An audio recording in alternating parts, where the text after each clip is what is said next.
Hello, guys and gals, and welcome. Thought I was muted. So today we're gonna try something a little bit new. We're gonna wait till some more people get in here, but of course, we're gonna try something a little bit new today, and that is, well, the day of. That's what we're gonna call it. The day of the Amazon, the day of the Barbarian, the day of the Paladin. So today we're gonna do Day of the Paladin, which I think is pretty fun. And my freaking mule's expired. That's always nice. I'm back to the old school game here. Got the old school graphics and the old school everything. Oh, I was playing the beautiful Diablo 2 Resurrected. But the goal of today is to get us ready for Diablo 2 Resurrected. That is the point, right? My graphic looks a little off there. No, it's still off. Come on. Stop that. Back it up. Back it up. Oop, oop. So this is basically what this is I want to get everybody ready for Diablo 2 Resurrected. And if you want to learn about specific characters, if you want to learn about specific classes, I do have a lot of information on my YouTube channel, obviously. So if you're interested in that, that's always a thing. However, what I want to go over today is literally just the classes themselves. So each individual class. And we're going to play a little bit first because I know that it takes a little while for people to hop in, people to get up and ready. And so I've got a couple paladins here. I have the one that I was using for my beta test, which is my beta test level 19 paladin. I've also got the my Slayer Power Main, who is a Tesladin. I have Patriarch GG Mentor here, which is he is a Vengeance Paladin, which is a very interesting build. And then I also have GGM Zealer, which is probably one of the more common builds. Just simply a character that runs out and zeals. And then on top of that, I also have my little mule here. We can maybe turn into something else. Who knows? We can just play around with it and see what happens. So we are going to first go and just play around on our Vengeance Paladin for a little bit. I want to talk about him for a little bit. Just kind of take him to hell difficulty and show you how I built him. So we're going to go to GGM1. Actually, it's got to be a hell game, so we got to go to another game.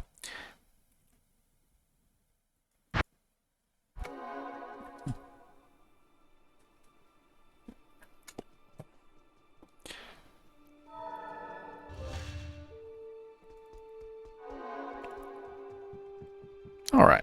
So basically what we're doing here is I want to show you like individual builds. I want to show you like how you might go about making a particular paladin a particular way, but I not necessarily, dictate to you, what equipment you need to use, what skills you need to put your points in, etc. This is more of like a general guide of the entire class, as opposed to, an individual guide on building one particular character.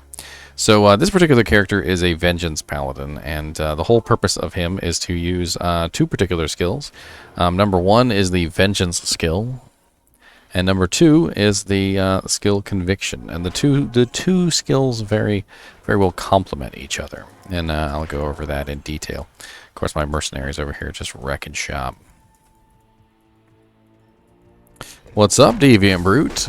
Today is the day of the Paladin, Deviant Brute. Are you ready for the day of the Paladin? Are you ready?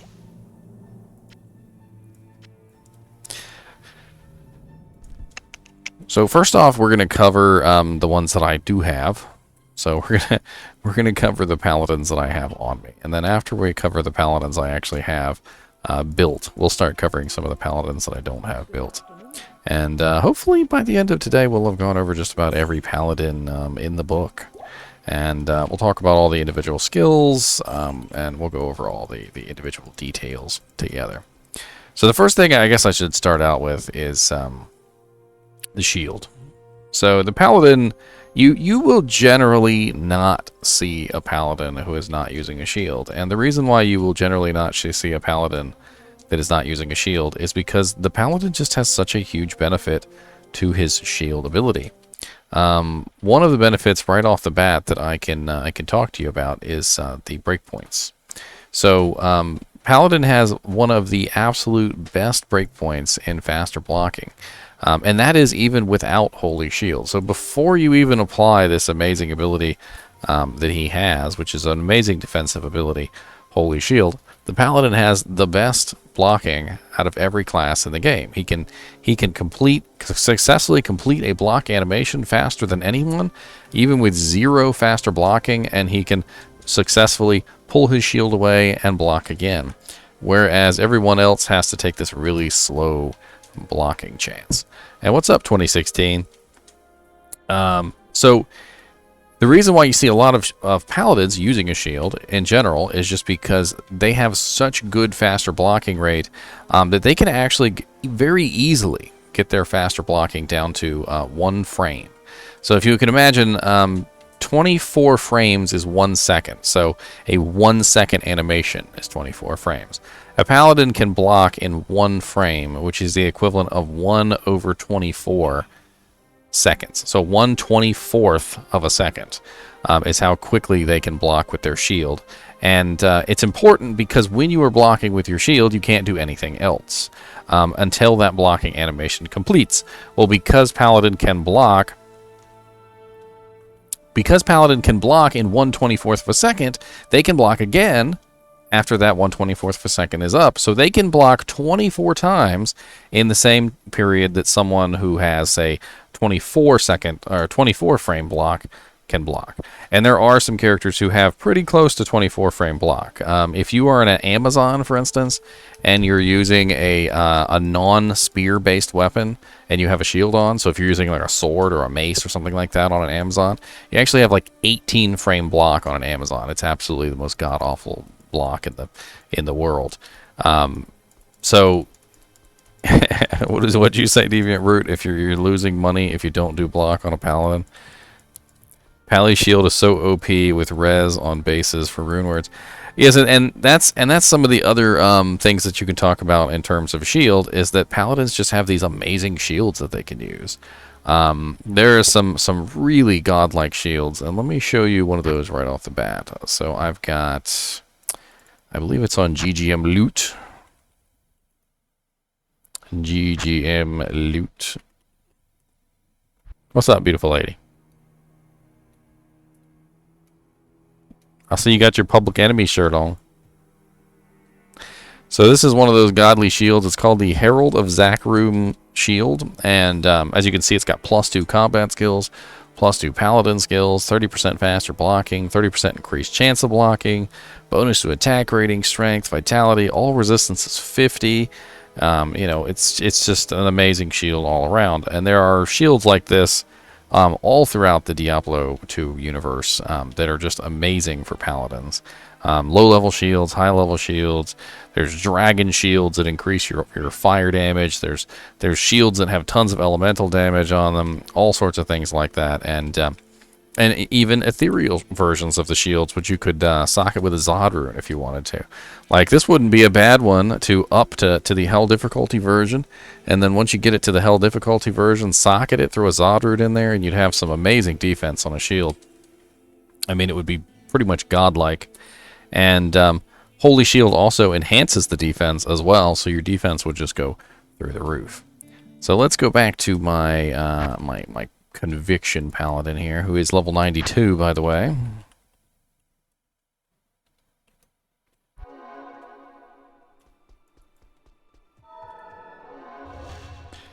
So as you can see here, with my Holy Shield up, I have 13,860 defense, which is just ridiculous. And if I swap over to my two-handed weapon, which I have a very, very awesome two-handed weapon here, you notice my defense goes down to 1,990. So just a huge decrease in defense just for taking off my shield. defense is very important on paladins, just simply because you don't want to get hit. And as you walk around in various areas, your defense is going to determine whether or not you're hit at all. And so you can walk up to monsters like this, and with a massive amount of defense, you'll be okay. But if I swap over to my two-handed weapon, in the same scenario, they're going to beat the ever-loving crap out of me.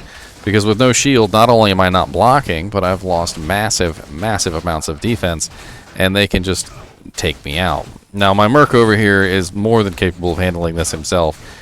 But if I die, he dies too, so I'm sure he's desperate to maintain the kill there.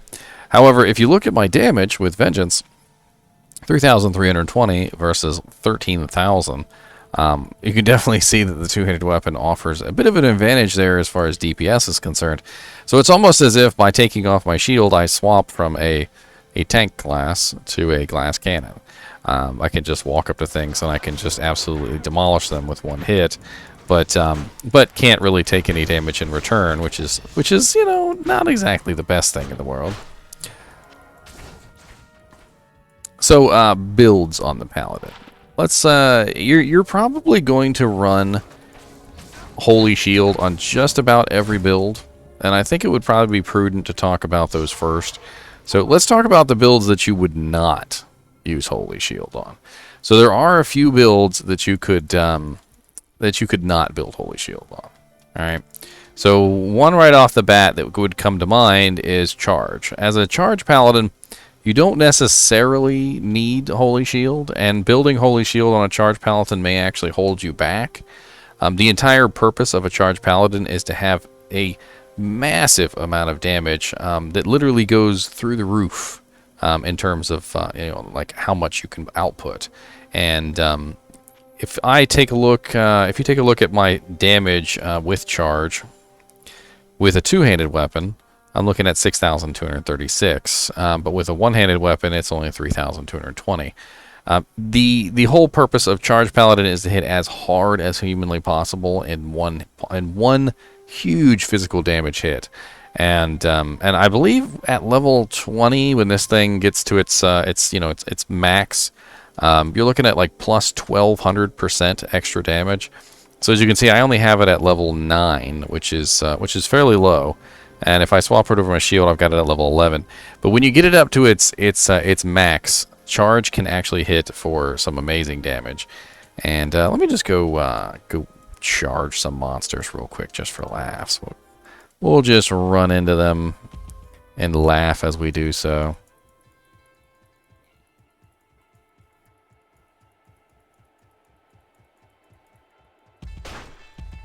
Now, being a Charge Paladin comes with certain benefits, and one of those benefits is speed. As you can see, you gain quite a large bonus to your speed when you trigger your charge. So you can literally close the distance, especially in PvP.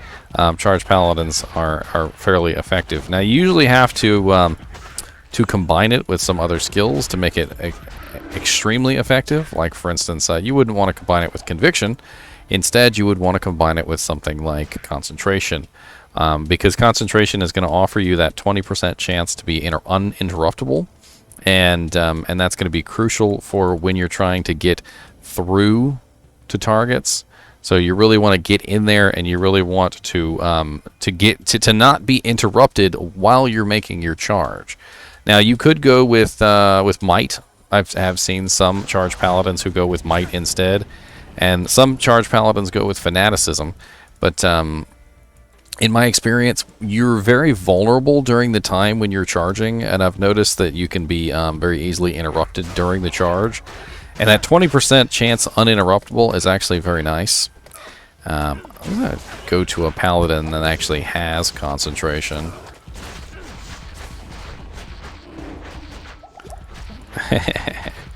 Immune to physical. That's okay, I got something for you, buddy. Ooh, a Colossus Fulge. What's up, Escalon? Impossible. No, why is it always impossible? I want to pick this up. God. +2 to minimum damage. I find that concentration is very underappreciated because of that 20% chance uninterruptible. But just think about Smite. If you've ever used Smite before, Smite is uninterruptible. So Smite already has an uninterruptibility, and you would never want to use concentration with Smite because it just doesn't make any sense. You'd rather have the increased attack speed, especially since it's already uninterruptible, and it doesn't have any, and there's just no actual bonus to going with concentration over fanaticism for Smite. So going with fanaticism not only gives you faster attack speed, it's also going to give you more damage. And since you don't have to worry about being interrupted with Smite, it's really the obvious choice.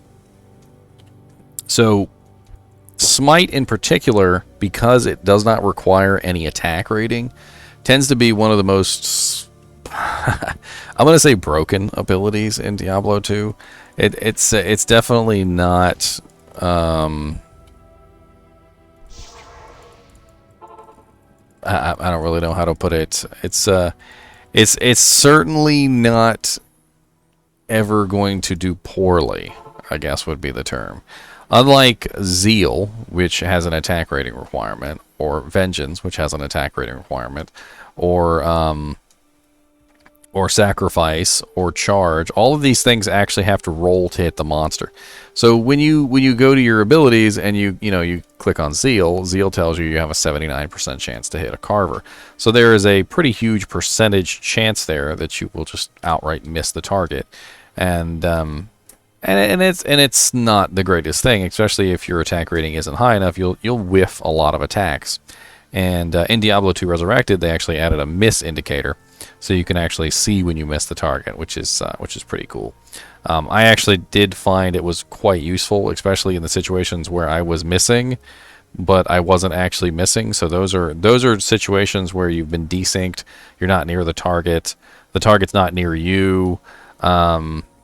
There's a whole bunch of different things that go on besides just simply missing your target, and it's nice to know that to see that miss indicator, so you have actually missed, as opposed to hey, I'm desynced, I'm over here, the monster's over there, I'm not even attacking him. So if I start missing a target and I don't see the miss indicator, I immediately assume that I've desynced, and I start to try and fix that. BV Brute said, now with Zeal, does IAS go solely based on the weapon? No, Zeal is not like Druids. Zeal is pretty much whatever IAS you have from all sources. So let me go grab my Zeal Paladin. And I actually did strip him a little bit of his gear. So he might not be in the best of sorts. But he was in the best of sorts before I left him. Poor boy. Yeah, I stole his hat. And what else did I steal of his? Stealing all his stuff. It's so rude of me. So this Zeal Paladin is running 10% increased attack speed on the belt. He also has a 70% increased attack speed weapon. So he's running, 70 and then 80% there. And then he also has 45% on the Treachery. And he's running 20% on his High Lord's Wrath. So he's getting a pretty fair amount of faster attack speed from various items. And he too uses Holy Shield, which is important. He's also running a special armor called Treachery, which the only reason I'm using Treachery is because of the 45% increased attack speed, because I'm trying to hit that magic 4-frame Zeal. So I don't know if you guys have ever seen Zeal when it's at its worst and Zeal when it's at its best. I'm pretty sure right now I'm at my 4-frame Zeal. I should still be anyway. And as you can see, very, very, very fast attack speed. He attacks 5 times in the span of what is that? 1, 2, 3, 4. I don't know. They don't really live in for 5 seconds, so it's kind of hard to say. Well, it's pretty fast. Look at that. A unique Syndiquas. What's up, Blackbog's shop? Pretty sweet little poison necromancer dagger. Gives you +4 poison nova, +4 poison explosion, +5 poison dagger. Of course, we're not playing Necromancer today. That is not what we are talking about. Go away, sir. So if you're going to be a Zeal Paladin, a lot of the times you go with Fanaticism. But it's not the only way you can build a Zeal Paladin. So Zeal Paladins can also use things like Holy Shock, Holy Freeze, Holy Fire, and basically the whole entire purpose of Holy Fire, Holy Shock, and Holy Freeze is to apply a huge amount of elemental damage as quickly as possible. And Zeal just happens to be the best ability to apply that damage, because you got to think about the Holy Freeze is going to give you a certain amount of damage. So let's say it gives you 1,000 cold damage. It's going to apply to every single attack that you make. So you're not necessarily trying to hit the hardest that you possibly can. So you're not going to use Charge. Charge is going to apply your 1,000 damage, but it's not going to be anywhere near as fast as something like Zeal. Sacrifice will also apply your 1,000 damage, but again, it's not going to be as fast as Zeal. So we get this whole, like, you want to just get your attacks in as quickly as possible to apply that 1,000 damage as quickly as possible. So, you know, if I can hit 7 times and I do 1,000 damage a hit, that's 7,000 damage. And if I can only hit 3 times in the same time period with a slower ability, you know, you're only applying 3,000 damage. So it's a huge benefit to hit faster when you're building Holy Shock, Holy Freeze, and Holy Fire, as opposed to something like Charge, where Charge you're not so worried about hitting fast, you're worried about hitting as hard as humanly possible. Like, I imagine a fully geared Charge Paladin could probably, like, almost one-shot Diablo from, like, how much damage he does. Haku said a whole D2 from YouTube and Twitch is booming with Zealer, Tesladin, and Oradin guides. Oradin is a very interesting paladin, and it's something that I've always loved. Oradin involves the process of having enough useful auras that you can actually, like, help out your group on a regular basis. So let me go to a character. Oh, you've also got Fanaticism. Look at you. You're cute. I mean, Oradins aren't really so much about decking out a character as they just simply are about making sure you have the right auras. Oradins tend to be a little on the less useful side as far as DPS is concerned, but they tend to be extremely useful as far as the group is concerned. So, like, let's take a look at, let's see, I got my little test paladin here. Let's bring him out for a second. And he's got every single ability, so when I click on his bar, you're going to see he's got all the auras. So let's talk about Aura Paladin for a minute, and I'll kind of explain the goal of an Aura Paladin. So how many auras do you think the Paladin has that are just amazing auras that could be useful to, you know, just about anyone in the group? Well, he has a ton. He has Salvation, which Salvation increases all the resistances of your group, and is a very, very huge bonus. He has Holy Shock, or rather, Resist Lightning, Resist Cold, and Resist Fire, which, while they don't increase all of your resistances, they still increase, you know, at least one resistances a whole lot. So you might find yourself in a situation, and this has happened before, where you're in hell difficulty, and everyone's dying from the Black Souls in the Throne of Destruction. So those Black Souls deal so much lightning damage that literally, if you don't have capped lightning resistance, you're probably going to die, and you're going to die really quickly. And without capped lightning resistance, you're just not going to make it. And a lot of people don't even have, like, 0% lightning resistance in hell. Like, they're running their characters and they got like -20 lightning resistance. And Salvation, as wonderful as it is not going to help them keep them from dying versus those Black Souls. So that might be a situation where you pull out Resist Lightning instead of Salvation. Then on top of that, we also have some other amazing abilities. So for instance, we've got Vigor. Vigor is going to allow your group to run around faster, and a good Oradin will switch to Vigor whenever you are not in combat. So whenever your group is not actively fighting something, you're going to whip out your Vigor, and you're going to help your group get around faster, because not only does it help your group run faster, it also increases your stamina, and your stamina recovery, which means no one is going to get left behind. Now, I do find some issues with vigor, and it's basically this: if you have somebody who's constantly falling behind because they're, just falling behind, like they're clicking on stuff or they're killing things or they're going the wrong direction, you will leave people behind, because it makes everyone in your group run around like freaking the Flash, and that one person who's not within your vigor aura, who keeps falling behind on purpose, is going to have a really hard time trying to catch up when they finally do decide to catch up to the group, because they're not going to have the vigor aura. So you have to be a little bit careful about overutilizing vigor, because then you start leaving group members behind. Of course, maybe you want to leave group members behind. That's up to you. Already warned my group. I wait for no man. Excellent, Deviant Brute. All right, so next on the list of very useful auras is, believe it or not, is prayer.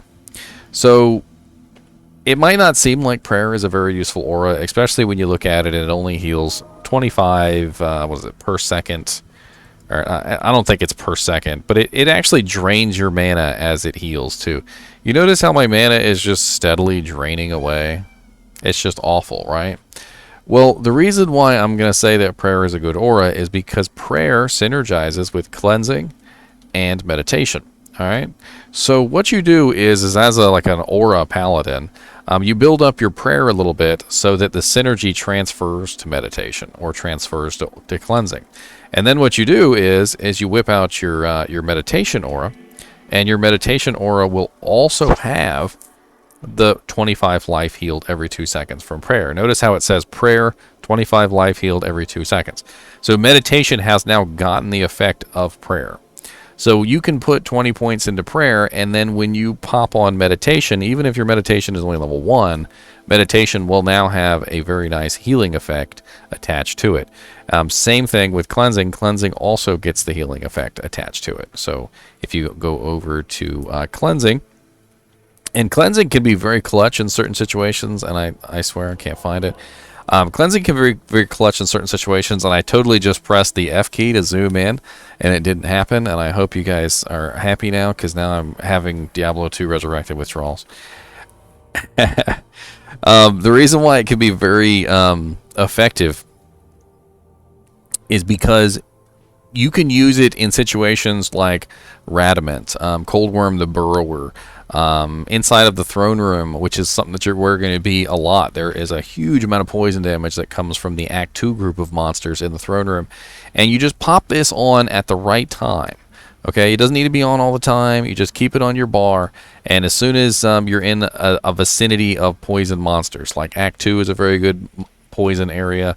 When you're killing Radamant, when you're killing Coldworm the Burrower, when you're killing, like I said, the Act 2 group in Bale's throne room, there's a ton of different areas where cleansing comes in super, super handy. And what it's going to do is it's going to reduce the duration of all the poison by a huge, huge amount, and then you're also going to get that heal on top of it. And so it's going to help beef your HP up, which is going to help counteract the poison too, because that 25 life every 2 seconds is going to help counteract the poison a little bit. So you've got these three auras right here: prayer, cleansing, and you've got meditation, and they're just absolutely excellent auras to swap in and out. Now, once you have gotten cleansing, you don't need to use prayer anymore. So you can take it off your bar. You can still put points into it. You still beef it up, but you don't need to use prayer anymore. Prayer is one of those abilities that you build up the synergies for cleansing and meditation, and then you move on. If you run meditation as a paladin in a group, you're going to be like worshipped, just absolutely worshipped, because there are so many classes that have mana issues. There are the Amazon, the bow Amazon has tons of mana issues. Sorceress has tons of mana issues. Heck, Paladin has tons of mana issues. The other paladins in the group will thank you. Just in general. I can't read your name for some reason. D Jambaloo. Keep in mind also that cleansing affects the duration of shrines. Cleansing reduces the duration of shrines? Is that what you're saying? Is it because,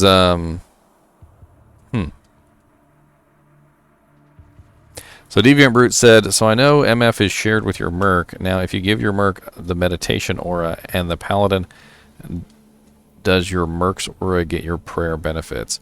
So if you have the prayer Merc and you give your Merc a meditation pole arm, the prayer's Merc will actually synergize with meditation. The answer to that question is yes. But if your Paladin has prayer, it will not synergize with the Merc's meditation.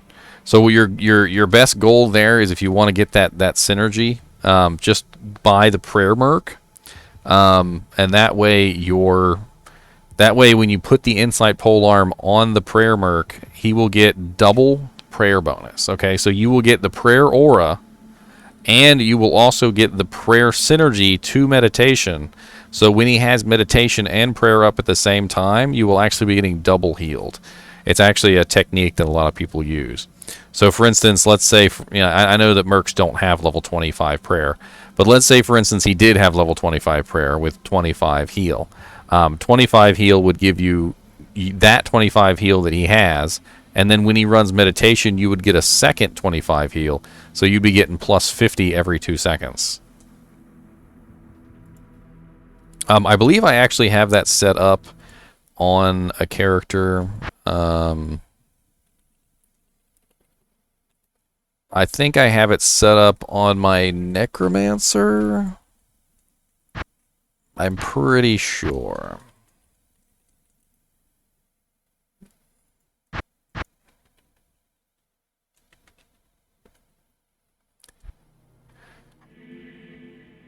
So he is blowing up my phone. They're trying to reach me about my car's extended warranty, y'all. I hope you guys are ready for that. Alright, let me take him out here and let him beat up some stuff real quick.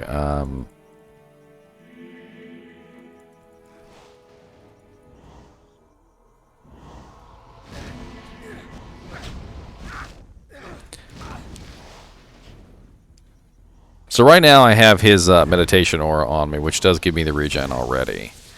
And as soon as he activates prayer, which it takes him a couple hits before prayer activates.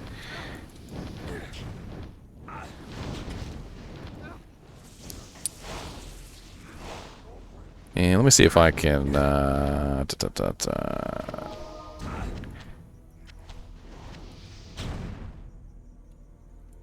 There we go. So now we have prayer and meditation on at the same time. So his prayer is actually stacking with the meditation aura.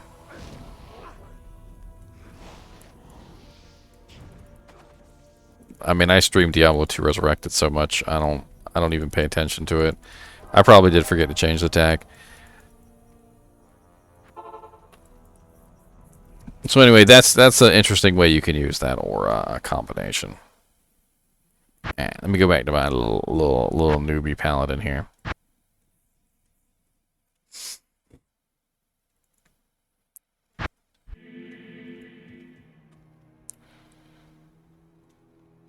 Just playing on legacy mode. So another way you can be a utility paladin is actually redemption. So redemption is believe it or not, is not just a good ability for your paladin, it's also a good ability for the team. So imagine you're in the tombs and everything is being resurrected constantly by the unravelers. Or imagine you're in Act 3 and the little demon pygmy monsters are getting constantly resurrected over and over again. You can toggle this at any point and suck up their corpses, and this is a huge benefit to your group because you're decreasing the number of monsters that need to be killed. You're decreasing the number of damage that needs to go out.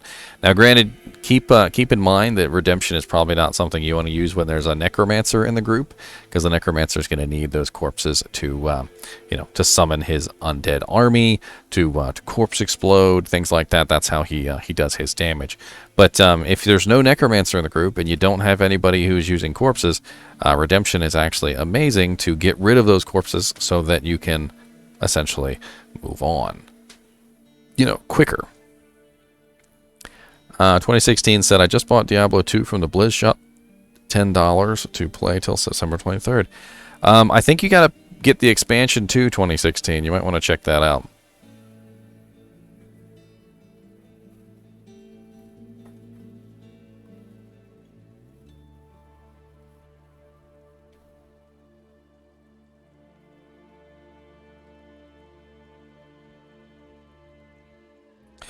Haku said, yeah, cool take on the Oradin being a support in the group, although I was talking about the dual Dream and Dragon Aura builds.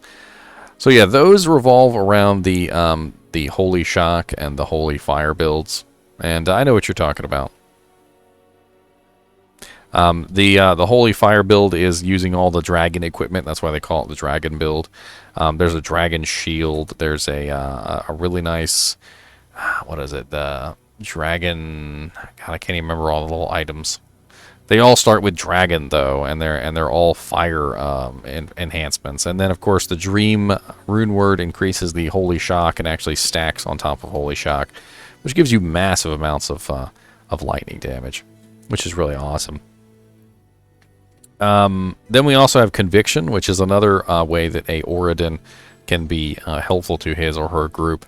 So Conviction reduces all the enemy's defense and their resistances, which is just amazing for a lot of classes. I mean, there are so many different classes that rely on elemental damage. So Javazons, Bow Amazons, Sorceresses of all types. You even got Paladins that are elemental, you know, like the Holy Shock, Holy Freeze, and Holy Fire Paladins. So they can actually benefit from a Conviction Paladin being in the group as well. You know, and just in general, you can really be just a huge boon to the group if you have Conviction. And you can run Conviction one of two ways. So one way that you can run Conviction is you can be a Vengeance Paladin. And Vengeance Paladins have huge amounts of elemental damage on a single target attack, and they run Conviction to increase that damage. And the other way that you can run a Conviction Paladin is with Fist of the Heavens. So Fist of the Heavens is a little difficult to play single. It's very good at PvP, but the delay on the ability does cause a little bit of a downside. So if I go out here and let me show you the delay on Fist of the Heavens, just so you can kind of get an idea of what I'm talking about. So if we go over here and I pick out a monster, you'll see that there is a 1, 2, 3, 5, need a couple of mana potions. It's like about a 2-second delay in between casting. And faster cast rate will help a little bit, but the problem with faster cast rate and this ability is that Fist of the Heavens actually has a delay on it. So it is a built-in delay of 1 full second. So and not only is it a built-in delay of 1 full second, but you also still have your standard delay on top of that. So think about like if your casting frames are, say, 10 frames. So your faster cast, you got your faster cast to 10 frames. You still have to add another 24 frames to that because you have a full second delay. So you're looking at 34 frames for one cast till your next cast. And it can be a little difficult in certain areas, especially when the monsters have a very high density but low hit points. So take for instance Act 3 when you're in the jungle and there's like 1,000 million monsters around and every single one of them is just absolutely swarming you. Imagine trying to kill like 30 or 40 of these little guys running around all at once, casting Fist of the Heavens just 1, 2, 3 at a time. It becomes a little painful with Fist of the Heavens to actually kill things. And if you're not killing things in one hit, then you've got to do multiple hits on each one. And it's workable. Okay, I'm not going to say that it's not workable. But it is a pain in the butt. You're really like a backline nuker. You're not really a frontline DPS. You really just kind of sit in the back and you just nuke things from a distance. Now, don't get me wrong, there are places where Fist of the Heavens does shine. So if you go to Canyon of the Magi and you head into the tombs, one of the things you'll note is that whenever Fist of the Heaven fires, it also fires these holy bolts out for each one of the targets that's nearby that happens to be undead. So it only works on undead. But if you take yourself into the tombs and you find yourself a nice big group of undead monsters and you fire one of these, you'll see all these holy bolts come out. And the holy bolts actually do have quite an effective damage for undead. Now this is a test character, and he has absolutely garbage gear on, by the way. So please don't laugh at me when I die. Move out the way. I tried to click on portal. And the Fist of the Heavens Paladin is, as some people I think have pointed out in chat, PvP. It's a very good PvP character. However, you will be running Conviction Aura, and while you're running Conviction Aura, you're gonna have lots of fun. I was running Meditation because, God, it's a mana-hungry skill. It's like 25 mana per cast. But the Conviction Aura will reduce the resistances of the monsters tremendously and make it so that it's pretty much a one-shot kill every single time. But take, for instance, these maggots. I mean, I gotta sit here and I gotta Fist of the Heavens every single maggot. Just one maggot at a time. Just keep on Fist of the Heavensing. And it's just, it's terrible. And then you move on to other abilities like, ooh, okay, you guys are going to surround me while I'm trying to click on stuff. All right.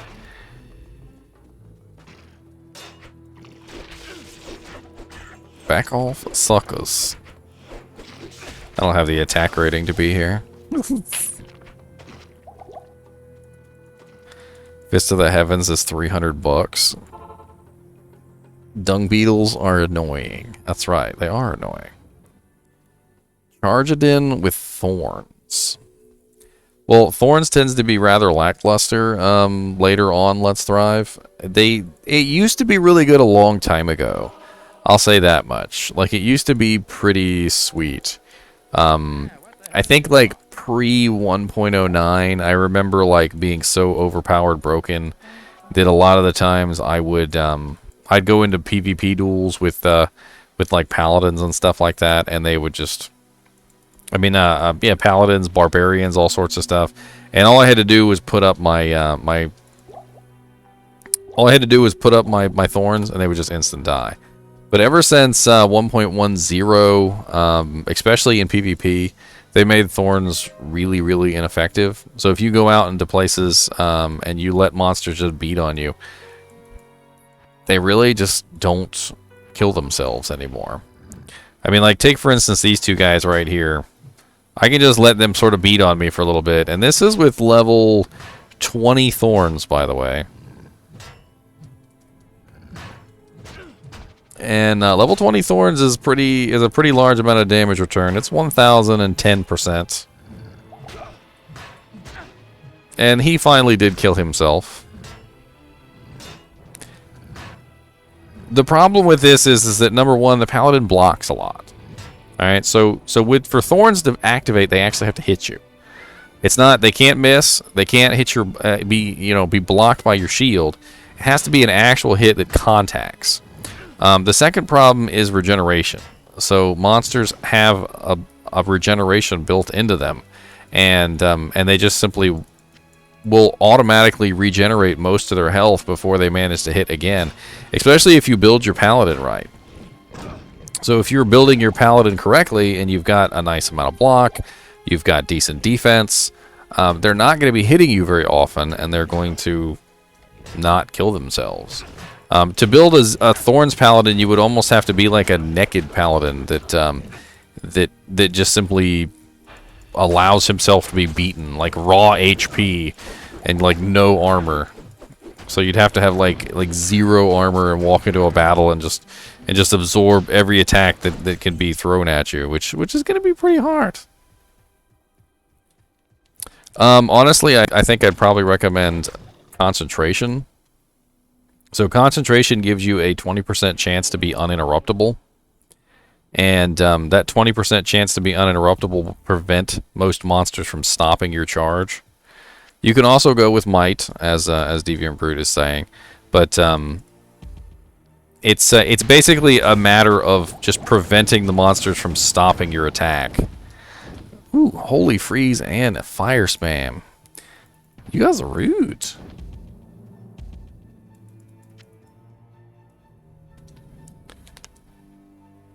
What's up, Unbidden Pain?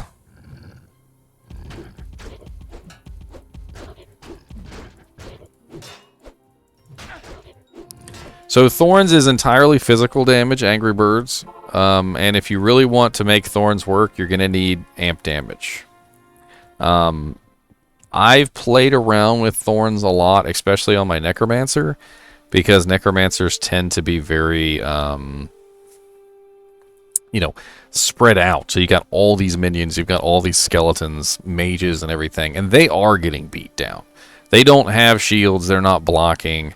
You know, they're raw damage sponges, and so they're doing fairly well to spread out that Thorns damage. And one of the things that I noticed is that if you use Thorns in combination with amp damage, it tends to work very well. Especially in Hell difficulty, where most monsters have a massive amount of physical damage reduction.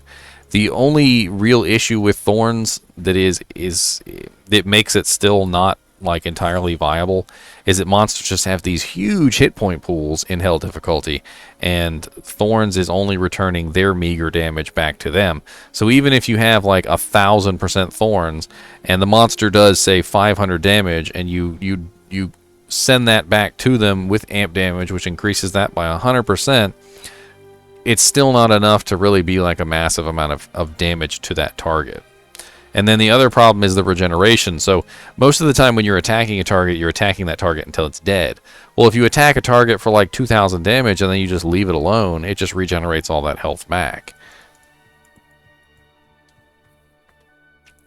Munchamakuki Kuchi. Do Merc auras, including Merc weapons with auras, benefit the entire group?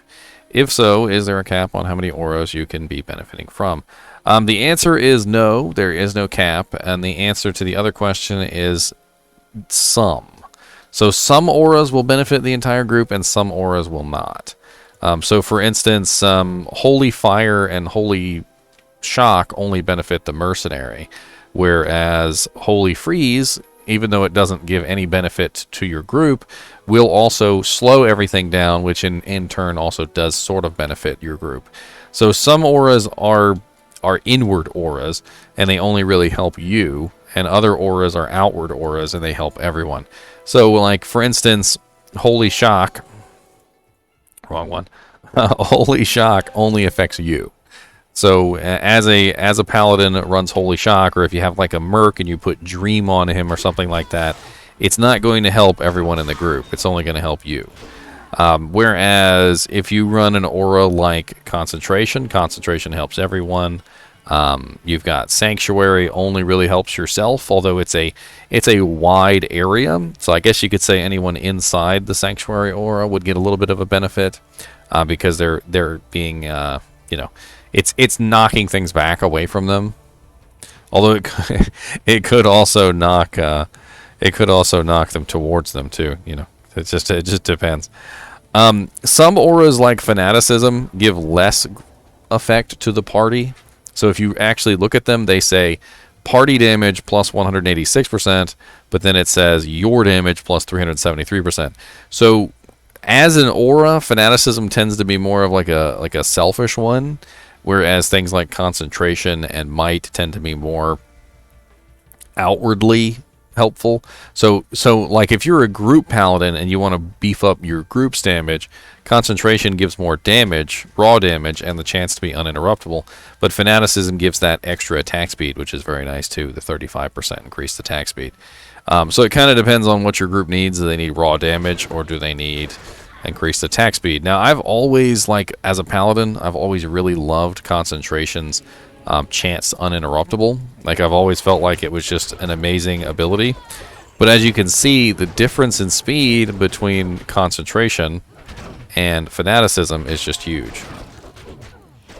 I always felt like if you had both, that would be like the creme de la creme.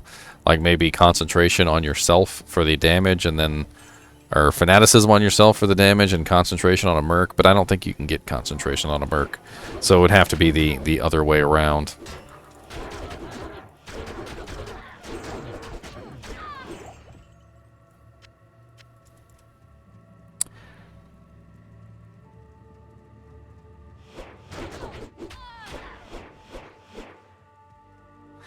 We are running 2 paladins, then different auras on 8 mercs.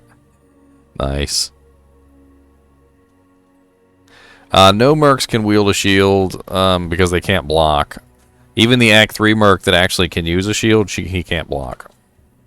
It's actually a whole thing with mercs. They're not allowed to block. Paladins seem like they're pretty solid in most games. Yeah, they are.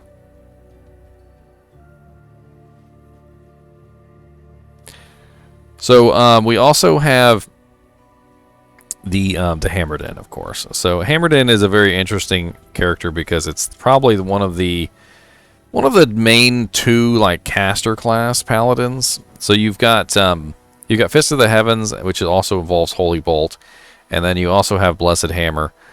And Blessed Hammer is pure magic damage.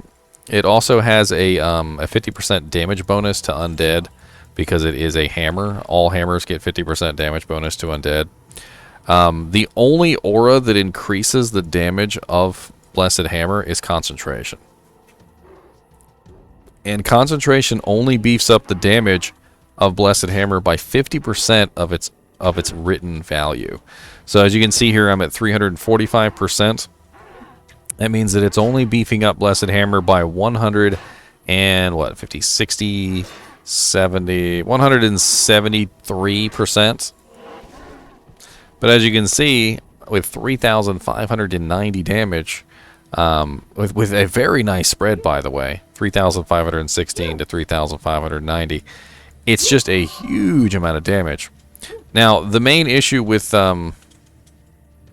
Blessed Hammer, though, is it's a completely silly pattern of spinning around you in a circle.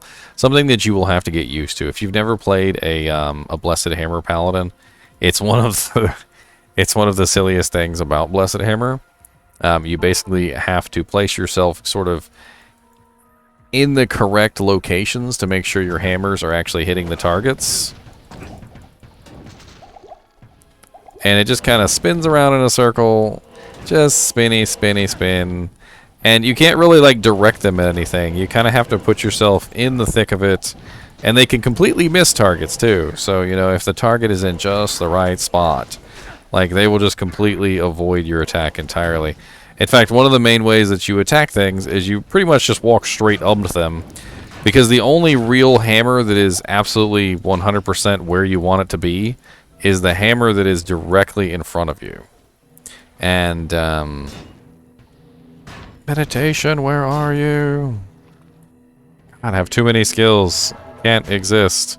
So you walk right up to the monster and you basically just fire that hammer directly in his face.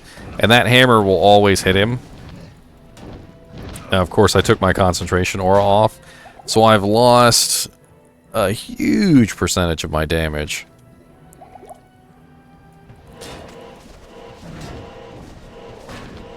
And my chance to be uninterruptible as well. That's one of the nice benefits of having concentration on the Paladin, the Hammerdin, is that you get that nice 20% chance to be uninterruptible. Now, there are some problems with these different builds, though. Take, for instance, a Fist of the Heavens Paladin. Fist of the Heavens is a level 30 skill. If you want to be a Fist of the Heavens Paladin, you've got to find a way to exist up until level 30, where you can start putting points into your skill. And it takes some time. Like, it really does take some time to get your Fist of the Heavens, you know, your level 30 up to Fist of the Heavens. It's definitely not a build that I would recommend, like, on ladder reset. That would be a little difficult. And Hammers also has an issue in places like Maggot Layer. So Hammers disappear when they hit certain targets. So if they hit a hard target, it doesn't matter what the hard target is. If it is considered to be a hard target, it just immediately vanishes. The hard target could be a wall. It could be the side of a building. It could be a tree that is considered a hard target. But once it hits a hard target, it just disappears. And as some people are talking about in chat, Maggot Layer is one of the absolute worst areas in existence, just simply because of that absolutely terrible wall factor, because there are walls all over the place in the maggot layer, and you literally, you kind of have to like face tank everything in the maggot layer. It's kind of the only way you can do anything in there. And if the monster's not standing in the right place, you actually might not be able to kill them. So you kind of have to backtrack a lot in the maggot layer. And I have leveled up a couple hammerdins in my time, so I know exactly the horribleness that is going through the maggot layer on the paladin. Usually at that point, you kind of like shoulder tap a couple of your friends, and you're like, "Hey, can you come help me with the maggot layer, sir? I'll give you a jaw rune." I'm kidding about the jaw rune, but maybe, if you're desperate. Fist of the Heavens is good for a group because of conviction. So conviction is going to make you super useful as a paladin. Although you're not going to be able to hang back, you're going to have to get in there and apply your conviction aura. Conviction only has a 13-meter range, so you're going to have to make sure you're actually in there, being useful.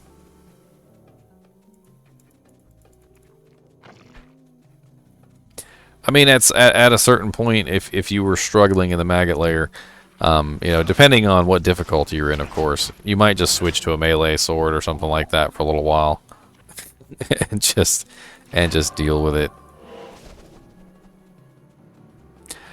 There's also this interesting light component to the hammers too, which I always thought was really cool, because they actually light up as they spin around, which it's just really pretty to look at. And of course, I can't find the maggot layer to save my life.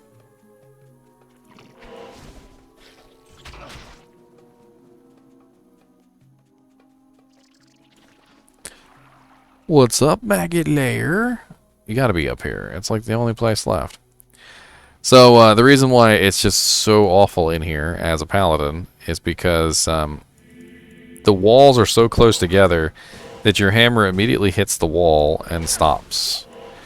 And depending on what angle you're casting your hammer at, as you can see, it just spins around, immediately hits the wall, and disappears. And you might not even be able to kill anything depending on what direction you're facing. Now, it's not like the worst in the world. You can make it work depending on the direction you're facing. And like I said, sometimes you got to do a lot of backtracking. You've got to like move your character, kind of like draw the monsters in, which is not always possible. Sometimes they follow you, sometimes they don't. The maggots in particular, like the really big ones, they tend to not move very much. So if they're in the wrong place, good luck getting by them. You do also have these little wide open rooms in here sometimes, so it's not absolutely impossible to get through. I just respect concentration BH at level 24 following a guide.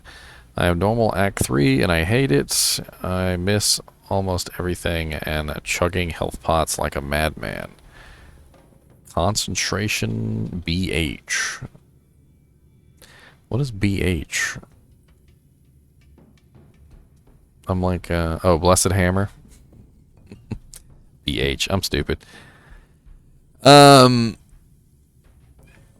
mean, Blessed Hammers is a caster class. I mean, if you don't like caster classes, I don't really know.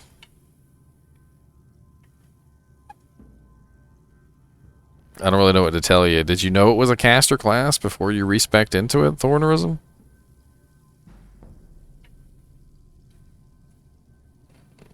What do you mean the missing? The missing of the abilities? I mean, because generally the idea with Blessed Hammer is you're just spamming your hammers to no end. So you're not really trying to necessarily hit every single target. You just kind of put yourself in the right places, and you just spam your hammers, and everything around you just kind of dies. You can even overlap your hammers. So let me see if I can get out of here, and I'll show you what I mean. Of course, it would be helpful if I actually had a little bit of mana to show you guys what's going on. So let me go ahead and cheat in some mana, since these are single player characters. I actually leveled up these characters as test characters, and one of the things that I forgot to do when I when I leveled them up was to give them extra mana per level. So your characters get mana and health every time they level up to a certain level, which I think it's like 1 or 2 per level. It's not a super large amount, but it adds up over time to the point where you don't really need to put points into mana anymore. And that's why a lot of people will tell you not to put points into energy, because as you level up, you gain more mana and you gain more, like a bigger pool as you level. So here we go. Let's go ahead and bring this guy in now. He's got a little bit more hit points, a little bit more mana, something I can actually deal with.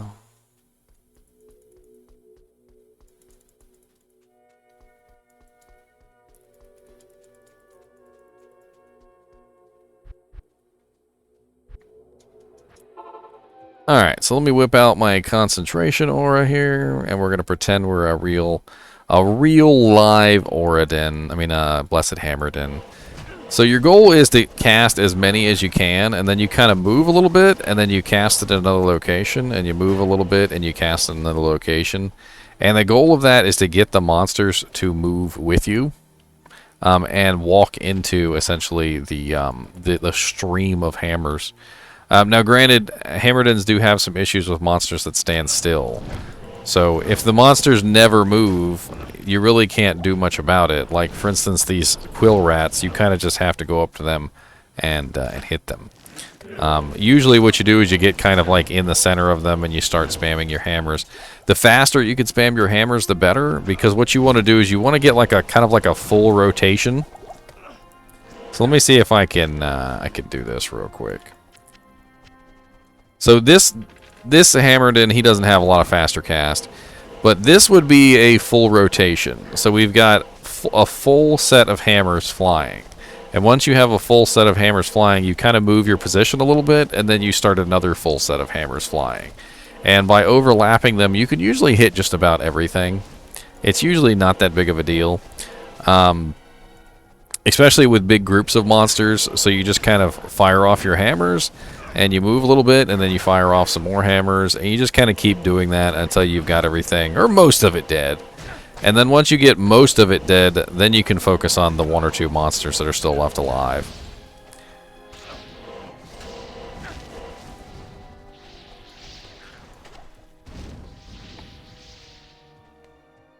Yeah, Fist of the Heavens goes always exactly to who you want. That's a single target, like just the Fist of the Heavens, literally coming down and smiting your foe. Very, very single target damage. Very, very nice single target damage, mind you. I mean, when you hit your conviction, blessed conviction Fist of the Heavens on somebody, it really kind of hurts, especially when you've got your damage all beefed up nice and you got your lightning facets and things like that in there. So as you can see, once conviction hits them, it's pretty much just a one-shot kill. Very, very effective single target, but not very good multi-target. Leon, that's the whole purpose of using conviction. So conviction can actually break lightning resistances. It reduces everyone's resistance around you by negative 150%. And if they're immune to lightning, it actually reduces their resistance by 30%. So, for instance, let's say you have somebody who has 110% lightning resistance, which means they're immune, and you hit them with conviction. Conviction reduces their 110% lightning resistance down by 30. So they go from 110 to 100 to 90 to 80. So now they're at 80% resistance. You gotta get it right. 80 to 90, 90 to 100, 110. Yeah. So 80% resistance. And then on top of that, if you have other items like lightning facets or crescent moon rune word, which is not difficult to make, by the way. That is, did I get it right? Crescent. I don't even know if I spelt it right. Crescent moon. The Crescent Moon has negative lightning resist on it too. The problem is that the negative lightning resistance that's on the Crescent Moon will not remove someone's immunity. So you need Conviction to remove the immunity so that Crescent Moon can do its job. So say, for instance, you have somebody who is 120% lightning immune. Okay, you hit them with Conviction. Conviction brings them down to 90% lightning resistance, but they're still 90% lightning resistant, which means you're doing next to nothing to them, right? But once you break that immunity, your Crescent Moon can go to work, and your other items that have negative lightning resistance can go to work, and it will start reducing their resistance even further. That's the beautiful thing about Conviction. Same thing goes with cold resistance. So sorceresses have cold mastery, and cold mastery reduces the resistance of the enemies, but it doesn't break immunities. So if you can break that immunity, you can then apply all that negative resistance on top, and it will really, really hurt. I mean, just really, really hurt.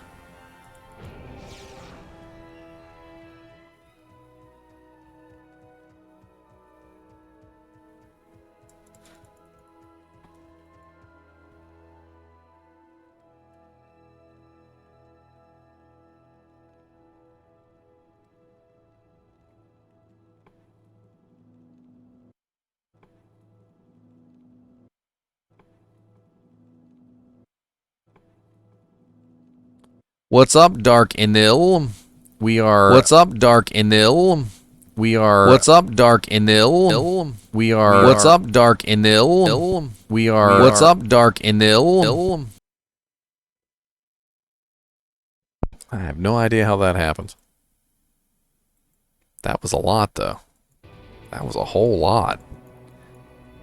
Like, I looked over here, it was still muted, and then I looked over here, and this was still muted, and then I looked over here, and like a second window had popped up, and somehow, like, I had opened up my own stream like 3 times, and I'm like, I don't even understand how that happened, and that jank looped like crazy. Whew. That's some loopage right there. Lower resist wand could come in handy. Yes, that would be nice. Although, keep in mind that the lower resist wand is probably going to be a really low level. And because it's a really low level, it won't tend to work very well. I actually have those stats here if you're interested. So this is the monster negative resistances. Let me get to a screen that's a little easier for you guys to read it on.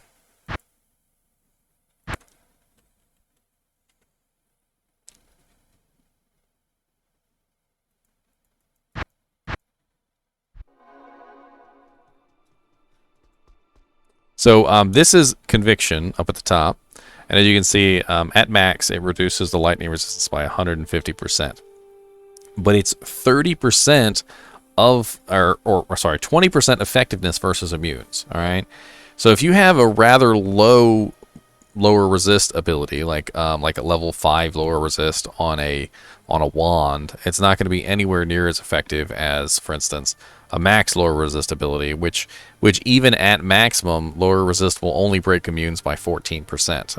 So like a level 1 lower resist wand will help you, mind you, but it's not going to break resistances, not that effectively. You might be talking about like 5% off of whatever the monster's resistances are, and it's not going to be super effective. To show you what I mean by breaking resistances too, let's go play around with it. So I'm gonna walk up to some monsters here, and I'm gonna show you. So these guys are immune to fire, and these guys are immune to cold. And I toggle on my Conviction aura, and you notice their immunity just simply goes away. They're no longer immune to fire. They're no longer immune to cold. So the immunity just disappears off of them.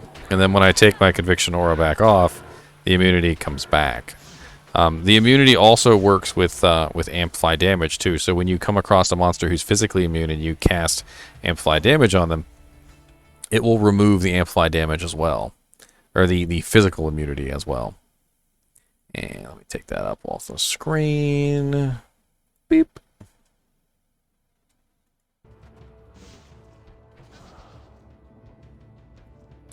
Did DRDR? We're going to Dance Dance Revolution? No, I'm kidding. Did they say how they were handling declone spawning? No, I don't think so. I don't think they've said anything really about it so far. They did say that they were going to include declone in the in single player, which makes me think that they definitely are going to have to address it no matter what.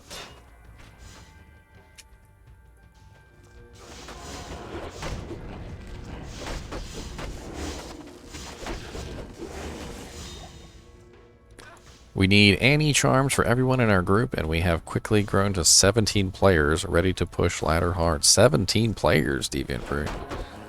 What the heck? I thought you guys were an 8-man. You guys are a 17-man? I even do 17-man. That's a lot of mans. That's a lot. That's a hefty number of mans. Any woe-mans in there?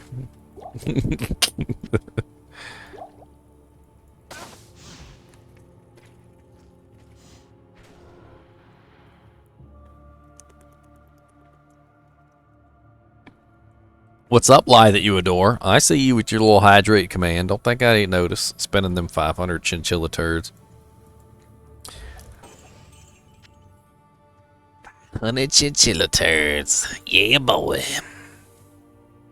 So, unfortunately, Paladin does have a lot of, how do I put it? Requirement points would be the term. Requirement points. So, like, to get to Holy Shield, you've got to put 1 in Smite, 1 in Charge, 1 in Holy Bolt, 1 in Blessed Hammer to get to Holy Shield. It's literally a 4-point investment to get to Holy Shield, which is a lot. It's a lot. And to get to Fist of the Heavens, it's a 1, 2, 3, 4, 5, 6, 7-point investment, which is a lot.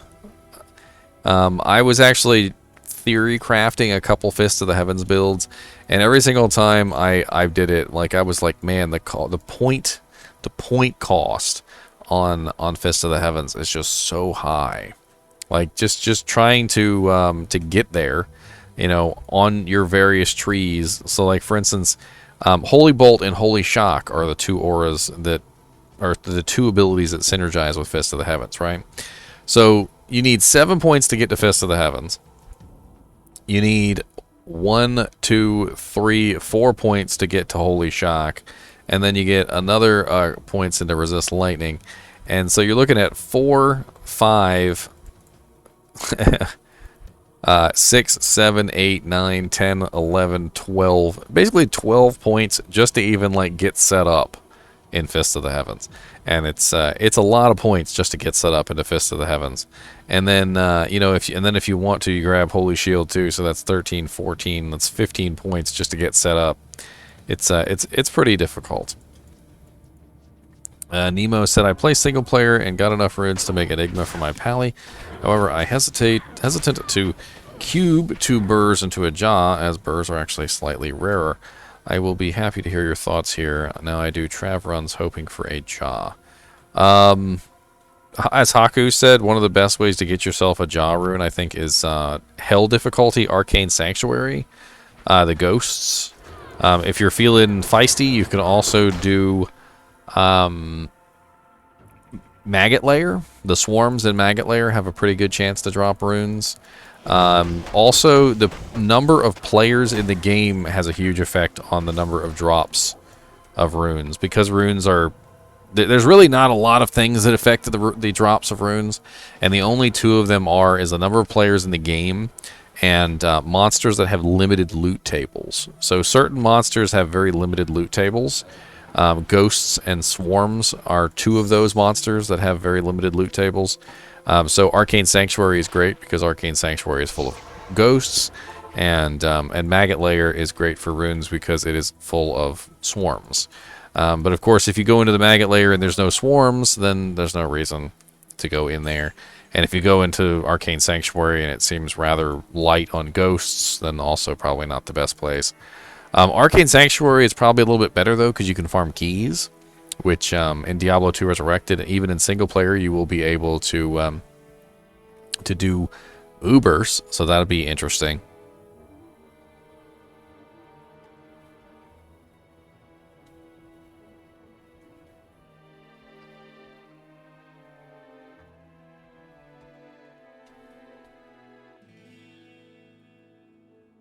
Well, as far as I have looked at it, it's quantity over quality. So you really just want to kill as many monsters as possible, as quickly as possible. And usually you'll start to get those rune drops.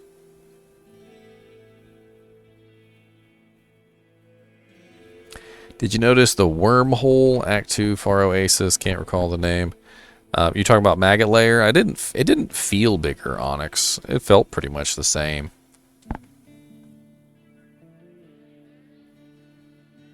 Is there a consensus for best leveling spec for Paladins 1 to 70? Enough to get to hell.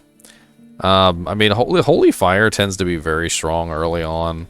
Same thing with Holy Freeze and Holy Shock. They're all very effective in combination with Zeal early in the game. It's not until Hell difficulty that they really start to peter off. So usually if you build entirely into like Holy Fire or Holy Freeze or Holy Shock, and you make sure you build the synergy that goes along with those abilities, you can usually do just fine all the way up till Hell, and then you can respec if you want to.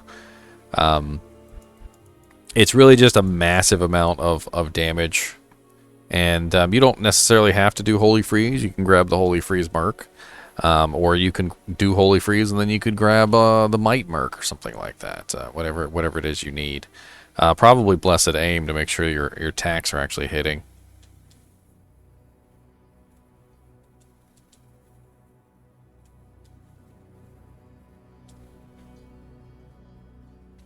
Nice, Nemo, nice. It's actually really cool.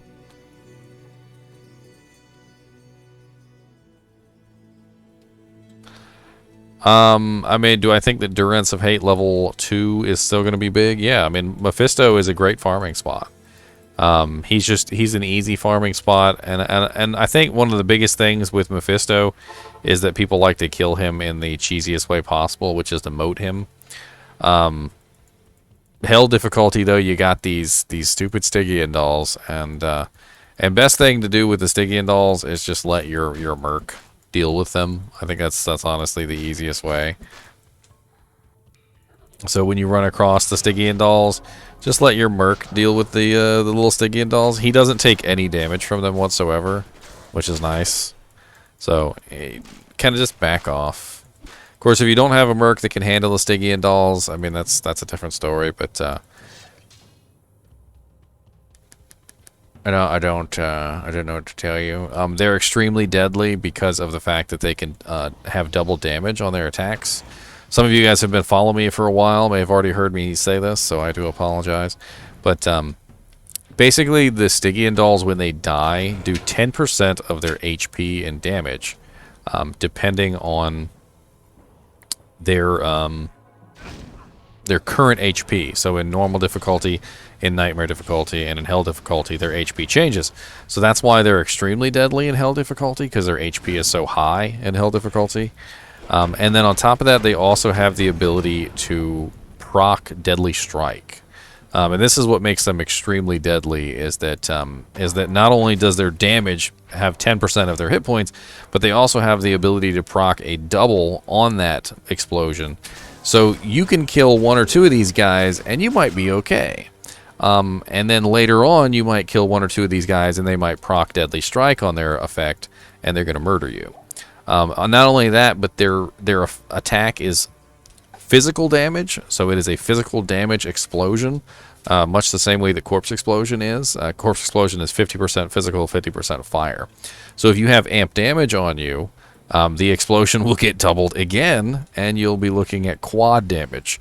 So that 10% HP will turn very quickly into 20% and then 40% HP damage, and before you know it, you'll get one shot by the Stygian Dolls, or even worse, you'll have a group of them and they'll all die at the same time, and you'll get hit by all like 5 or 6 Stygian Doll attacks at once, and it can just be a huge nightmare.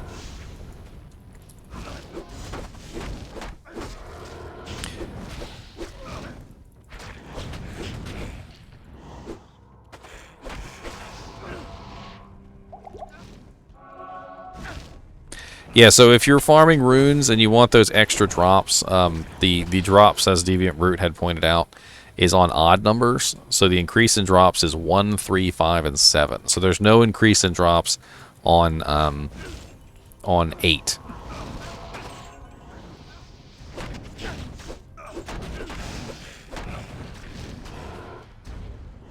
Yes, that's what makes their damage so unpredictable, Angry Birds, and that's why a lot of people will really kind of fall into this trap with them. And the trap is, so you go up, let's say you go up, you find one and you kill it, right? And it only does like 25% of your HP and damage. So you're like, okay, this isn't so bad. You're like, I can handle this, right? I can handle it. And so the next one you go up to, you hit him and you kill him, and he does the same amount. He only does 25% of your health and damage. So you've got this picture starting to form in your mind that you understand how much damage they do, their damage isn't so bad, and you can handle it. And then you think to yourself, well, they only do 25% of my health and damage, so I can handle 2 or maybe even 3 of them before I need to, you know, back off and hit a potion. So then you come across 2 of them, and you fight 2 of them at the same time, and they both proc Deadly Strike, and they kill you like that. And you're like, what the hell just happened? And you don't understand. And that's what's going on, is that sometimes they're proccing Deadly Strike, sometimes they're not proccing Deadly Strike, sometimes you're amped and they hit for quad. Like it's somewhat unpredictable, so you can't really like just go into the battle and be like, okay, I'm going to take this amount of damage and that's it, because you never know whether someone, you know, they're cursed or whether they're going to hit Deadly Strike or anything else like that. And so the Stygian Dolls are they're just broken, unpredictable. Especially when you get amp damage like right before they die. So you weren't amp damaged when you started to fight them, and then they just throw amp damage on you right at the end. Which happens more often than I'd like to admit. Basically start as Holy Fire, 1 point into Zeal, a few points into Resist Fire, then save up some FCR gear like rings and amulets and buy a 20 FCR wand. You should have stealth by then and make Ancient's Pledge into a pally shield with some AR. Then you focus on getting 2 spirit weapons and shields. That's a pretty good little plan.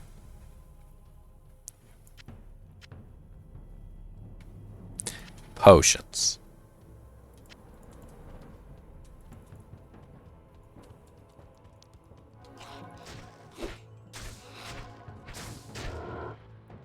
I find that guides are a little,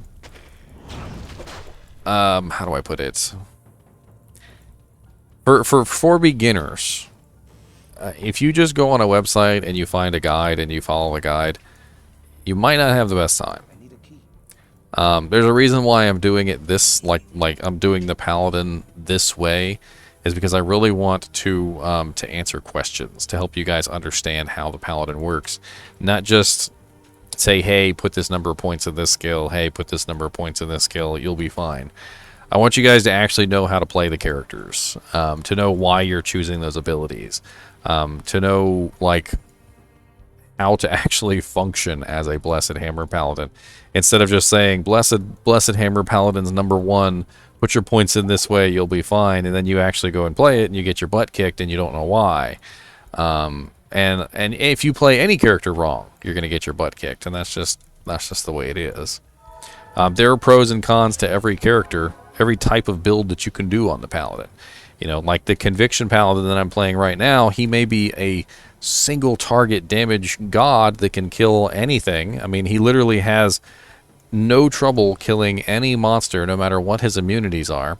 But he only does single target damage. So his main downside is that he can only dish out damage to one person at a time. So I've got a single target attack each monster in turn. And when you're dealing with a large group of monster, like say for instance cows, he doesn't do very well in cows, because cows are these huge groups of monsters and you have to hit them one at a time, and I've got to kill like 800 cows. Not the greatest.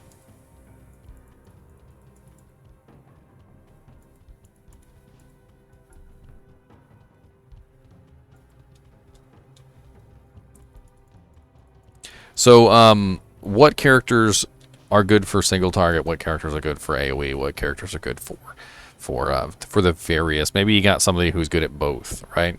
So your Hammerdin is really a AoE damage character. He does tons of AoE damage to everything around him in a circle. He's very good at doing massive amounts of damage to multiple targets.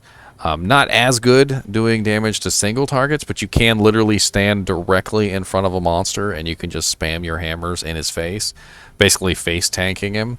You do have to build your Hammerdin a little tanky to get that done, and you need some pretty good FCR so you're not constantly being interrupted. So you can get enough hammers off quickly enough to actually make it work. I mean, you can also go for a more how would I put it? Like, say you were having trouble killing something as a Hammerdin, you can kind of like bounce around and you can kite and you kind of go in a circle and you just keep working the circle and you make the monster bounce around in between all your hammers. It works out eventually. It's not as nice single target damage, but it works eventually. Fist of the Heavens is very single target, no AoE damage whatsoever, except for to undead monsters, which I'll admit the undead damage that it does is actually pretty significant, but it's only AoE to undead monsters, which you're going to have trouble with. Vengeance is very single target. Conversion is single target as well, really, although it gives you some little temporary minions that run around and beat things, which aren't going to be really all that helpful except for as a distraction. You could put 1 point in conversion on any paladin and you could just have a couple like free meat shields, especially if you got a decent number of plus to skills. Like for instance, I'm running plus 11 or plus 10 right now, so all my skills are at 11 no matter what they are. So you can see I got level 11 Smite, level 11 Holy Bolt, etc. So if I were to put 1 point in conversion, I would have level 11 conversion. So it's not terrible. Zeal tends to be a very nice AoE and single target ability. So basically, if when you use Zeal, you get 5 hits on 5 targets, or if you're hitting 1 target, you get 5 hits on 1 target, which is very nice. So it either spreads your damage out to multiple targets, or it concentrates those 5 hits on 1 target, and it really just depends on how many targets you have around you. So if you're fighting like 2 monsters, it can be very nice damage on those 2 monsters, but when you're fighting like 10 monsters, I find a lot of the times with Zeal, your damage gets spread out a lot, and it can make actually killing things a little bit difficult, because you're spreading your damage out across multiple targets. So, you know, if you did 500 damage a hit, and you hit really fast, but you're hitting 5 targets, that's still only 500 damage to each target once, and you have to keep spamming that until you get your damage concentrated enough to actually finish monsters off. Zeal is actually very beloved, though, because the faster attack speed you have, the better it gets, so you can really make your Zeal Paladin shine. And let me show off a Zeal Paladin, since we're talking about Zeal Paladins. No! God, I can tab again. I love tabbing. Tabbing is nice. So this paladin is built all around Zeal. His entire purpose in life is to Zeal things. He is a Zealing Zealer from Zealing Town.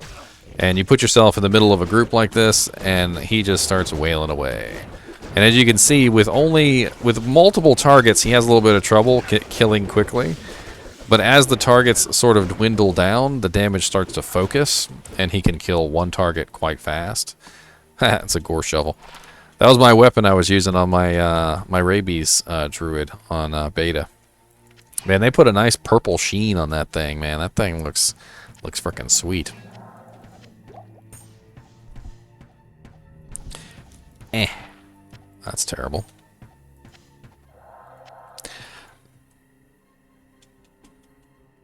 Any idea why Fortitude was made with FCR and not IAS? I'm not really sure. I mean, they were doing a lot of silly things with faster cast rate whenever they came out with Enigma, and they were really making a lot of faster cast rate armors, and I don't really know exactly why they decided to put that effect on there over IAS. There's not a lot of IAS armors, by the way, Onyx. It's just there's very few IAS armors, and And the ones that there are, aren't really the greatest armors in the world. But take Treachery, for instance, here. Treachery is a 5% chance to cast level 15 Fade, which gives me lots of resistances. It also gives me 15% physical damage reduction, which is pretty sweet. 25% chance to cast level 15 Venom, which is very nice for some extra poison damage. And then 45% IAS with 20% faster hit recovery. Just very beautiful armor all around for a Zealer, although it's +2 assassin skills. But who really cares? It's good for me, and that's all that matters. This is Fortitude. That's what you're talking about. So as you can see here, Fortitude has massive amounts of damage on it, and defense on it. And it's a pretty sweet plate all around. It gives you 20% chance to cast level 15 Chilling Armor, which is going to give you a huge defense bonus. And then faster cast rate with all resistances. It is a little bit of a mixed bag when you look at it. So it gives you a huge defense bonus. It gives you faster cast. So the defense bonus would make you think, hey, you're getting in there to be hit. And then the faster cast makes you think, well, hey, you're not getting in there to be hit. And then it gives you 300% enhanced damage, which, again, makes you think you're getting in there to be hit. And then, and then it gives you 12% damage taken goes to mana, which, again, makes you think you're in there being hit. So it's kind of like a armor for somebody who's casting, who's getting in there and getting beat down a lot. So I guess Hammerdin, to be honest. It seems like it would probably be a decent armor for a Hammerdin. Of course, if you were going to be a Hammerdin, you'd probably end up making the Enigma instead, because it's +2 to all skills and faster cast. But I could see some builds who would want to use this. Mainly characters who are going to be casting and who want to get into the thick of it. Because that massive amount of defense bonus actually does help out a ton. Which, by the way, you can get the procced effects. See how I have Treachery? You can get the procced effects, and you can swap out the armor. So right now I'm running Treachery, the Treachery procced effect, and if I let myself get beat down a little bit here, now I have the Chilling Armor as well. So you'll notice that I have both effects on, and my defense has gone way through the roof. That's one of the things that you can do with these armors is, like, for instance, if you have a Fortitude on your Merc, you can take it off, you can put it on, or if you have a Treachery on your Merc, you can take it off, put it on. You can get that proc effect, and then you can swap it back. So right now, I'm literally running the Chilling Armor effect from the Fortitude and the Treachery effect from the Treachery, the Fade, at the same time.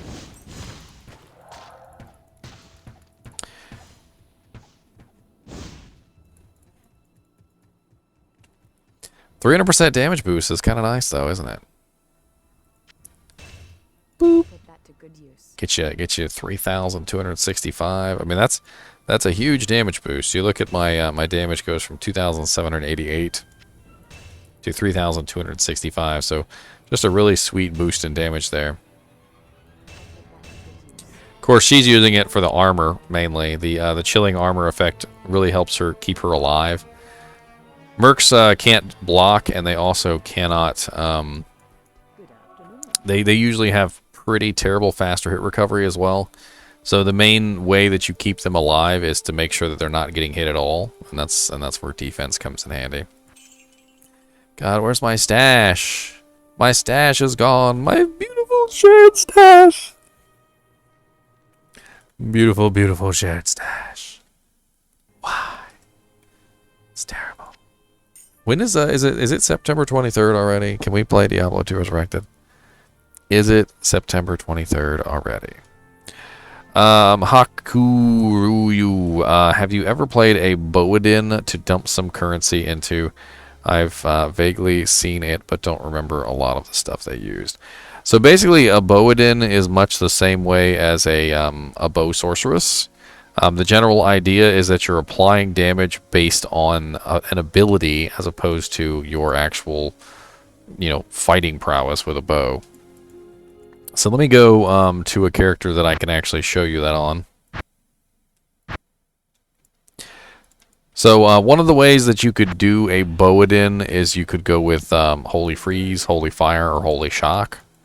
And you're going to build up your fire skill damage, you're going to build up your cold skill damage, whatever specific element that you're going to use. And I forgot to mention this before, but resist fire, resist cold, and resist lightning actually have a neat hidden effect, which the game never tells you.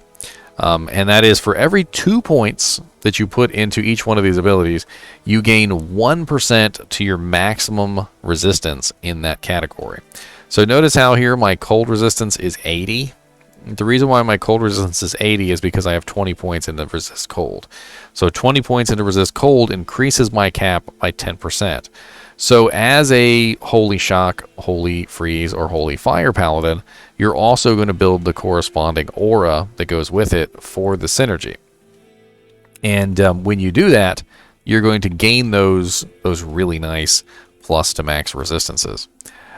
So for instance, if I wanted to be an Auradin, it really doesn't matter what bow I use. And you will probably pick yourself a better bow than what I'm probably going to slap onto this character. But that's not the point. In fact, you know what? This is a classic character. Hold on. Let me grab my non-classic character, shall we?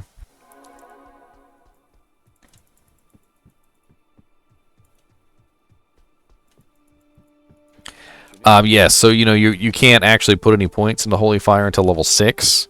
So you can start putting points into Resist Fire right away because it's a level 1 ability.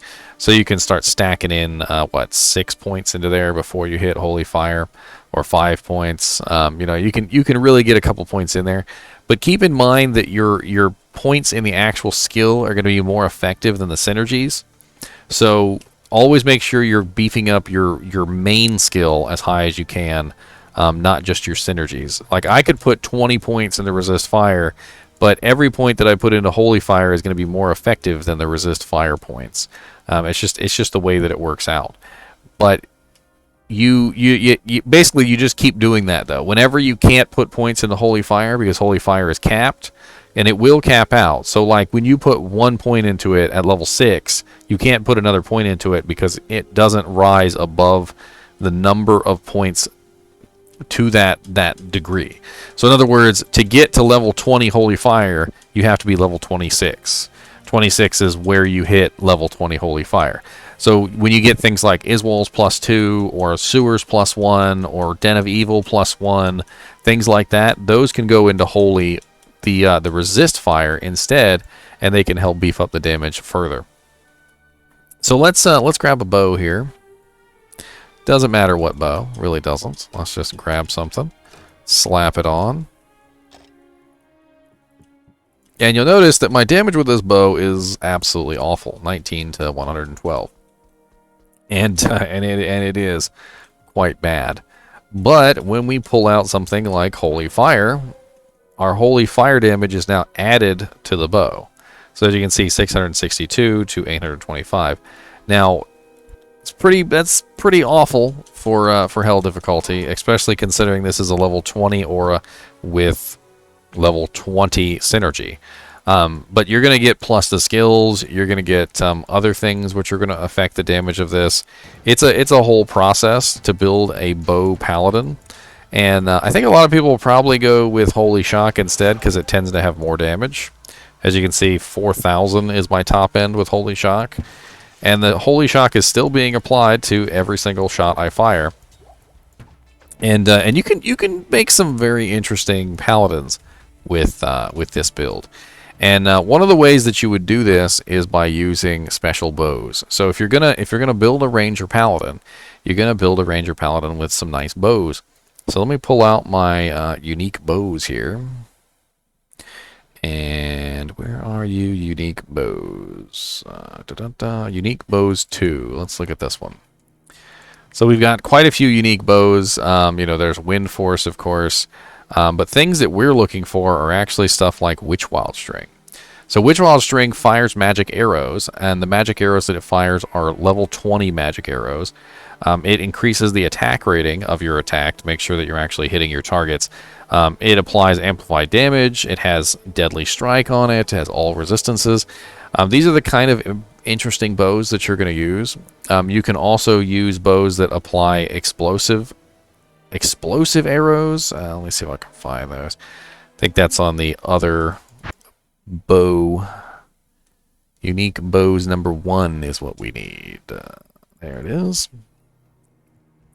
So here we have things like the Kuko Shakaku, which gives fires explosive arrows or bolts, so you get a nice exploding effect.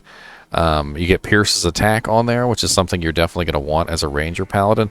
So because you're not an Amazon as a ranger paladin, you need Pierce's target on your bow or on something else. So there is a belt, it's called the Razor Tail belt, and you can put that on and it'll give you 33% Pierce.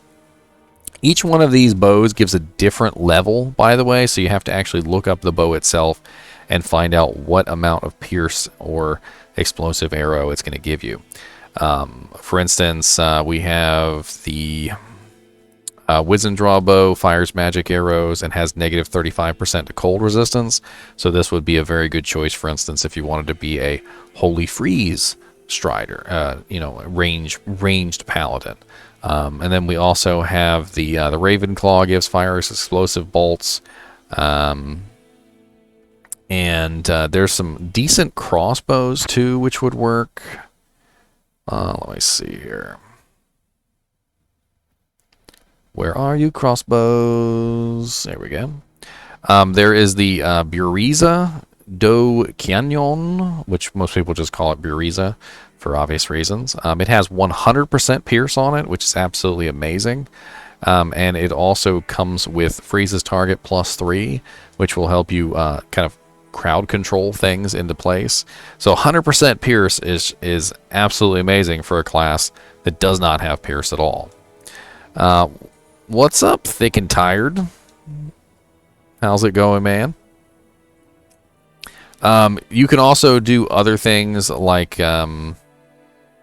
where's that other one? This one has fires explosive bolts or arrows. That's the Hellcast crossbow. We also have the Ichor string has piercing attack on it.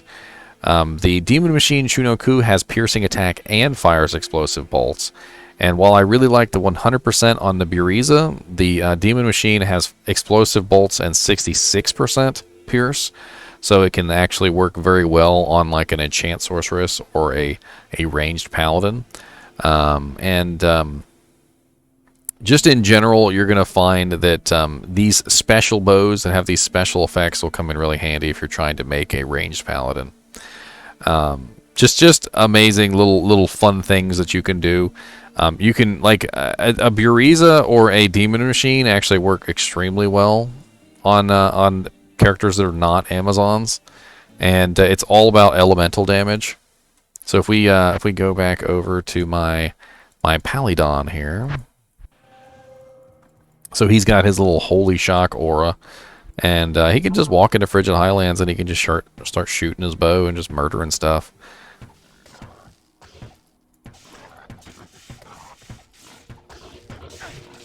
Ooh, okay, mister. You got some lightning resistance, I say. Hold on. That's alright, we gonna get it. Of course, it would help if I had a merc.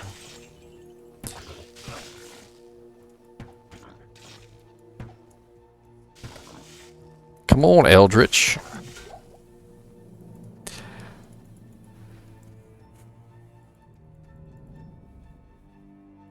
Let's go ahead and edit in some gear for him real quick. Let's give him a Demon Machine, and I'll show you kind of what it's like to play a weird Ranger Paladin.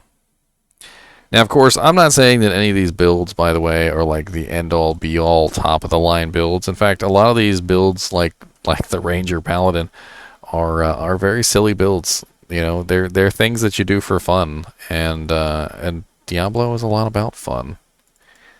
You gotta have fun while you're playing your characters.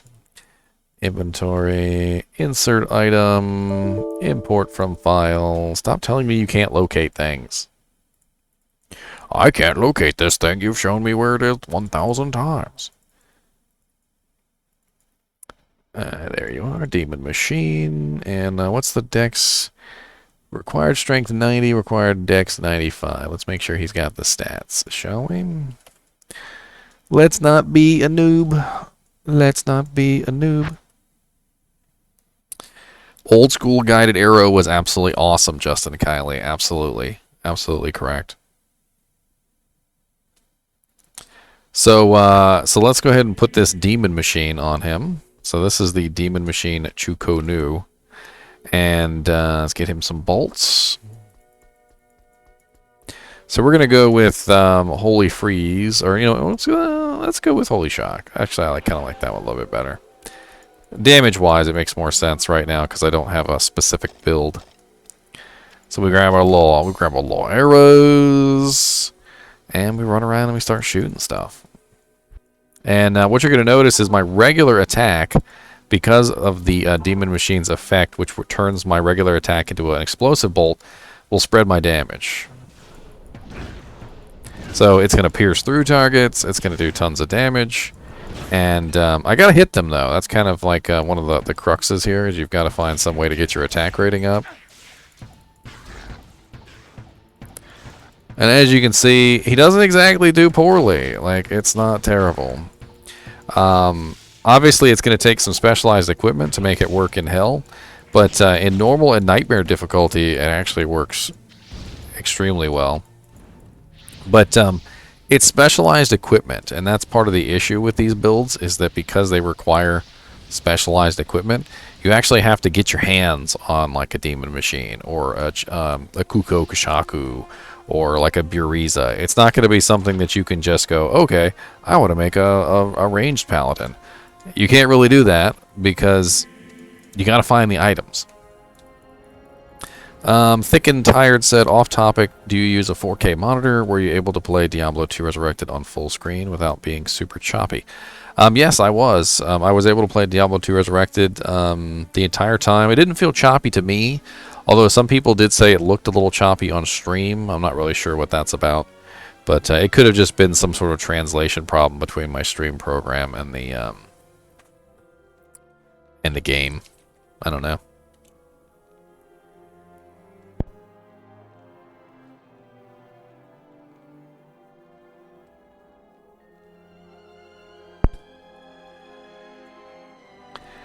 Absolutely delicious water. Why have you guys not told me to drink? Why? So, Holy Freeze is an amazing ability, and I know a lot of people use the Act 2 Merc, because the Act 2 Merc is just awesome. He's the most amazing Merc, because he's got the Holy Freeze aura.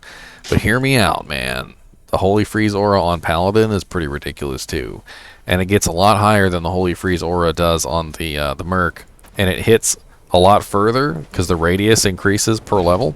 So by the time you get to level 20, you're looking at 16.6 yards, which means just about everything on the screen is nice and frosty. And the other cool thing about the Holy Freeze aura is the slowed target buy percentage. So at level 20, you're looking at 54% slows target buy, which is pretty sweet. And it's just a very nice defensive ability, too, because when you get in there and everything's nice and slow, it's very difficult for them to actually get in there and hurt you. Holy Freeze does not, however, reduce casting speed, though, which is very odd. I never really quite understood that one. I feel like Holy Freeze should affect every aspect of your character, not just your physical aspect. Like, unless they're casting with their mind.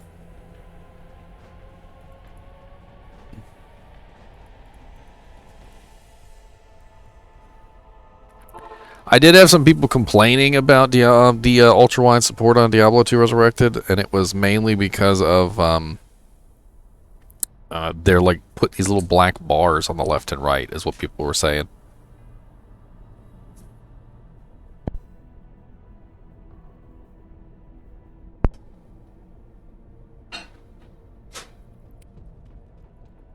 I mean, I'm running at what 16 by 9. It's just regular 4K resolution, and I didn't tend to have too much issue with it.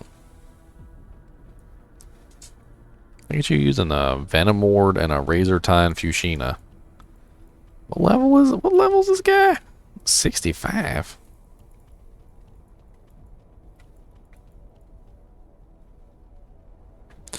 I mean, it is a concern that ultra-wide monitors would essentially give PvPers an unfair advantage, and I could totally see that. It does in fact give PvPers an unfair advantage being able to see that far away. I keep wanting to press F to zoom in on my character, and and I've gotten used to it now. And Diablo 2 Resurrected has spoiled me like a little baby brat, and I really just don't have anything to say about it, because I'm a spoiled little brat now, and that's all there is to it. And I want my little zoom feature back, and I don't care. I want to zoom in on stuff. I wants to zoom. Let me zoom.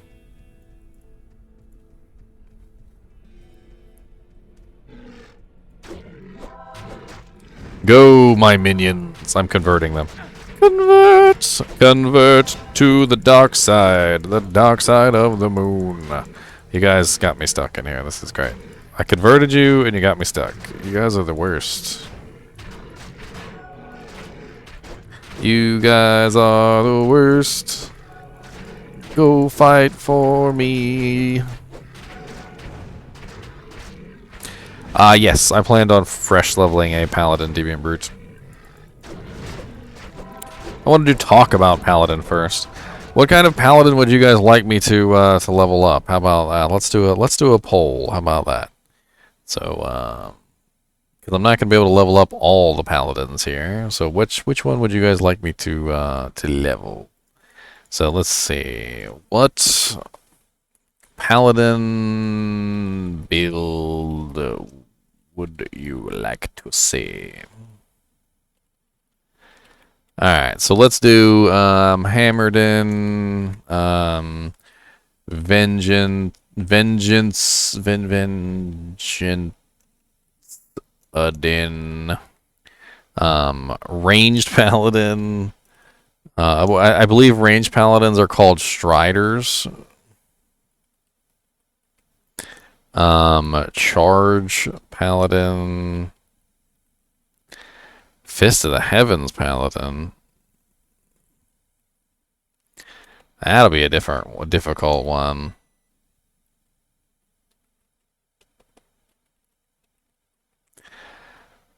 Everybody's gonna vote ranged just to troll. Let's do it. Come on. I don't even care. Do the ranged Paladin. You ain't gonna tell me nothing. I will level it, and I will own it. I've done ranged sorceresses before. A ranged paladin won't be that much different.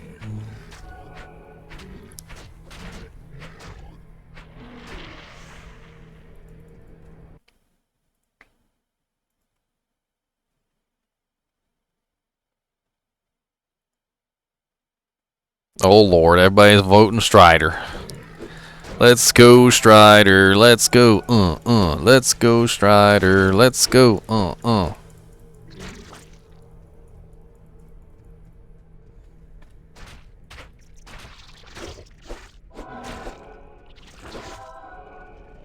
Just convert everything and then nothing dies.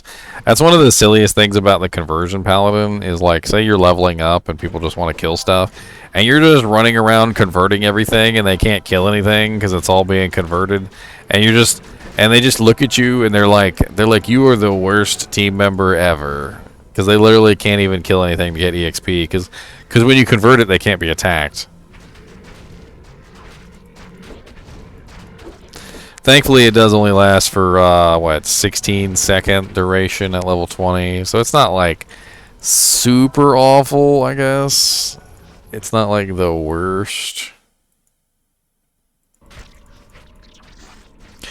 Smiter Paladin with Dracul's Grasp.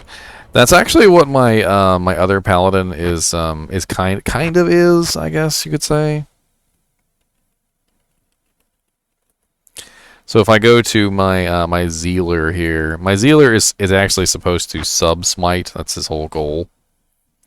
And eventually, he was supposed to get to the point where he would he'd be okay, because he is running Dracul's Grasp, and he has Fanaticism, which is very similar to the way you'd build a Smiter. But he doesn't actually have Smite leveled up yet, so he's he's working on it.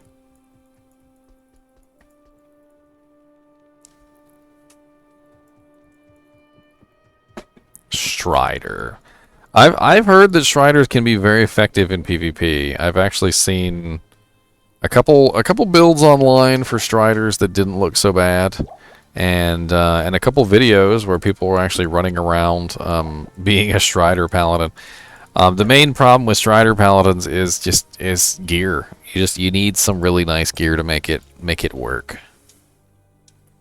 Well, Guided Arrow is a lot like Smite. It doesn't require any attack rating, so Guided Arrow makes a lot of sense from a character who is gonna have attack rating issues.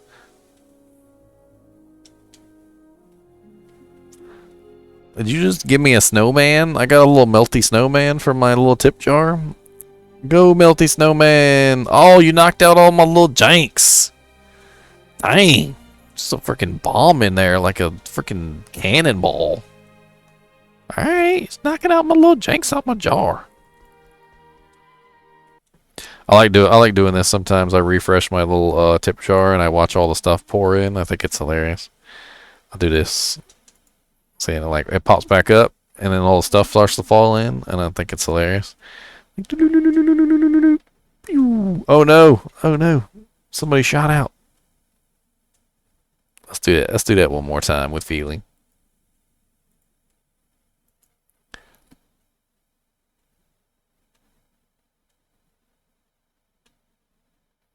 Lord.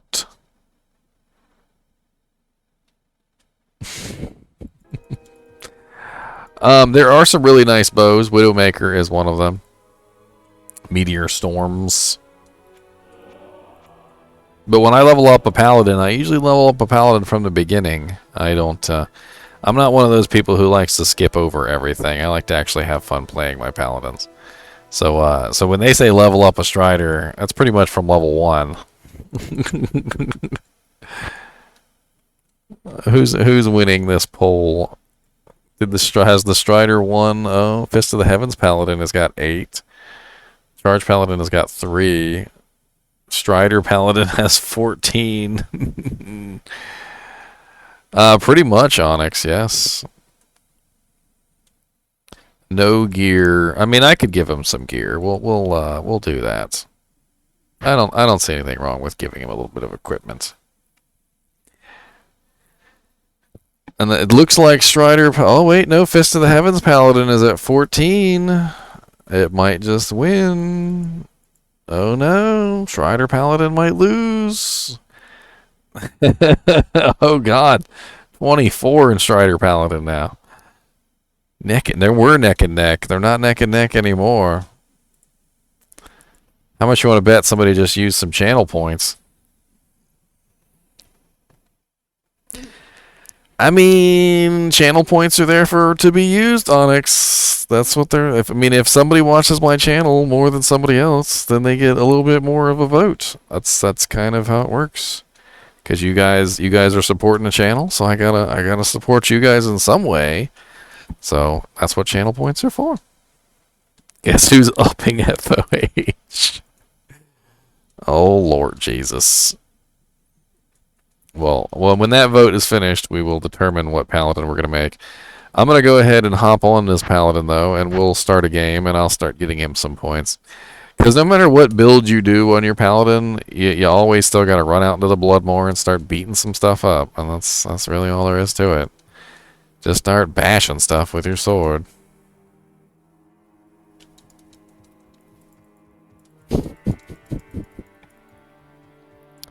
Poor little Pally. Come on, buddy. Let's go smash some stuff. Hack that. Kill that.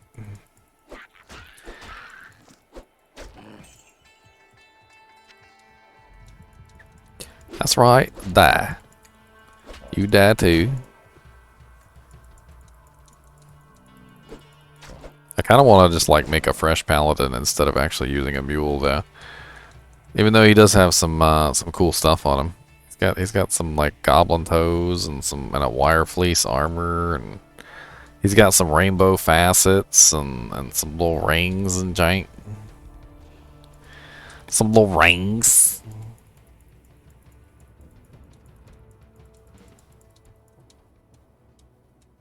Some little rings. Oh, he needs his little twitch throw armor. Hell yeah, we got my little Lobby twitch. Mm-hmm.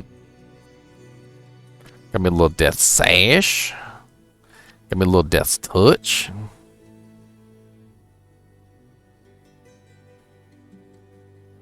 What else we gonna put on this bad boy? Got a Rotha's collar that can work out just fine. Just some Lobby gear for him.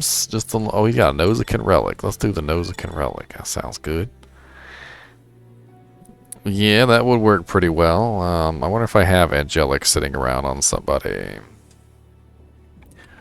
I think it's on my Barbarian. Yeah, I think I have Angelic on my Barbarian. My Barbodian. Mr. Barbodian. So if you guys are unaware of the awesome bonus between Death's Guard and Death's Sash, that's great for low-level dueling even. Death's Hand looks absolutely not the greatest piece of gloves, and the sash isn't really the greatest sash in the world, especially since it doesn't give you very many potion slots. But you do get Cannot Be Frozen, and the set bonus gives you 30% increased attack speed and 8% lifesteal, which is a pretty sweet combo. And then you combine that with something like Twitch Throw, which gives you 20% increased attack speed. You've got 30 and then 20, so that's 50. Cannot Be Frozen and 8% lifesteal, which is just nice. Just very, very nice. And then what else can we throw on our little dude here? Let's He can have a Tarn Helm too. Why not? Why not? We got this gear laying around. A Strider is definitely a character that you would have some gear for. It's not a character that you're gonna play naked. So I would definitely never recommend building a Strider as like your first character. It's gonna be a little difficult, especially since you need a decent bow once you get to a certain level. But we're gonna play it without a bow. So I'm gonna give him this equipment, and he's gonna have some fun doing what he does best, shooting stuff in the face. And let's see. I got any rings I can give him? Any ringalings? Alright, let me go, I hit 32 votes. Onyx voted 1,400 channel points. Good lord, Onyx. All them Chinchilla turds voting in there. I have not seen Saigons in beta, Onyx. I think a lot of the pieces were gated. You couldn't get a lot of them unless you gambled them. I think Deviant Brute gambled a bunch of them.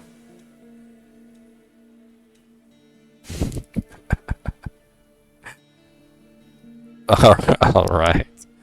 Alright, let's do this real quick. Let me go create this character. I could probably use Mr. Beta Test here. That would be a good idea.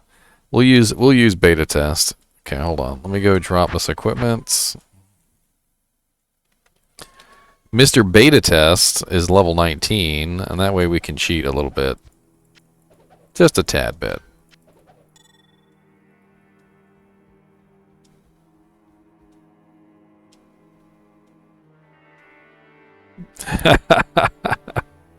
Deviant Brute wanted that Strider, man. He wants that Strider. He's not gonna have. That's his. He wants it, and that's what we're gonna do. We're gonna do Strider. All right. My Paladin has a first name. It's Strider. Okay. I mean, it could be fun. Especially since it's a PvP build, and I know you like PvP builds, so. Alright, so we're going to give him a little bit of gear, nothing super special. And as you can see, the 2-set bonus from Deaths is 30% IAS, 8% lifesteal. And then you get 50% poison from the gloves, 75% poison reduction. You also get the Cannot Be Frozen, all resistances 15 on the belt, with the decent defense, and then the 8% lifesteal, which is pretty sweet. So this character, he's got a whole lot of nothing for gear. But what he does have is some jemmies. So if you're going to build a Strider, what you're going to do is you're going to find yourself a nice 3-socket bow. And you're gonna take this crap, and you're gonna put some gems in a 3-socket bow. That's literally your whole job in life. So let's see if we can find ourselves a nice 3-socket bow. Doesn't matter the damage, really, it really doesn't. You're gonna take your gems. You're gonna get a nice, maybe like flawed topaz, another flawed topaz, and then you need some cold damage in there. So we're gonna do like a chip sapphire. You're gonna see it's not gonna work the greatest, but it'll be all right. And then we're gonna go over here. Let's sell you. Don't need you. Don't need you. And you're going to look for elemental damage skill charms. That's another thing you're going to look for. So you're going to look for cold damage, fire damage, lightning damage. You're going to stack that up because that's also going to increase your damage as well. And let's go get some arrows. We're going to get some arrows. Come here, I need arrows. That's one of the downsides to running a Strider is you need some arrows. Unless you're running Magic Arrow. If you're running Magic Arrow from like the Wizened Draw or things like that, you don't need anything because you've already got the arrows. So Magic Arrow just makes an arrow and just shoots it out of the bow. So you don't even need to have arrows on over here. You could just fire. Let's see. So I wanted to reset my abilities. Let's go ahead and reset. Alright, so we really don't even need any points into anything right now because we're already set, but let's go ahead and take off the Twitch. Yeah, that's what I thought. So the Twitch is providing me the strength and dex to use the bow, so let's just put a couple points into dexterity here. And as a paladin, we're generally going to need a little bit of strength, so let's go ahead and put some in there. And then once we've got our strength where we want it, pretty much everything else in vitality. Alright, now for skills, we're going to grab... I'm trying to think whether we should do Holy Fire, Holy Freeze, or Holy Shock. And yeah, Blessed Aim Mark will probably come in extremely handy because we're gonna be shy on attack rating. That's going to be an issue with us as attack rating.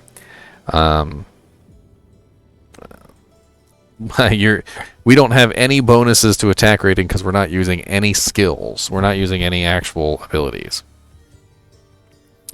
Nox said, do the updated graphics come on release? This kind of looks like the same D2 to me. Yeah, the upgraded graphics come on release. They disabled the G key, so I can't swap, but you know, I can still play the original graphics at least, which is nice. But you know, they're not going to let us see the new ones. Not yet, anyway. It's terrible. I'm a terrible person. So let's do, what do you want to do? Holy Shock, Holy Fire, or Holy Freeze? I'm trying to think. I'm only level 20. Yeah, I'm level 19, so I can't actually do Holy Shock. No, it's level 24, so I can't do that one yet. You know what? Let's do Holy Freeze. Holy Freeze sounds like fun. We'll do Holy Freeze. So we're gonna put as many points as we can into Holy Freeze, which is only 2, which is not very many, and then we're gonna stack all the rest of our points into Resist Cold. And then even then, we can't go any further. So we've still got 2 points left. Let's see what else we're gonna do with these points. We already got Holy Freeze. We can't put any points into Salvation. We're not gonna be using a shield, obviously. So that's a big no. And I think we're done. I mean, we could maybe go down and grab Vigor or something like that, but I mean, that would really just be kind of like a utility skill. I think we'll just hold on to these 2 points for now. Alright, so let's go ahead and get our little, our nice little Holy Freeze aura up, and then we're going to keep this on our regular attack. So let's go, where are we at? Lost City. And right now I'm doing 126 damage, 70 to 126 per shot of the bow. So let's see if we can find something and be rude to it. Oh yeah, let me go grab my mercenary. That would be a good idea.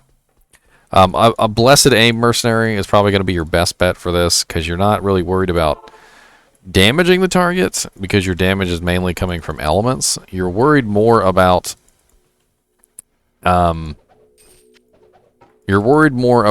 hitting the target. You want to make sure you're actually hitting the target. So blessed aim is which one again? It's, let's see, combat is prayer, defensive is defense, so it's offensive, right? I'm pretty sure it's offensive. They got level 18. Yeah, they got level 18 offensive.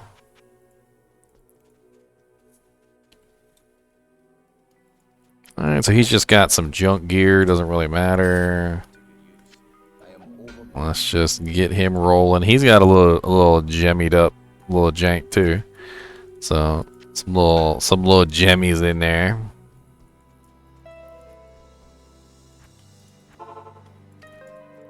Alright.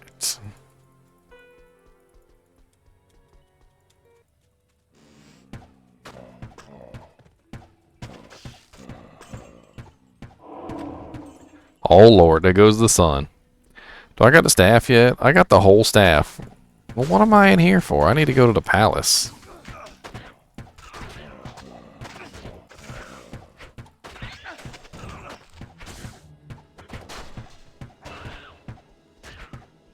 The Strider Paladin. Oh, I leveled up. So the benefit of keeping your skills like this, as opposed to spending them, is that when you level up, you increase that maximum amount that you're allowed to put in an ability. And so not only can I put 1 point into Holy Freeze, which is going to beef up my damage, but I can also now go over here and put 1 more point into Resist Cold. So I'm going to keep that point so that every time I level up, I can just continually keep plunking points into both of them, as opposed to just one or the other. And let's just go ahead and put a couple more points into Vitality. And let's go into the Palace Cellar. I know we've had a lot of Act 2, so I'm going to try and get out of Act 2 as quickly as possible. Drognin. Okay, I already talked to Drognin, so that means I should be able to go into the palace. This is my beta paladin. I actually made him right before the beta. His name is literally Beta Test. What do you mean I may not pass? I literally have the staff right here, buddy. Buddy. I literally have the staff right here, you turd face. Where's Jaren? I want to see Jaren. Why are you hiding in there, Jaren? Every single time, man. I swear. All I got to do is talk to Jaren and I could get in. But no, Jaren can't be seen. Jaren he's busy with important matters. He's not allowed to actually come out of his palace and talk to anybody. You know, why would he need to be able to talk to anybody? It's not like there's monsters ransacking his palace cellar or anything and killing all his harem girls. No. Come out of your little palace, Jaren. Come out of your little palace, Jaren.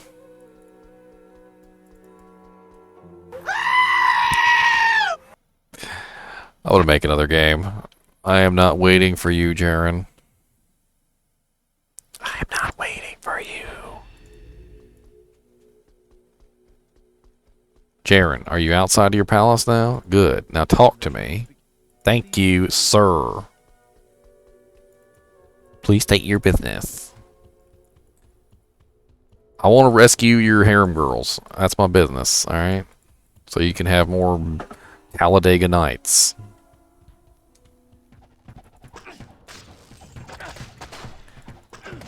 Y'all can just punk off with your little the magic arrows. I wish I had magic arrows.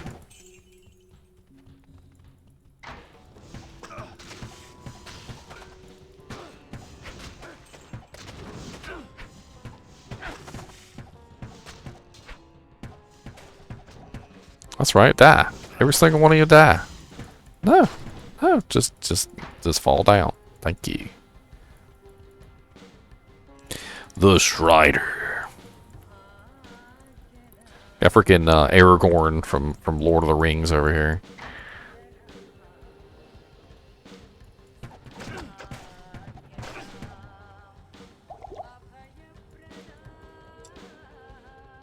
Let's go, Aragorn.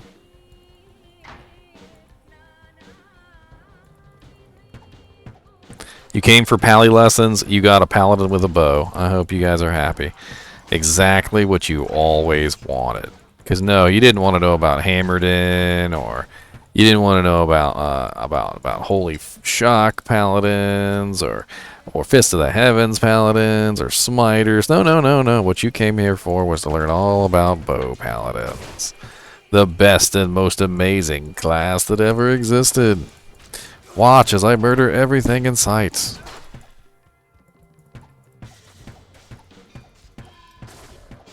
You better back off me. I ain't got time for none of y'all. I'll rip every single one of y'all to shreds, and y'all can't do nothing about it. Look at y'all on the other side of the fence, dying. That's what you're doing over there, dying. You better be glad my bow wasn't going through that particular part of the bars right that moment. I can't carry anymore. What's up, like Corrales Trav? Good to see you in chat, man. I think that's the first time I've seen you talk, buddy. Always nice to have some new peoples. New peoply peoples.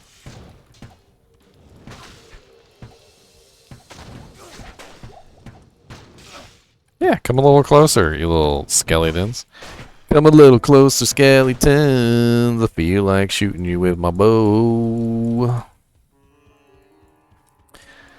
Like ice crystals forming on the tip of my arrows because I've got so much holy freeze damage. Into Horizon. God bless it. They always got this thing locked up tighter than a nun's butthole.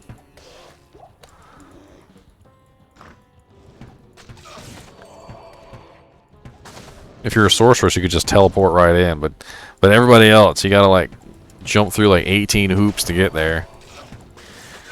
The hoops are on fire, and there's like a trainer holding like a little fish, and you're trying to get you to jump through the hoops. Like, over here! Over here! This way!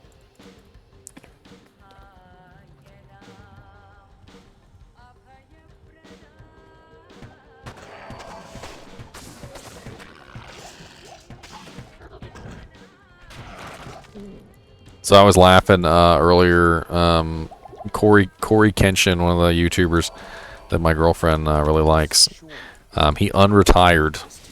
Apparently, he retired when he hit 10 million subscribers, and I was like, he just put a video out earlier today. I was like, he's like, yeah, I'm coming back, and I'm like, apparently he had a bunch of stuff going on, and I don't know. And then I guess he finally decided, he's like, you know what, I'm coming back. Oh yeah, there's gonna be 8 million sorceresses, Onyx. Like when you log in, that's just all you're gonna see is sorceresses. Any sorceress item, faster cast, really nice like sorceress staff or wand or whatever you find sorceress, hold on to it because you can trade it. Like if you're not gonna do a sorceress, doesn't matter. Just hold on to that sorceress crap that you find. Mage fist, triangles, gloves. Really nice leaf bases, just anything that has to do with sorceress, just hold on to it and trade it. You'll be able to get yourself some pretty good equipment for it.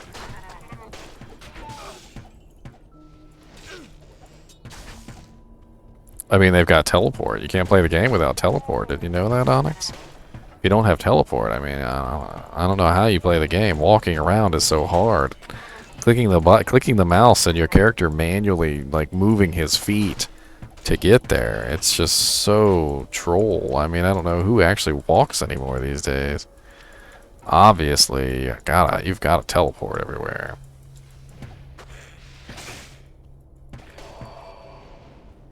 It's very important.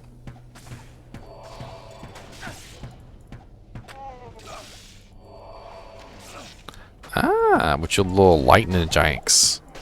Nobody said that you could lightning me. I don't want it, and I've got to pee. But that's okay, because I'm going to hold it in till I die or until I don't even know where I was going with that. It all rhymed, though.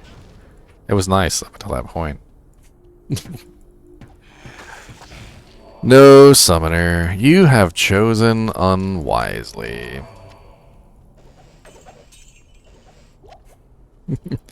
Thanks for the follow, Suck Snook. Gotta check this sacred globe. Might be worth selling. I need all this money. I'm a noob. What's this? Garbage. What's this? Replenish life 6. I'd hold on to that if I didn't have something better already.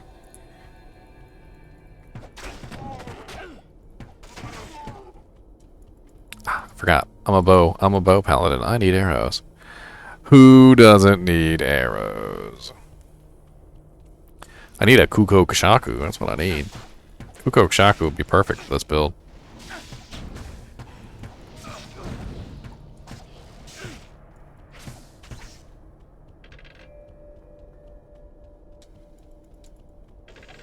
Now, of course, as you progress, you can always respec this a little bit. Like, say if you start out as Holy Fire, and then you start to find that Holy Fire is not working out the best as you thought. You know, you could swap over to Holy Shock or Holy Freeze later on.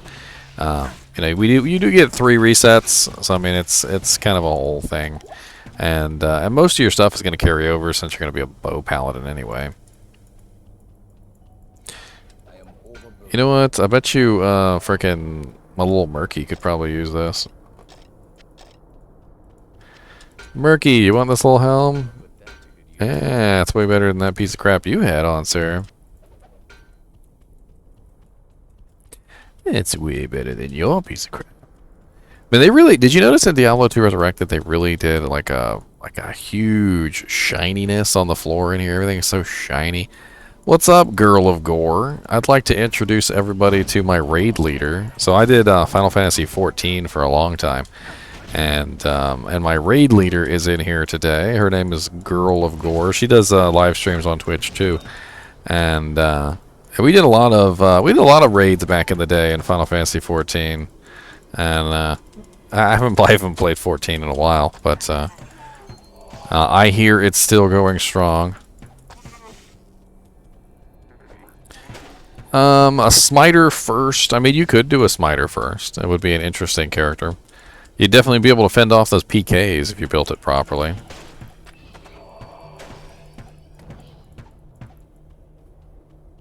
How many channel points do I need to earn to entice you to show me one of your fur babies? You talking about my Chinchillas? Or a cat? Or a dog? Because I can't really pick up the dogs, but... I mean... Yes and no. Deadly, I mean, it is sort of expensive later on in the game. Like, you need to get yourself some Dracools and some other very interesting pieces of equipment. But since the damage of your smite is based on your shield, you'll find yourself swapping to the highest damage shield most of the time. And it's not really like a huge deal gear-wise until you get to Hell. I think in Hell difficulty it starts to get expensive.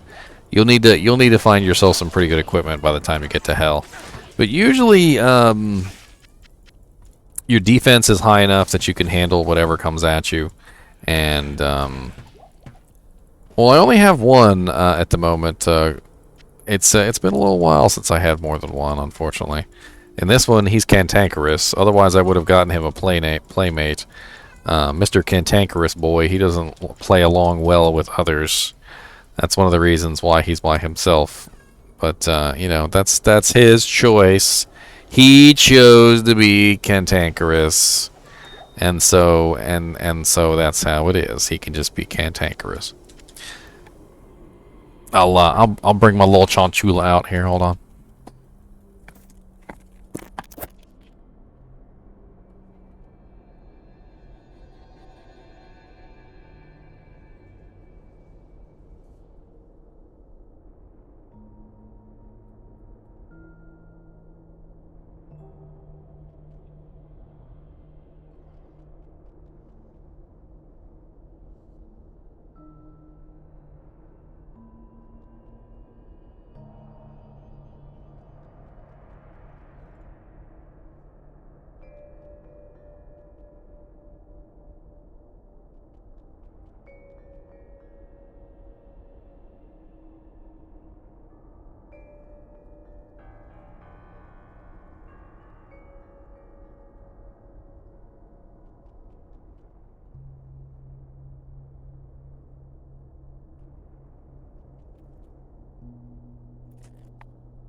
What's up, Jelper?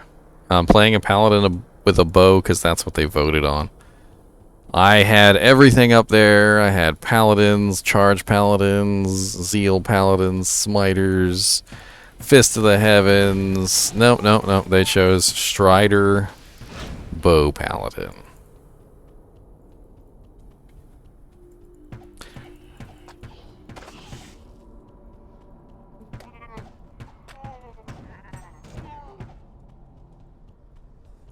The strider. He's kind of OP in normal difficulty, to be honest. Like, pretty darn broken, I think, in my opinion. Muppets? We have Muppets? I like Muppets. Muppet, Muppet, Muppet, can't you see?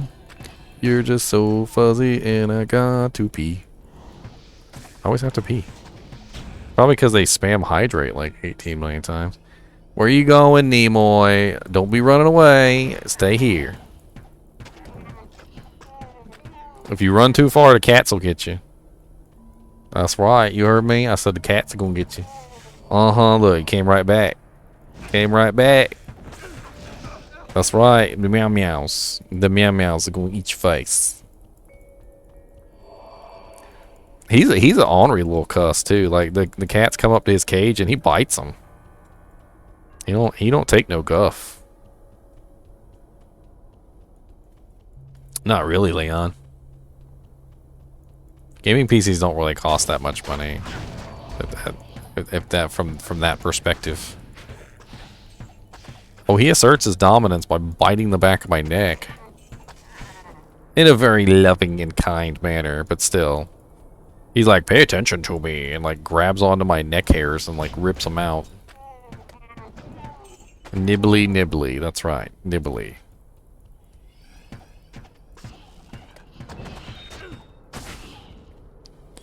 Flawed amethysts. Is he literally hiding behind my head? I swear he knows where the camera is, and he's like deliberately hiding from the camera. Look.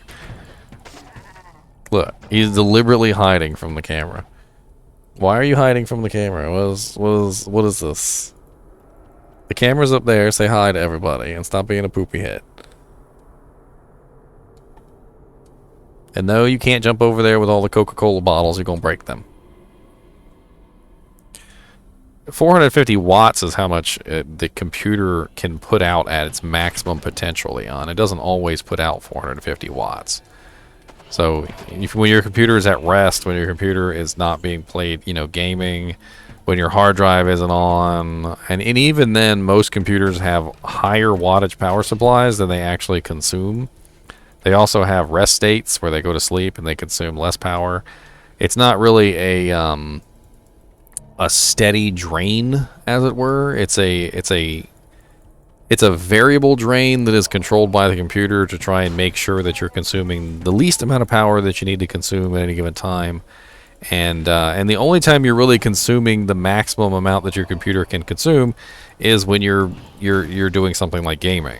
So like during that short period of time when you're playing a game, your computer's probably consuming the most electricity that it probably ever will, but it's still not going to exceed the 450 watts on your power supply, because if it came close to like the exact number that your power supply was capable of putting out, your computer would probably cut off, because that means that your power supply is not putting out enough juice, and your computer would lose power and cut off.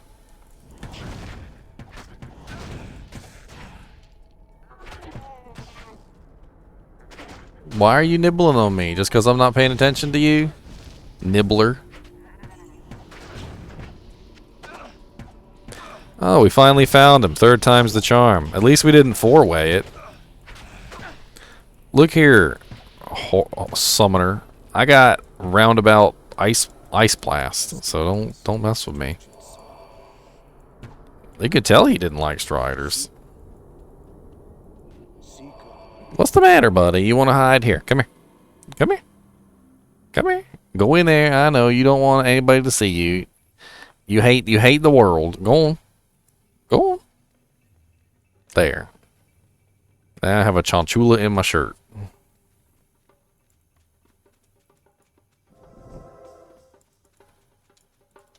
Don't chew on my headset wire.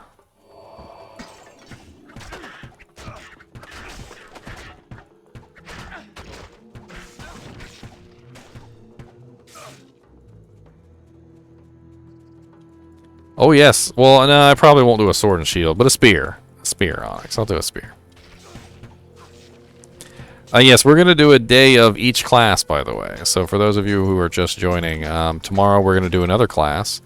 And the day after that, we're going to do another class. And the day after that, and so forth and so on. So we've only got 6 classes left. And if you guys would like to vote on what class to do next, I can... you know what? Let's go ahead and we'll do that. So that way I have that out of the way. So we know what we're going to do tomorrow. I'm going to have to leave one class out of the voting, unfortunately, because the polls only have 5 options. But it'll be okay. Which class for tomorrow?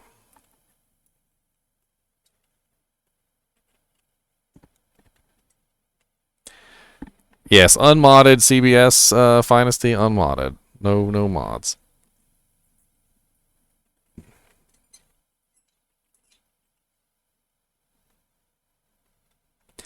Amazon, Sorceress, Barbarian. Who are we going to leave out? I'm not going to leave out Necromancer. Necromancer. I did a lot of Druid lately. We'll leave Druid till last. I've actually done way too much Druid recently because of the changes. We'll do Assassin. Alright, so this is the vote for tomorrow's video. So tomorrow's stream will be whatever you guys decide. And, it'll be the day of whatever the vote is. No, we're not voting on what the barbarian's going to be yet. That's not today. Later we'll vote for that. Look at him staring at the chinchilla. Look. I can see. Stop staring at my little chinchilla. Stop. No evil cat stares at the rodent. He's not for you to eat. He is not. Tell him, Nemo. He say, I'm not tasty. I got lots of fur and you just gonna get dry mouth.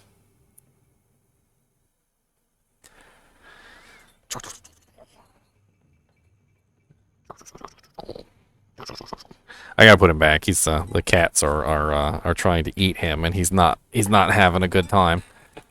One of the cats is literally staring into his soul.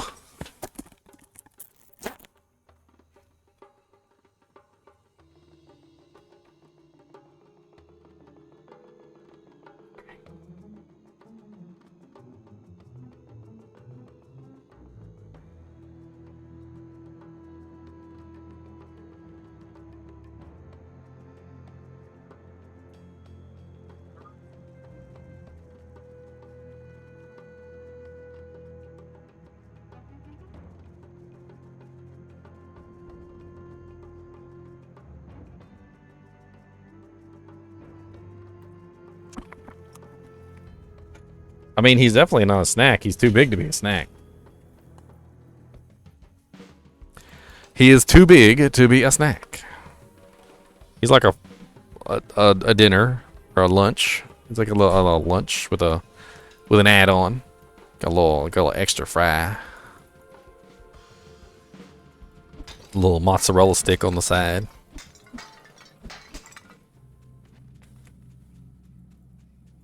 Cats don't know what to make them. I'll take them sometimes and I'll just put them up to the cats just for laughs. And the cats are like, what the hell is that thing?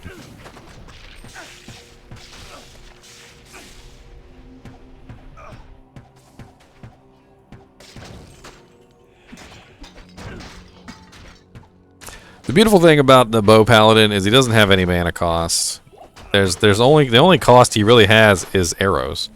So, unlike a lot of the other builds, you don't really need mana potions. In fact, I don't even know why I'm holding mana potions. I just drink them all. Could you explain how Vigor works together with other MS sources?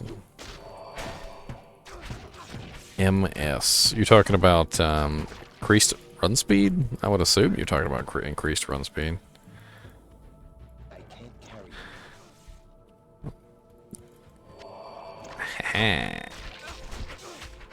Well, believe it or not, there are breakpoints for increased run speed, just the same way there are breakpoints for everything.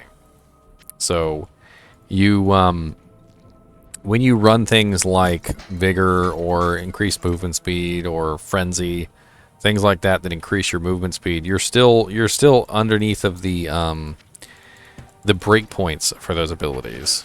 It is possible to get your run speed up to some pretty crazy amounts. And definitely having things like vigor will help a lot. But I'm not exactly 100% sure how it interacts with it. I do remember that. Let's see. Let's see if I can pull this up because I do remember this one bit.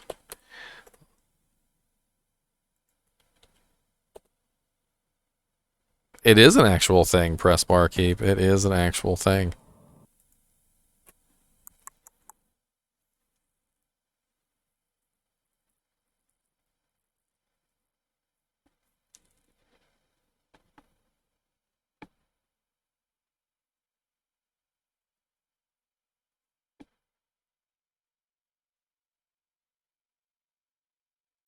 Well, it's because the Paladin has some very nice elemental damage attacks, press bar keep.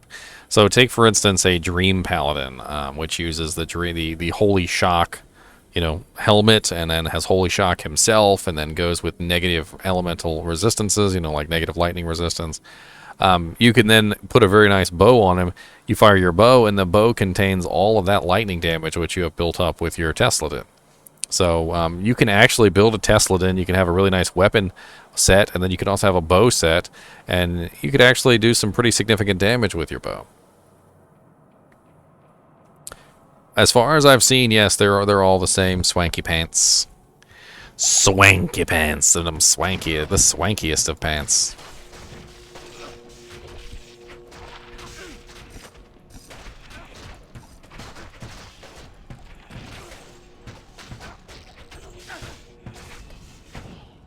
Yeah, so the beautiful thing about those auras, Holy Shock, Holy Fire, Holy Freeze, is that they apply your elemental damage to whatever your weapon is, melee or ranged. And the faster you can attack, the better, obviously. So the more hits you get in, the more you can apply that elemental damage.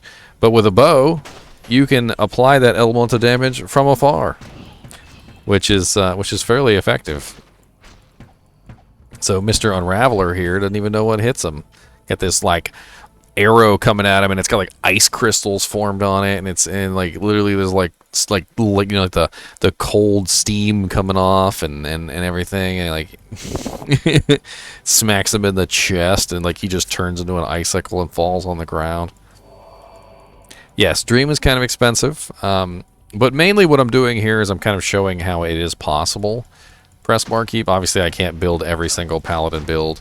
I'm also here to answer questions too. So if any of you guys have any questions specifically about Paladin, just let her rip, as it were.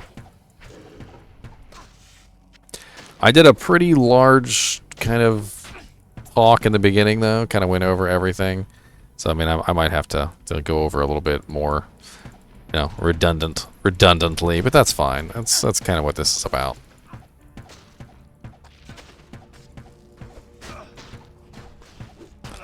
Where'd you come from, sir?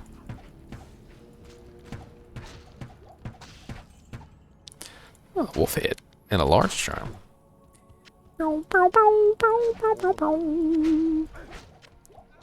Alternatively, I think you could also even throw javelins, but it's not going to be anywhere near effective as a bow. You also want to build up elemental damage charms, so as you find them on your character, you're going to get poison, you're going to get lightning, you're going to get cold, you're going to get fire. It doesn't matter what the element is. The more elemental damage, the better, just generally because you're applying elemental damage anyway. So having more elemental damage is definitely not a bad thing. Later on, as you get your character higher in level, plus the skills is going to be a little bit more effective than the elemental damage charms. But it's I'm not like super mad about any of it. I mean, you kind of just use what you can find at the time to beef up your damage, and the higher your damage gets, the better. Right now I'm only at 146 damage, which is pretty paltry. God, I always have so many potions. Go away from me, potions. I do not need thee.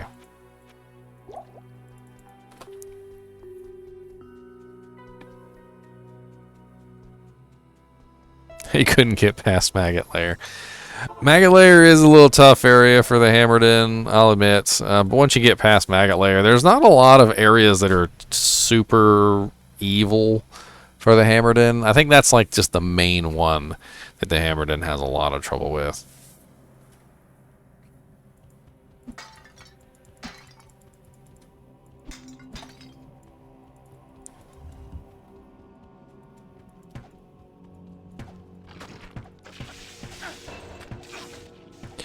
Not too bad, Onyx. With a Summon Necromancer, usually what you do is you roll with your Clay Golem, mainly.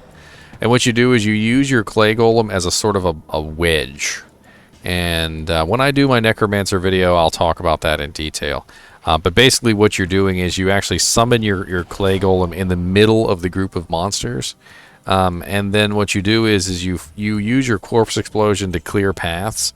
So while Summon Necromancer may not work very well in Maggot Lair, your summoning of the Golem and your use of Corpse Explosion actually work very, very effectively in there because everything is so tight. And even as a low-level Necromancer, you don't have to worry about it because your Corpse Explosion only has a very tiny radius, but everything is so close together, doesn't matter, everything dies.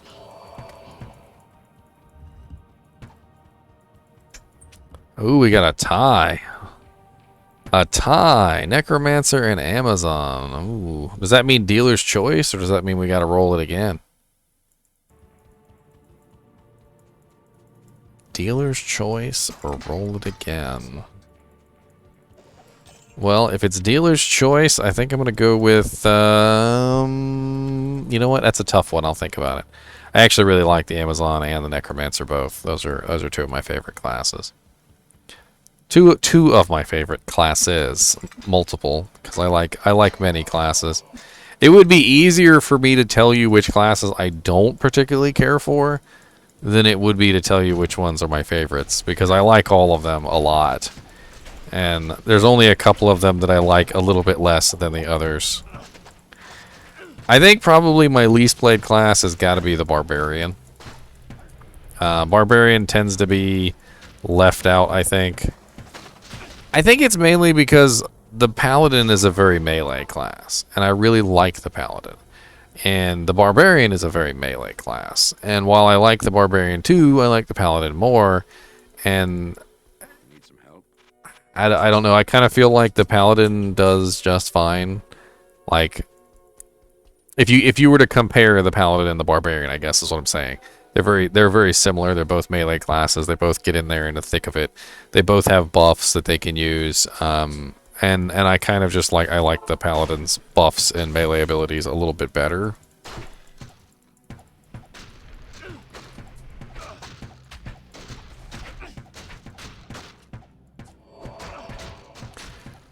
Well, I usually used to get bugged in Whirlwind whenever I used it, and that was one of the things that kind of turned me off of it, is a lot of the times you would get stuck in a Whirlwind bug. I don't know if you guys have ever had that happen to you. It's basically where your character, because your character can't do anything when he's whirlwinding, so he's not allowed to actually like drink potions or like change his equipment or move anything around in his inventory. While he's whirlwinding, he's basically like just locked out of everything. And I've had so many cases with Whirlwind where I got locked out of everything forever until I logged out and logged back in. And it happened enough times that I kind of just didn't like using Whirlwind anymore. I actually do kind of like Frenzy. Frenzy's alright. I actually really like playing around with Frenzy. It's a really fun ability. You run really fast. You hit really fast. It's just a really fun ability in general.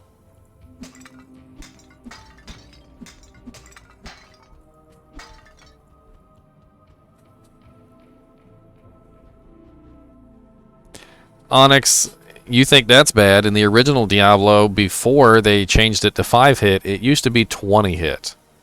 Okay, can you imagine you're fighting Diablo and you hit Zeal and you're just 1, 2, 3, 4, 5, 6, 7, 8, 9, 10, 11, 12, 13, 14, 15, 16, 17, 18, 19, 20. Diablo done killed you by then. You did. And back then, the mages in Chaos Sanctuary used to cast Iron Maiden. So you're in the middle of your 20-hit Zeal, and they cast Iron Maiden, and about the only thing you can do to save your life is save and exit. Well, thank you for the subscription, Jolper. I appreciate it, man. Always happy to see some subscribers. By the way, if you subscribe to my channel, you don't have to watch any ads. I've set that up. I didn't know that was a thing until recently, but I did set that up. So no ads for subscribers, and then also you also get some really cool emotes. By the way, I got some Chinchillas. I got little Chinchilla chonkers and Chinchilla with a heart and little crying frog and laughing ginger and all these little things. Look at all these. I got tons of little emotes. Hey, there's a whole bunch of emotes for you. Have them. I probably will do a countdown eventually, revision, but I'm not gonna do like a 30-day countdown. The 13-day countdown I did for beta was a lot. I'll probably do something similar. It actually is pretty fun, Interlope, and eventually you will get better skills. So obviously, Paladin does not have any bow skills, but you can get your hands on some really nice. Ooh, 25 poison damage. I will take it. 25 poison damage will add to my elements very, very nicely, so I can poison people as well as freeze them to death. Because who doesn't like to be poisoned and frozen? So later on, you'll get yourself some really nice bows. So let me go take a look at those real quick while we're. Let's see if I have any laying around. Because I might have one or two of those bows just sitting around on one of my mules. Let me just double check here. No.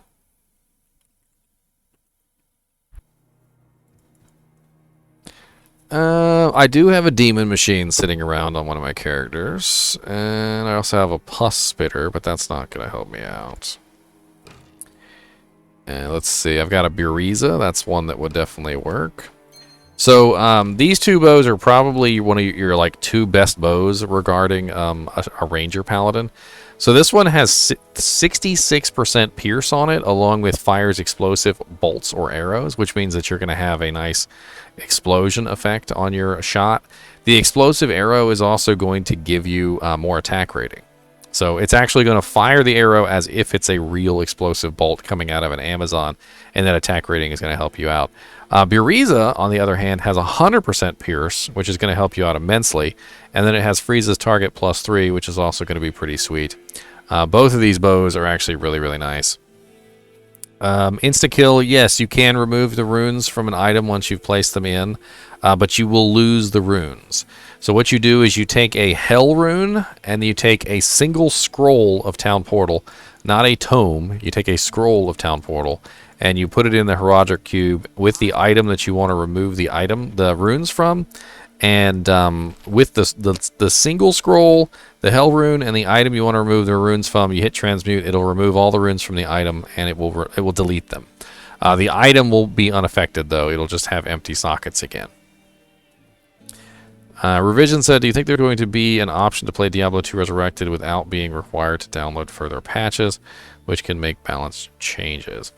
I wouldn't think, no. I mean, they did that for Diablo 2. I don't see why you couldn't do it for Diablo 2 Resurrected. That'd be pretty cool.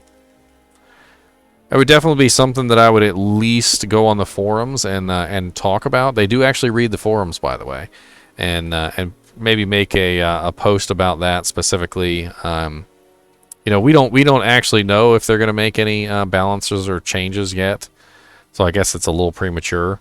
But should they ever make balance changes, it would definitely be nice to be able to not have to worry about that. So let's see. These are both kind of high level 41 and 49. But Pus Spitter is level 36. It does have lower resist on striking, which actually, you know what, that actually might work very well with the build, because lower resist is going to increase the elemental damage. Yes, yes, yes, that would actually work very well. There's no special attack on there, but it does have poison damage. It has the poison nova. It's got the lower resist. That might be a halfway decent strider bow for early levels, so we'll give him that one as well. And Mr. Beta Test, come on, my buddy. I've got, I'm running Death Set, Beard. I've got the Death's IAS gloves on right now.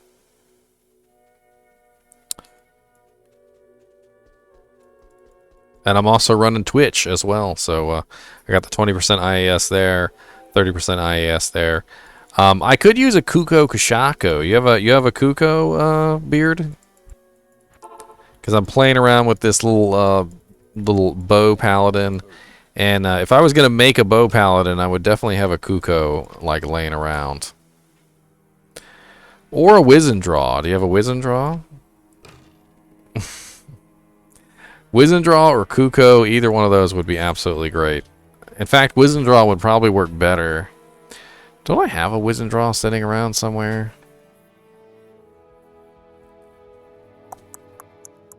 I do, but I tiered it up. That's right, I tiered that Wizendraw right on up. You haven't really played since the first week. Well. So the reason why Wizendraw would work well with a Holy Freeze version is because Wizendraw has negative 34% to enemy cold resistance. And that would just work surprisingly well with a Holy Freeze paladin. But if I wasn't running Holy Freeze, if I was running Holy Shock instead or Holy Fire, you go with a different bow. Do I think the fact that killing the Cow King won't stop you from doing the Cow level will change the ladder reset meta for D2R? Cow farming might be OP. I mean, the whole Cow King ending your ability to make the portal never really was much of a hindrance in the first place. People worked around it fairly easily. I don't really know how to put it other than that. Like, it really wasn't that big of a deal. It never was.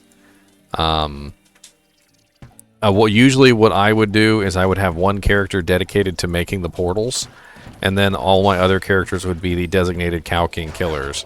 And you could also safeguard yourself against losing your access to the Cow portal just by simply not killing Baal in Hell, which is fairly easy. You just never join a group where that quest is open.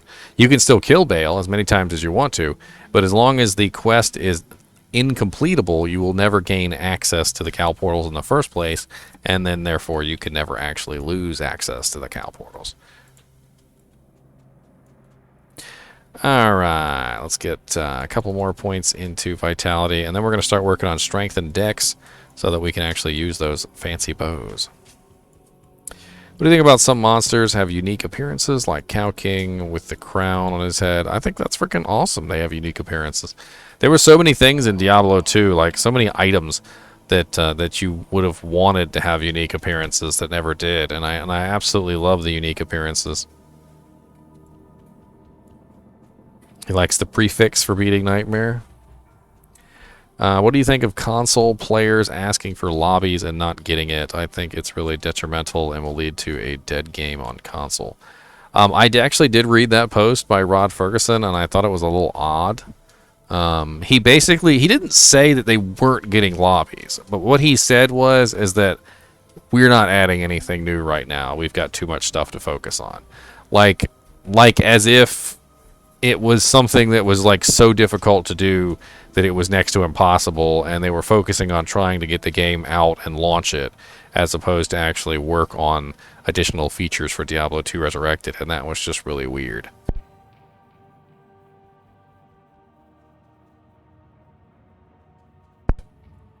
Throat's so dry. I'd have to actually go pull up the comment. So one of the things I pride myself on, and this might sound a little weird, is I pride myself on reading comprehension. And what was his name? Is it Rod Ferguson? Ferguson. I think that's his name.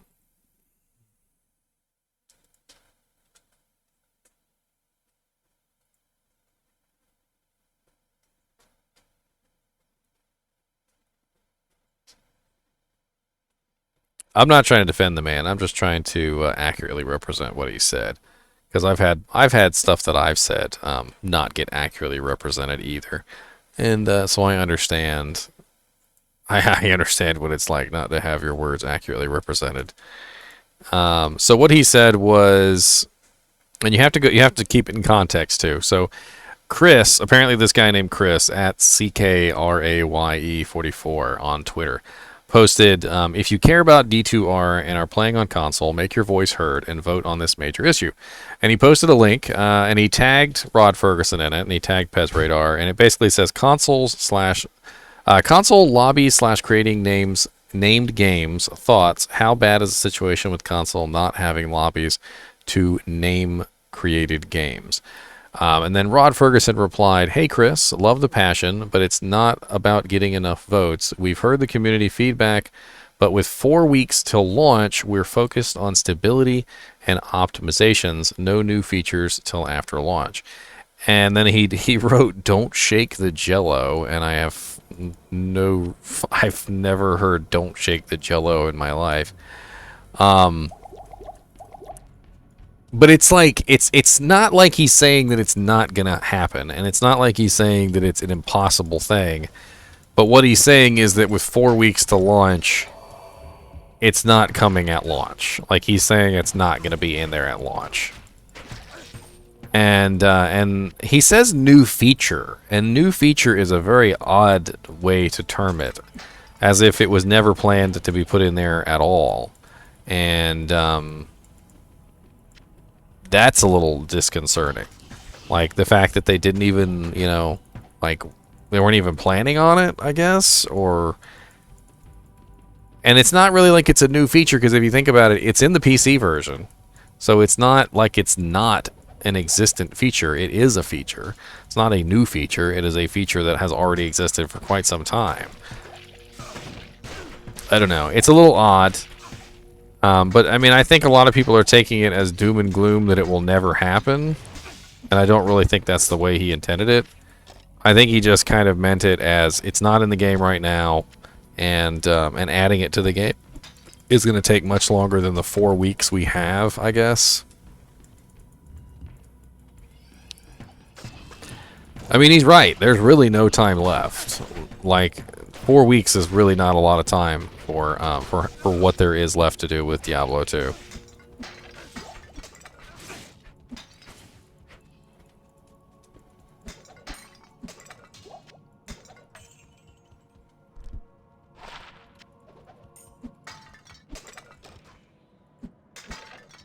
So there are some issues with multiplayer on Diablo 3. Like, there's definitely some problems.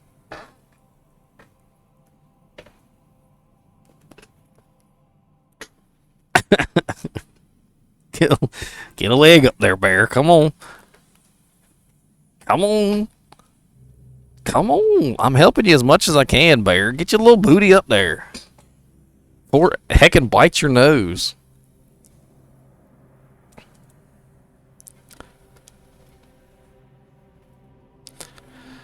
I'm a little worried about, like, what we saw and what they probably have finished, because, like, we didn't even have a keyboard on frickin' PC. Like, if you plugged in a controller and you try to go to the lobby and type in the name of a game, there wasn't even a keyboard, like, to type in the name of a game with.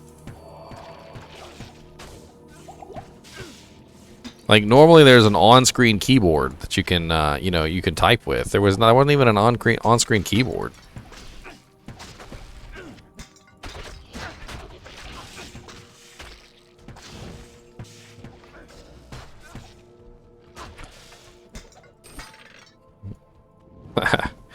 I probably should have chosen Holy Fire to counter Duriel, but I chose Holy Freeze. So yay!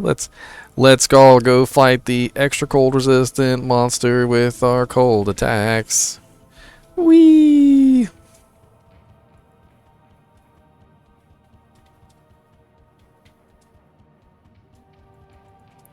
Yeah, I don't understand that whole mentality. Like, why do they want to limit the communication with people? Like, why are they trying to make it hard to form groups, make it hard to team up, make it hard to I don't get it. I mean, out of all the systems, the consoles are probably going to be the least affected by bots. So, I mean, I don't really understand the idea of not allowing people to name their games.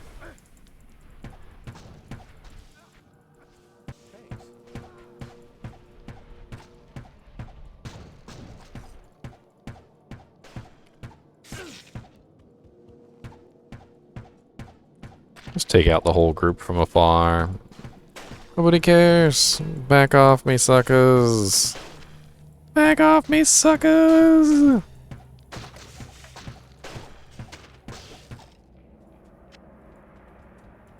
Was that it?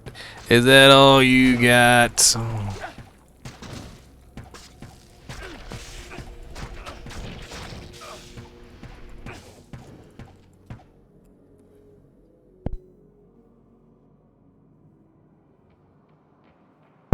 I mean, I don't think it's going to be dead on console.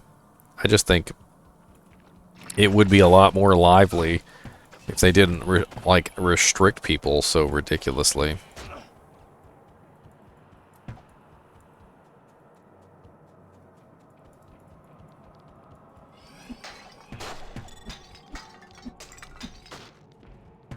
I mean, that's pretty much all that's online right now. Like, is bots. Bots for days. Like, you can get on, you can play with other bots. That's always fun. Let's play with bots. Come on, Duriel. Look at this. I'm on I finally got the game and I'm still stuck in Act 2. The jokes.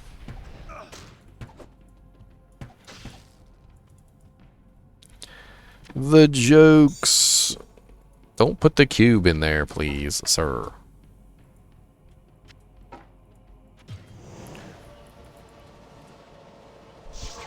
Alright, so we do have Cannot Be Frozen from Death set, so we should be halfway decent. But Cannot Be Frozen does not protect you against the slows target buy effect from Holy Freeze, so keep that in mind. It's going to protect you from the chill, but it's not going to protect you from the actual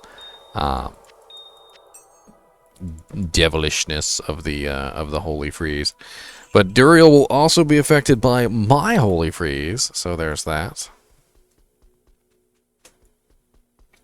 Let me grab some potions, resurrect my merc, try not to look like an idiot live on Twitch. Come on, buddy, let's go. Why does it always seem like the Paladin's running like he's got a stick between his butt cheeks?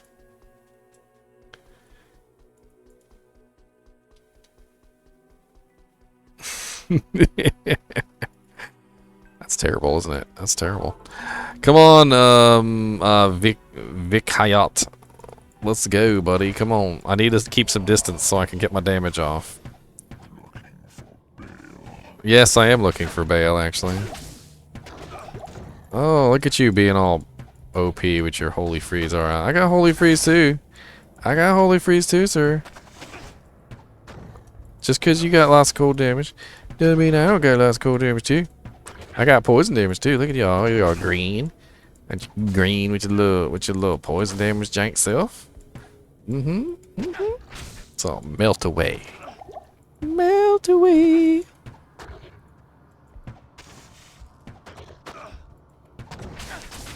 Ah. Why are you being so rude to me, Daryl? Daryl, can we talk about this? Why you gotta always be so rough with your adventurers? I just came here to find Bale.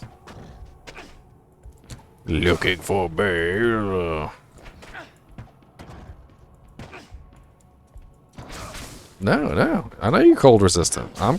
You're super cold resistant. I get it. You got Holy Freeze. I got Holy Freeze. We both got Holy Freeze. We're Holy Freeze brothers. We are the brothers, Holy Freeze. The brothers too. Haha. The brothers. It's like one of the worst things you can do is be like a cold damage something, and you go in there with Duriel, and Duriel just laughs at you, and he's like, oh, he's like, yeah, I'm like almost immune to cold damage, by the way, and you're like, oh, what about poison? It's like, yeah, that kind of tickles. Like, well, I got like a little bit of poison. It's like, well, you're gonna need a lot of bit of poison. I mean, I got like maggots, like literally, like growing inside of me, like wiggling around and stuff. I'm pretty poison resistant too. Like, what about fire? It's like, oh yeah, fire really hurts. Oh, that burns. I ain't got no fire. Crap, no fire. What's up, Duriel? Let's go, buddy. Leave my little merc alone. Stop trying to shatter him into 1,000 pieces. What you gonna drop me? Something good, I hope. Got me a breastplate and a helmet and a kite shield, and I don't need none of it. That is terrible. That is just awful. That is so bad. That is awful too. Like, what is you trolling me, Duriel? That is why are you just so bad. I mean, I think that might be no. That's actually pretty bad too. That's you.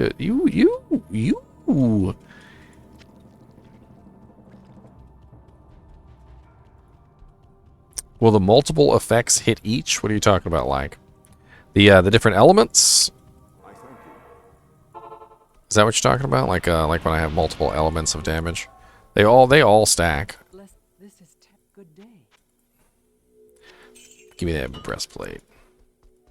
Yes, they will all stack in tandem. So if you have like a 25 poison damage charm and cold damage on your Holy Freeze aura, and then you also have, you know, maybe like a lightning damage charm and like a hat that gives you fire damage. They all stack together in a nice multi-spectral amazingness. I wonder if drops will be more balanced mob versus boss hunting. Well, monsters can drop really nice items. The reason why bosses tend to drop better items is because they have more drop slots. So monsters can basically, your basic monster can drop one item. Your like super unique monsters can drop 2 items. They like almost always drop 2. Your like elites and stuff like that can drop like 1 to 3 items. Like it kind of depends. So the reason why people tend to farm bosses is because bosses can like, they will like always drop like 6 items, even if those 6 items is just scrolls of town portal. You know, speaking of Duriel. Alright, so we are in Act 3, somewhere we could not go in Diablo 2 Resurrected, which is kind of funny.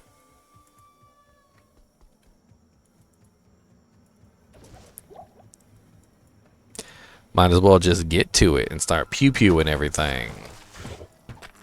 Don't be poisoning me.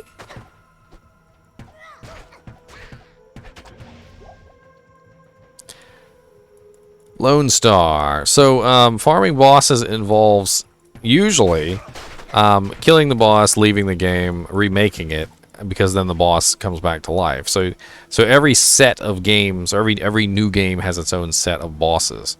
So if you were to leave this game, for instance, and come back in, I just killed Duriel. But if I make a new game, Duriel will be back there again, so I can kill him a second time. The trick is you know, finding Duriel, which is a little bit more difficult. But he will be there every single time I restart the game, and you can farm him if you want to. He's not the greatest monster to farm. Some of the more easy monsters to farm are things like Mephisto, Diablo.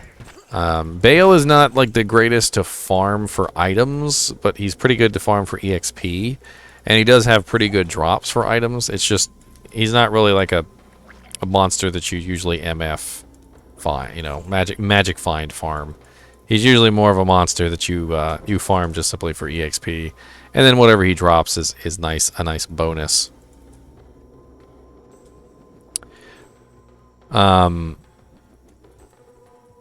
let's see here. I'm trying to think if there's any monster I could farm at this low of a level, but the super uniques are pretty good to farm. There's actually a couple super uniques, but they're not really good to farm in normal difficulty. Those are monsters like Bishy Bosh, Rakanishu, Cold Bane, Treehead Woodfist, Andariel. You know, there's a whole lot of little super uniques that are spread out all over the place. And if you'd like to get some information on what those super uniques are, let me pull up a list for you guys. So as I said before, super uniques are monsters that will always drop 2 items when you kill them, and it's one of the reasons that people will farm them. So if you take a look at this list, it actually goes over all of the super uniques in the game, and you can have a look and you can see which ones you know, are easy to get to. You know, like some monsters are very easy to find and very easy to kill. Other monsters are not. Like I would never recommend anyone kill like farm Lord Decease, you know, because you got to go in there, you got to pop the seals. Takes a little bit of time, you know. You got to teleport all the way down there, kill all the monsters.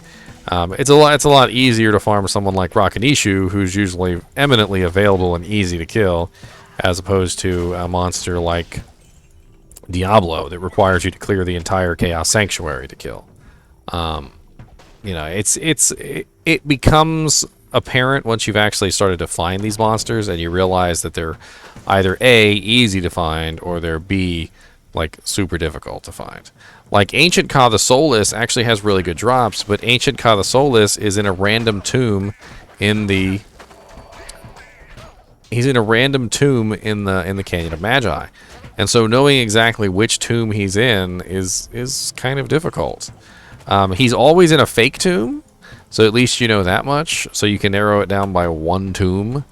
But from what I remember, it's not so easy to pinpoint his exact location. You kind of have to teleport around and see if you can find him. The Spider Cave. What's up, Giant Lampreys?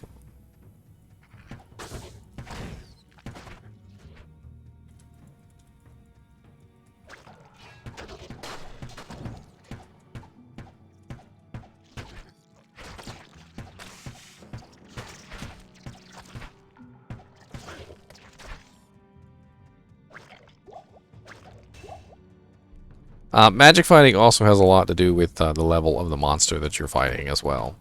So, you know, low-level monsters are not really going to have the ability to drop very many items. And so, even if you have some really nice magic find, there's probably not a great chance that you're going to end up with something super amazing.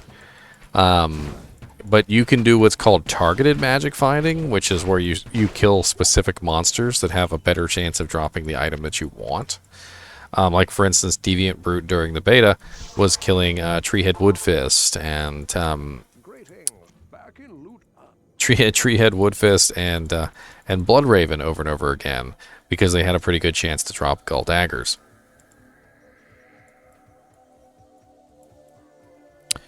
I mean, generally they do alright, Onyx. You just have to build them properly. Hello there.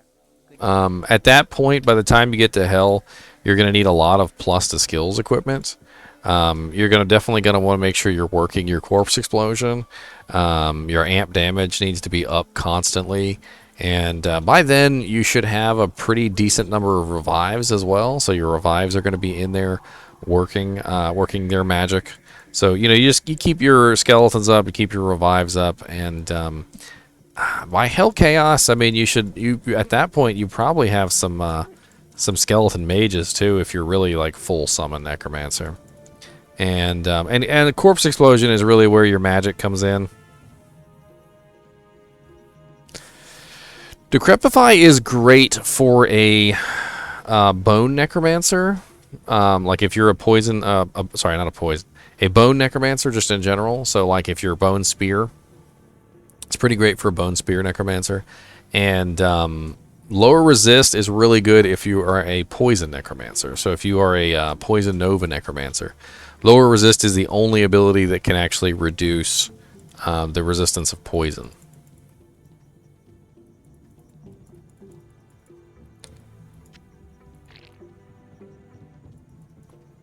Yes, Skelly Mages are very weak, and I don't recommend anyone build Skelly Mages. Just in general, they're honestly they're kind of a waste of points until later on when you have nothing else to put points into. If you don't have anything else to put points into, then yeah, you can start building Skelly Mages. But I would recommend that you focus those points that you would spend on Skeleton Mages somewhere else. Beef up your skeletons more. Get yourself some revives. Beef up more points into corpse explosions so the range gets larger. Put a couple more points into summon resist, clay golem, things like that are definitely going to help you out versus the mages, which just don't really do so well. They just don't even have the HP. A lot of the times they just die. Like especially to Diablo and stuff, they just die to the fire.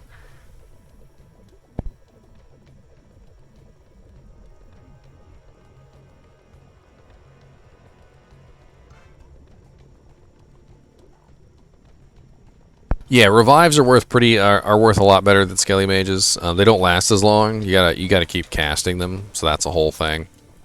But I mean, they do last a decent amount of time. I'm not gonna say that they're worthless. The thing is, though, is you gotta maintain a pretty fast, consistent kill rate, and it's all a balance of corpses. I know you probably never heard that before. It's a balance of corpses with Necromancer. You're always trying to balance your corpses. You want to make sure you've got enough corpses for your abilities. And that's what I was talking about earlier with the Paladin, is if you are a Paladin and you're running Redemption, please don't murder all the corpses. Be a conscientious Paladin who is not destroying every single corpse. Holy Freeze, mercs, and things like that are also very detrimental to necromancers. They make things a lot harder on them because obviously a lot of your corpses are getting disintegrated into ice. You definitely don't want to play a cold Amazon with a necromancer because cold Amazons just destroy every single corpse. They leave nothing behind.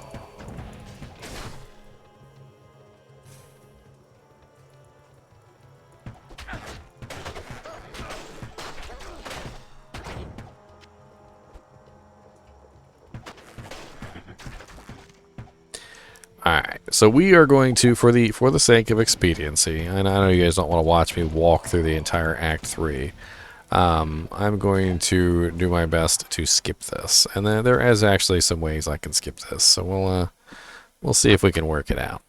Alright, so the first thing I need to do is I need to find a game where they are in Act 4 or higher. So this is the way you do this, and you don't need somebody else to give you this stuff. You can do it yourself. So find yourself a game like, not a bot game, by the way, because bot games are not going to help you out. People in the bot games aren't going to give you anything. And unless there's some real players in there, we can always try. Let's join this game and let's join the party. And nope, they're all gone. Never mind. What's up, Lethal? So we're discussing Diablo 2 Resurrected right now. That's kind of what we're going over. So I'm doing video. It's basically about like each class. So we're gonna have a day of Paladin today, and tomorrow is going to be either Amazon or Necromancer. I haven't made up my mind yet. We did a vote, and Amazon and Necromancer tied for the top of the vote. So it should be interesting. Let's see if any of these people here would be kind enough to pass me the waypoint.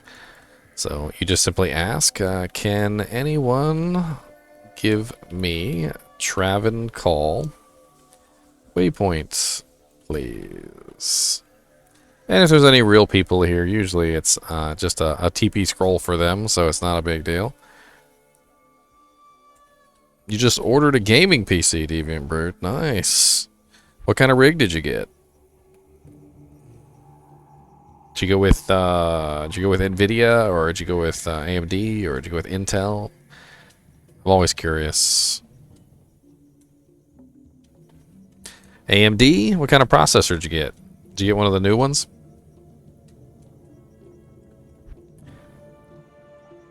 These might all be bots for all I know. The level 87 character is probably a bot.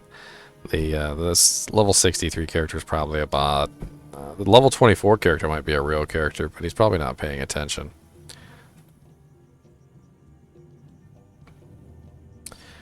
AMD Threadripper, nice. That's going to be pretty good for just about anything you throw at it. You can even do some streaming and coding and stuff like that. That would certainly work out.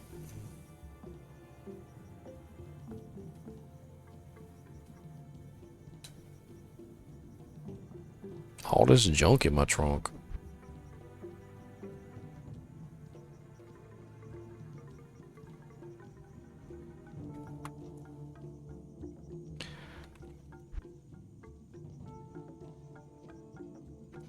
$30.60, nice.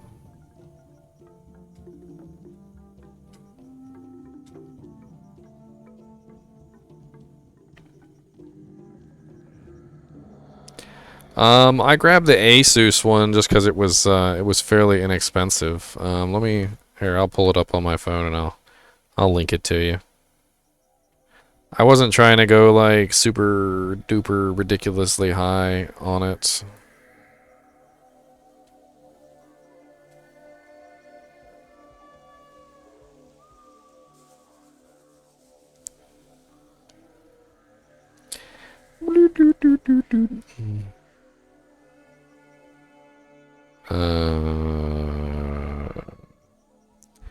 All that junk mail.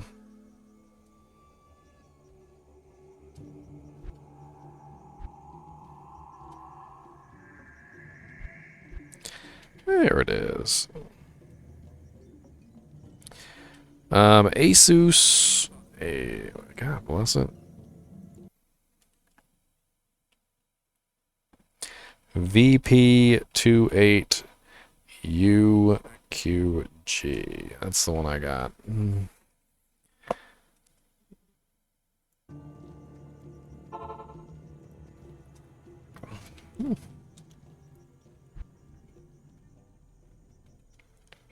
Hey, what do you know? That Paladin had a bow too. That's pretty funny. I think we found another Strider. Alright, so now that you have Travancore Waypoint, what you need to do to skip Act 3 is you need to create yourself a new game. Doesn't matter what it is, just go ahead and create yourself a new game and hop in there and kill the Travancore yourself. Alright? So I think my game is actually still up. Hold on. No, it's not. Well, poopity poopo.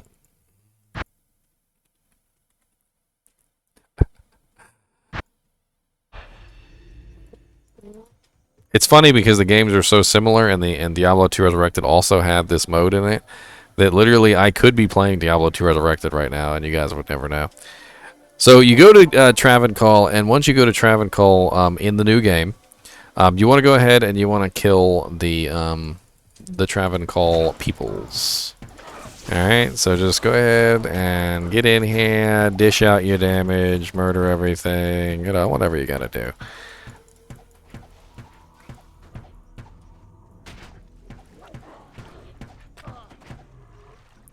So skipping the entire Act 3 involves killing Travancore. So you've got to kill the council.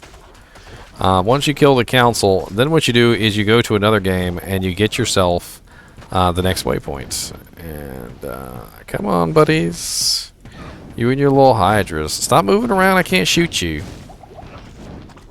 That's right, Gleb Flame Finger.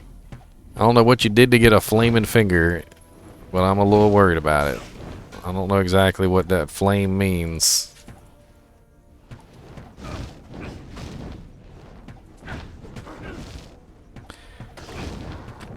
What's up, Vile Hand? Everybody's got something wrong with their hand. You got Flame Finger, Vile Hand. I don't know what they're doing to their appendages.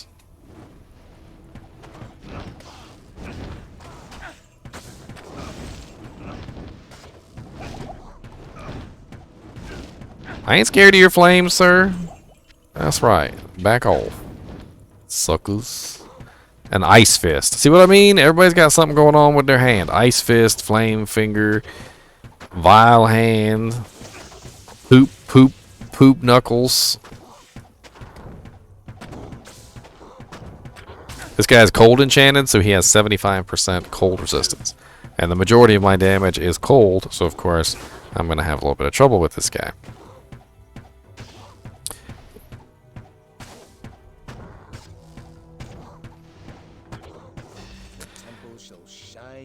So let me share this list real quick, just in case you guys have never seen it.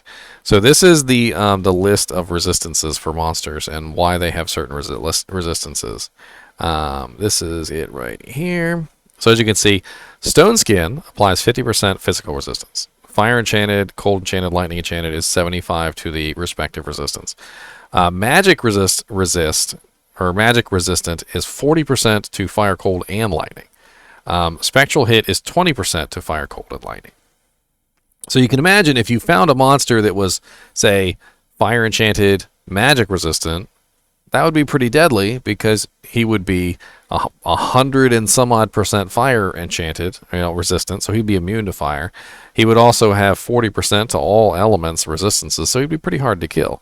And in Hell difficulty, that's how things work. So when you come across monsters that have multiple effects, those multiple effects accumulate into immunities, and that's how the immunities develop in the first place. They can only have 2 immunities though, and they can only proc the first immunities first. So for instance, if you come across a monster that's always poison immune, then poison immunity will always be the first of the 2 immunities that they get. Yes, I do, Onyx. So the next step in this is to get somebody to give you Endurance of Hate waypoint. So you got to talk to Deckard Cain. Deckard Cain will give you the quest indicator, which will clear out Travancore. So Travancore is now done. And then now you just need the waypoint. So you need a kind soul, such as Onyx, to join your game and give you the waypoint.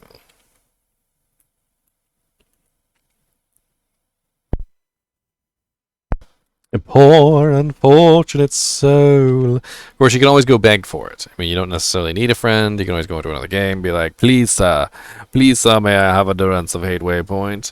Please, sir. And, you just beg and hope someone is nice enough to grant you this.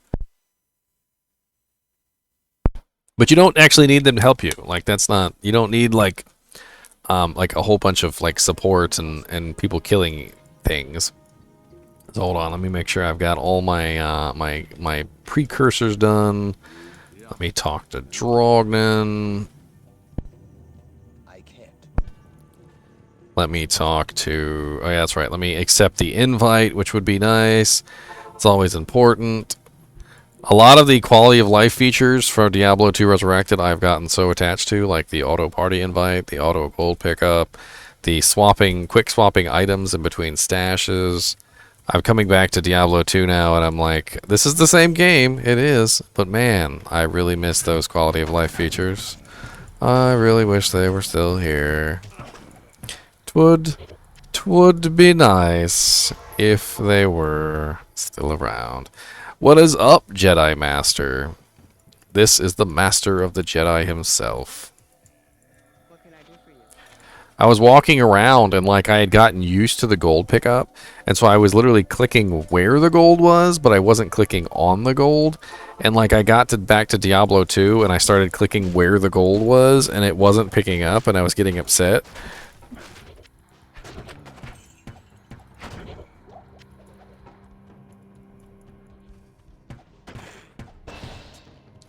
Oh, yeah, we get some more holy freeze.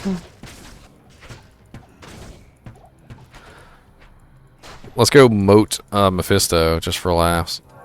Moat Mephisto. As a bow paladin, I can do that. I can moat Mephisto with the best of them. We will eventually need a better bow than this, though. That is a thing. Ooh, superior plate mail. Would you like this superior plate mail, sir? That's better defense than what you had. Don't be rude, little Stygian dolls.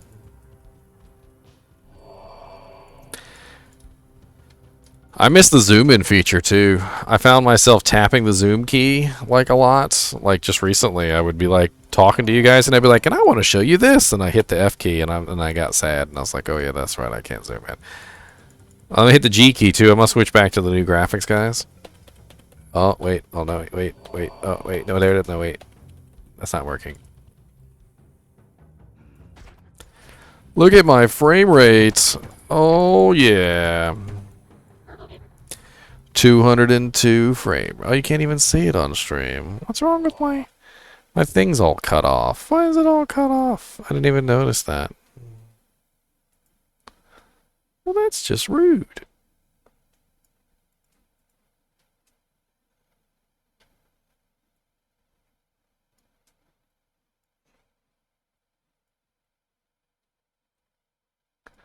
Huh. I was like, you guys can't even see my frame rate.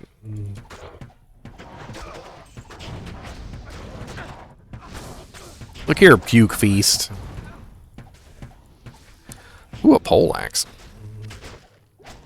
A 3-socket poleaxe.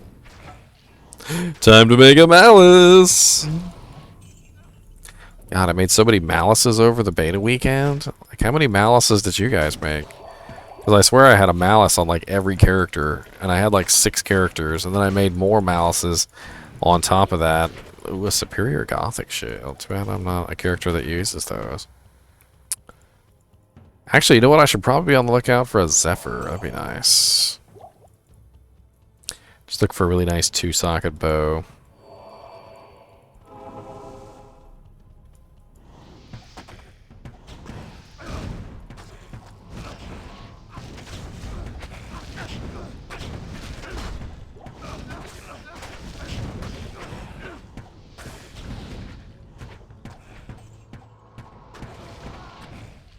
How did you kill my merc? You... Oh, look, you got Holy Freeze, too. You did a leaf? What kind of leaf did you make? Did you find a good 2-socket base? I found a +2 to firewall, +1 to teleport, thanks to one of my my viewers, and I put a leaf in that. That was actually pretty sweet. Oh, Fissure Druid. Oh yeah, that would work really good on a Fissure Druid, actually. That's a really sweet use of a leaf. Like, yeah, +3 fire skills. That would be sweet. I always hate being a bow character in Act 3 because you got to run all the way over here to get your dang bow arrows. All the way over here.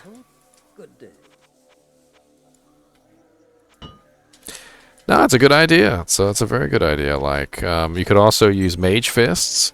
Mage Fists has +1 to fire skills, and then you could also do what's that other one that has +1 to fire skills? I can't remember right off the top of my head, but there's a bunch of little +1 to fire skills. Jank. You've never seen a pally use a bow? Wide Glide HD? Why not? It's freaking epic. You run around just shooting everybody, and it hurts a lot. And the higher level you get, the more damage it does. And I've got a wide array of bows waiting for me when I hit the right level here. I've got a Pus Spitter with lower resist on it, which is going to work very nicely. I've got Demon Machine Chunoku with Pierce's attack and fires explosive bolts. That's going to be fun. And then I also have the Biriza Do Canyon, which has 100% Pierce and freezes target. Also going to be fun. We'll play around with all 3 of those as we level up.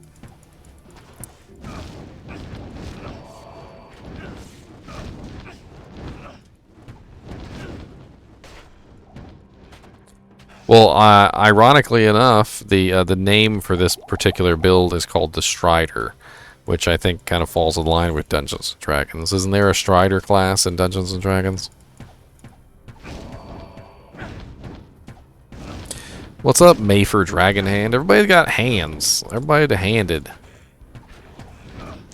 Alright, so let's see if we can moat poor Mephisto. We'll give it a shot. It's a little bit easier when you have teleport, but you can sometimes get it to work without teleport. It just depends. Alright, so first things first, you gotta get Mephisto over here. My poor little merc got murked. Let's see if we can get his attention real quick. Holy Freeze is amazing, Jedi Master. Well, exactly, and that's kind of why he's called the Strider, right? Come here, Mephisto. I need you over here by the moat. Okay, stay right there for a second, please, Mephisto. Don't go anywhere. No, where are you going? Come back over here. Mephisto, stop. Yes, right there. There you go. Stay there. Stay there, buddy. This is so much easier with a sorceress. Ow, you are so rude. There we go. That's the perfect distance. Now we can just stand here and just you know what? I'll just do this. No hands. We're gonna no hands it. No hands. No hands, Mephisto. Let's go. If he would sit still, though. He needs to sit still. I can't hit you if you don't sit still, sir. There you go. There's a hit. There's another hit. Yep. Okay. And this is doing all right.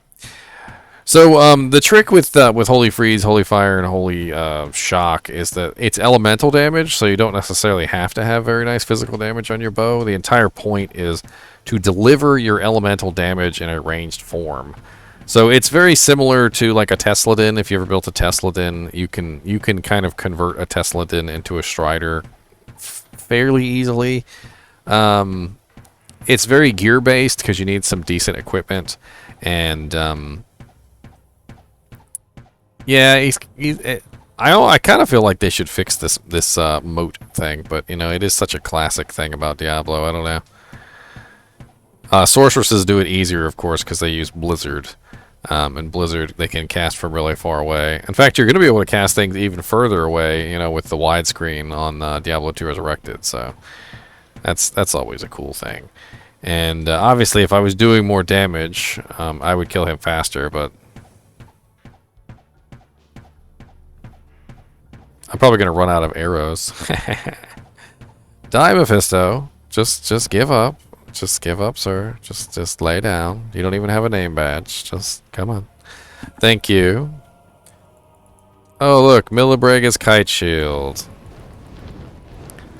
That I don't need. Millibrega's orb. I don't need it. The Lord of Hatred shall darken the world no longer. Pretty sweet sword for a person who's not a bow paladin. Alright, so now we're on to Act 4, and that's pretty simple. Managed to skip by most of Act 3 with no problem.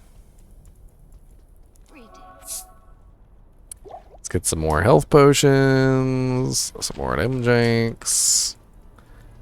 Halbu, I need some of them arrows, please. Some finely crafted ones, +5 if you've got it. Some nice +5 arrows, I would definitely like those. Or if you have some arrows of paralysis, those would be really nice. Actually, I do quite like arrows of paralysis.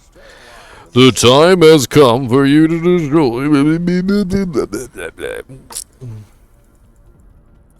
All right, so let's see. We need nothing for this bow, do we? Dang. All right, so what do we need for the other bows? We need 95 dex, 80 strength. So let's work toward those goals.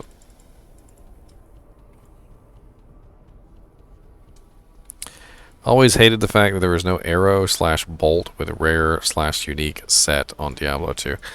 I don't know, I think it would kind of unbalance the Amazon to give her the ability to use like some sort of other item in her other slot. I'd be fine with like a how do I put it? With like just an unlimited arrow, like if that's all it did, just unlimited arrow. Like, gave you unlimited shots, that'd be kind of cool. But I wouldn't want anything over there that actually gives stats, because I think it would kind of mess up the character. And Amazon already been messed with enough. She don't need any more messing with. She used to be OP back in like 1.09 and back, and then she got nerfed into oblivion.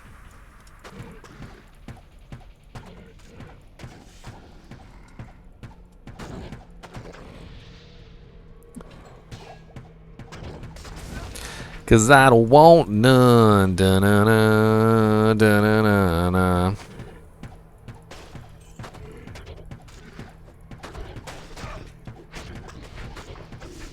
I mean, she's alright. She can actually do pretty well. Her bow skills don't require that many, like, point sinks. So, like, if you really, like, min-max the crap out of, like, Frozen Arrow, for instance, it only requires 40 points. So you can actually build another tree. You could do Fire Arrow as well, or, like, Exploding Arrow. So you could do Exploding / Cold. There's actually some Amazons that build Cold Arrow / Lightning Arrow, or Lightning Fury, which is pretty cool. So they do a split spec of bow and javelin, which actually works really nicely. And alternatively, you could also build pretty heavily into something else. Ooh, 4 to max damage and 46 to attack rating. I like that. That's so sexy. So, ooh, so sexy for my...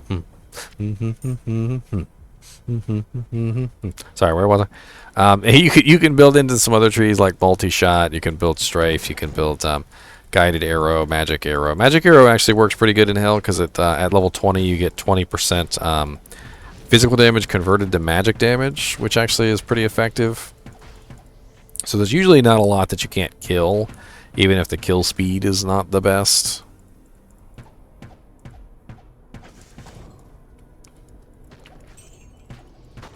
Don't worry. Once we get to Act 5, we will be on our way. We'll be using our bow in no time. We'll be leveling up pretty quick. I want to go kill Iswal real quick so I can get my skill points, and then we'll be about it.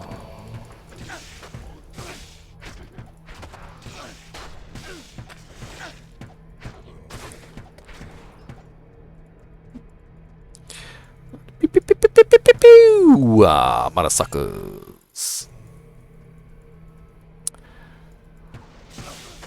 Ooh, that's a lot of souls. So I did have some pretty cool news for some of you who might not have the best computer to play Diablo 2 Resurrected on.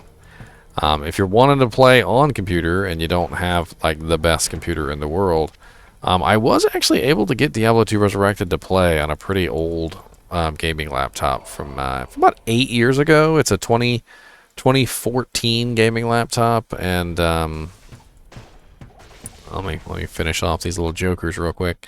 Let me link that in chat real quick just for you guys in case any of you are out there wondering whether your machine can actually run this game. I have the specs on it are in there, so if you want to compare the specs of that laptop to your desktop or laptop. And I have the FPS and the resolution and whatnot that I ran it at, so you can get an idea of like where yours might fall. But that's like bottom, like dirt bottom end, from what I can tell. Like anything much slower than that probably won't even run the game. I'm actually surprised that one even ran the game, to be honest. It's pretty far below minimum specifications.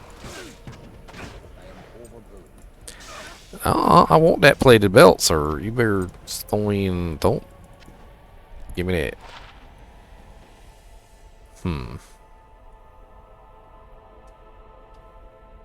It's actually not bad for level 9, but I'm not level 9. If I was in the beta, I'd hold on to that for some newer characters, but I am not in the beta, so I am, or launch. I'm not at launch either. I don't need that right now.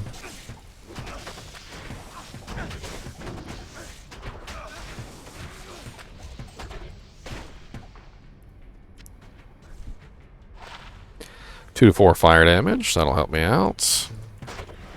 Every little bit of damage. Oh, every little bit of damage. It's going to help me out, yeah.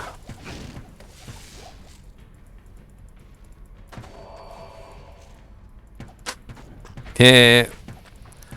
Does Fire Shrine kill you though? I thought Fire Shrine just does like what is it, 33% of your HP and damage or whatever. Oh yeah, you gotta drop them on the ground, Noir, and you gotta risk your gear. And for what? Where you at, Izzy Busy? Oh, Izzy Wizzy Wizzy, can't you see? I just want to shoot you with my bow, you see. Pew pew pew pew pew pew pew pew pew. Pew pew pew pew pew pew pew pew pew.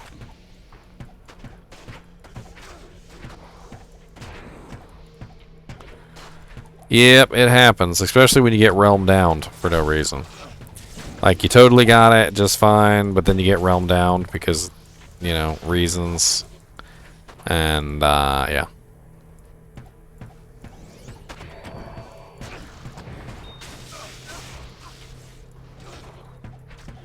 Ooh, a Rune. What's up, Shargillo? So this is what they voted on, Shargillo. Blame me not. Blame me not. I did a vote. Every paladin was up there. Smiters, hammers, chargeadins, zealadins. Nope, nope. What they chose was the Strider, the bow paladin.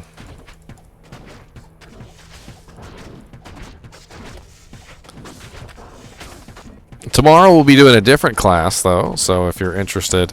It's either going to be Amazon or Necromancer. I'm not sure yet. I'm leaning toward Amazon. I'm leaning that way.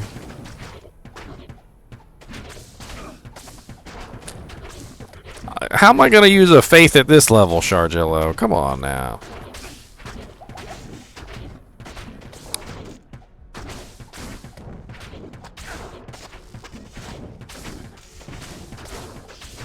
Iswal, I know you got lots of HP and everything, but I need you to just, like, hang out a minute and die.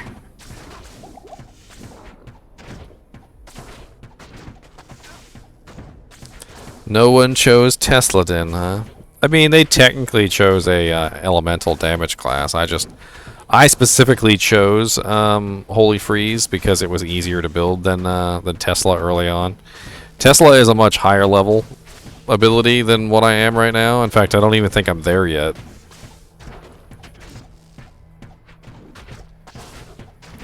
Onyx voted 14 times on what, Charge Paladin? I think is what you were trying to go for. Charge Paladin. Oh, Gladius. Oh, Fist of the Heavens? Fist of the Heavens Paladin. That would have been an interesting one. A difficult one as well. Tyrael was a fool to have trusted me. Give me my points. Give me my points, Tyrael. Give me my points. I'm gonna use my points. Give me my points. Can't beef up Holy Freeze. Only 1 point in Resist Cold. I'm just gonna have to hold on to it. Alright, so now that we've got our Iswal quest out of the way, let's go see if we can get a couple levels. So we need to hit level 24, I think. So, unfortunately, we're going to have to do some tomb runs. Toomity, Tumo, Tamambos, Timambilom, the things we did during Diablo 2 Resurrected that we didn't want to do. I can't. That we didn't want to do.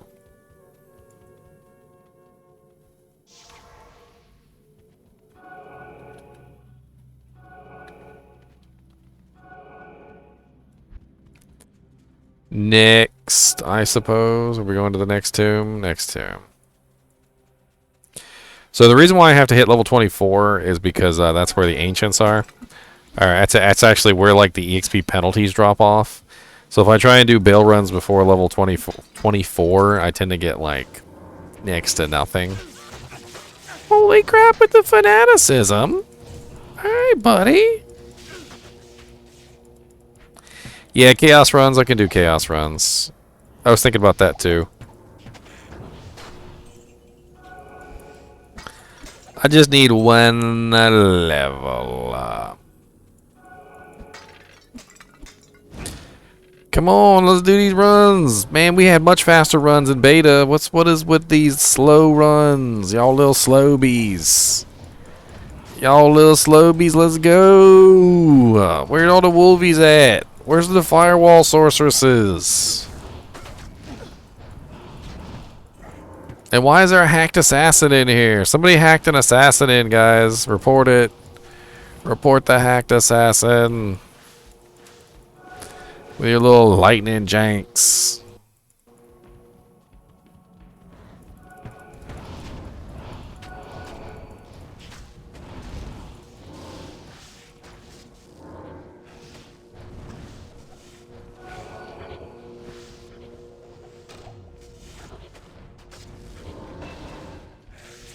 Blaze Donut. They locked the new graphics behind a paywall until beta comes out. It's like 10 grand like to unlock the new graphics until the 23rd. Yep. Just locked it. So we can only play old school. I'm kidding, of course. This is the old game. But we are talking about Diablo 2 Resurrected. We're learning about Diablo 2 Resurrected, and that is the goal. So learn with us. Today is the day of the Paladin. The Paladin! And we're playing the weirdest Paladin of all, probably, which is the Strider Paladin. Who doesn't like a good Strider Paladin? That's the answer I got to give there. Come on, little Strider, let's go kill the rider. We ain't got time for nothing. Gonna get the buffing out the monster's butt. Gonna shoot it with my bow. Alright, so level 23. We could go do some chaos runs, or I could have some more fun here. I don't know. We'll see. We'll see. I know you guys are just loving looking at old graphics Canyon of the Magi. Well, we did a vote for the next day of Onyx, and it was a tie between Necromancer and Amazon. So I'm gonna make up my mind on that one a little bit later. Is there any particular one you would like to see, Onyx?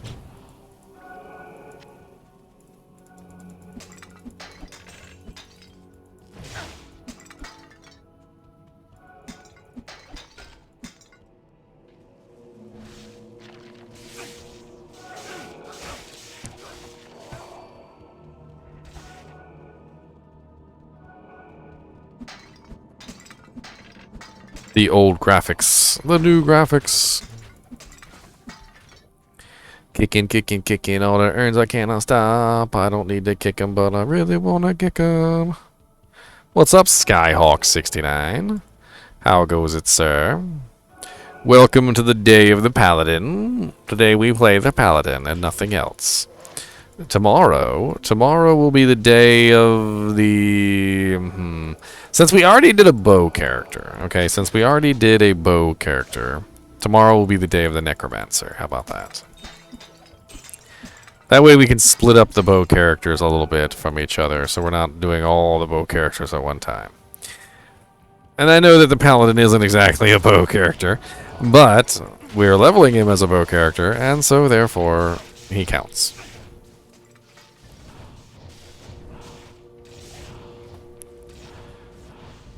Yes, I do actually. I call her the Elementress. That's my favorite. It's one of my favorite builds on the Sorceress, is the Elementress. It's a very interesting build.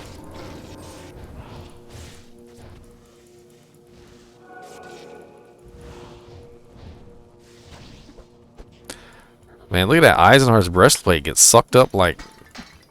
Good lord, that thing got sucked up so fast. Man, you know you with some new characters when Eisenhar's breastplate gets sucked up like a hurricane. It's green. That's about the only thing cool about it. It's green. It's green!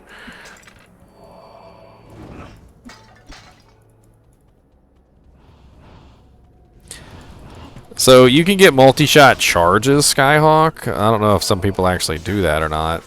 But bows do give different abilities. Like you can get a bow that will give you explosive arrow. You can get a bow that will give you magic arrow. You can get a bow that will give you a fairly nice little cadre of abilities. Like I think just in general, like as a character who's a non-bow character, you're definitely relying on those extra abilities that you're being given from the bows. So it's kind of nice to have them.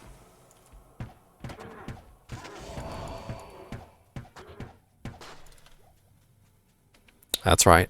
Duh. I do 250 damage now. Duh. 250 damage coming at you hot. With my arrow gonna get you big old bite.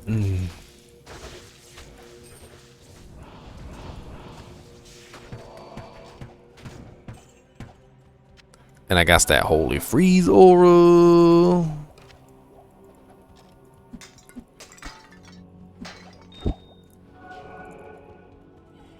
What's up, ghosty boys?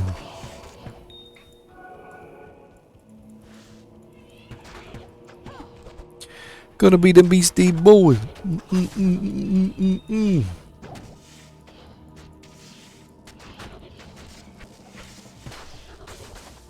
But if I read the description correct from both enchants and PD2, you only get 1/3 of the damage on range. Well, the beautiful thing about enchant and bows is that you really want to use a exploding arrow bow. So any bow that has the exploding arrow effect. The interesting thing about exploding arrow is that it applies its fire damage twice. So a lot of people don't know this, but basically when you hit the target, your fire damage applies as an attack. And then it applies your fire damage a second time as an explosion, a radial explosion, to all nearby targets. Alright? So when you enchant yourself as a sorceress and you get yourself a nice exploding arrow bow, you apply that enchant damage not one time, not 2 times, but sometimes 3, 4, sometimes even 5 times, depending on how many monsters are nearby. And if you combine it with a pierce effect, you can then pierce that fire damage through multiple targets, applying it many, many more times than 5 times. It's like a whole beautiful thing, kind of like Lightning Fury, how you kind of line yourself up and you try and get as many pierces as you can. It's the same thing. You want to kind of group your monsters up real tight, and you want to kind of make sure that your arrow is going through as many of them as possible, so you're multiplying out that damage as many times as you can. And any fire damage that you have, by the way, not just fire damage from enchant or the skill itself, also applies to the explosion. So you want to get as much fire damage as you can to go with your beautiful, beautiful exploding arrow. And then, of course, your fire mastery on sorceress is also going to multiply that fire damage out. So you're going to end up with even more damage on top of what you think you've got. I think I'm going to do mainly multiplayer revision. I really like to play with other people. I think it's one of the fun things about Diablo. I don't know how other Diablo 2 streamers do it, whether they go completely single player or whether they go online with other people, or whether they go online but they don't play with anyone that comes into the stream. That's Ancient God of the Soulless, by the way. I was talking about him earlier. I prefer to play with other people. I prefer to play with you guys. So if you guys ever want to come play with me, that's perfectly fine. I will have some fun playing with whatever you want to play. In fact, a lot of the times you'll find that I'll make new characters specifically to play with you guys until my character slots are full. And then once my character slots are full, I'll even come help you out a little bit. Does explosive arrow from the bow apply to multi-shot? The answer to that is no. So explosive arrow only works on when you fire your regular shot. So you have to actually choose the normal attack button, and then when you fire your normal attack, the explosive arrow will come out. I have one of those bows in my inventory, and just in a little while, as soon as I get to the right level, I'll show you guys that. Won't take me that long to get there. It'll be pretty quick.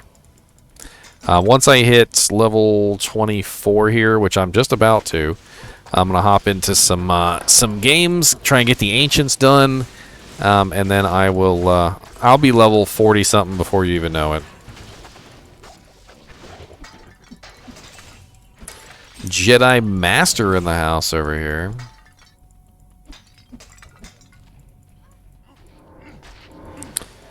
KDAX, we're playing the original game for right now because the beta is currently closed, but we're discussing Diablo 2 Resurrected. So we're talking about Diablo 2 Resurrected. We're talking about builds for Diablo 2 Resurrected. You know, what characters we're going to play, all that sort of stuff. And specifically right now, we're talking about the Paladin. So if you have any questions about the Paladin, KDAX, feel free to ask. If you're looking specifically for Diablo 2 Resurrected footage, though, I have plenty.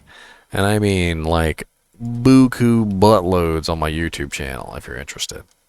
I played literally every day of the Diablo 2 Resurrected beta for anywhere between 14 to 17 hours a day. So plenty of stuff to look at there. Played pretty much every single character, multiple specs on those characters. Just tons of gameplay in general. Flawed topaz. No, he stole my flawed topaz. Thieves. What do you think the launch of Diablo 2 Resurrected will look like? It's going to be big, I know that much. It's going to be really big. I think we're going to see probably the biggest turnout ever in gaming history. No, I mean, maybe in gaming history, but it's going to be really freaking big. They might crash the dang servers. What character would be good for multiplayer? I mean, there are a lot of characters that have really nice multiplayer effects. Paladin is definitely one of the nicer multiplayer characters. Multiplayer characters. Yes, multiplayer characters.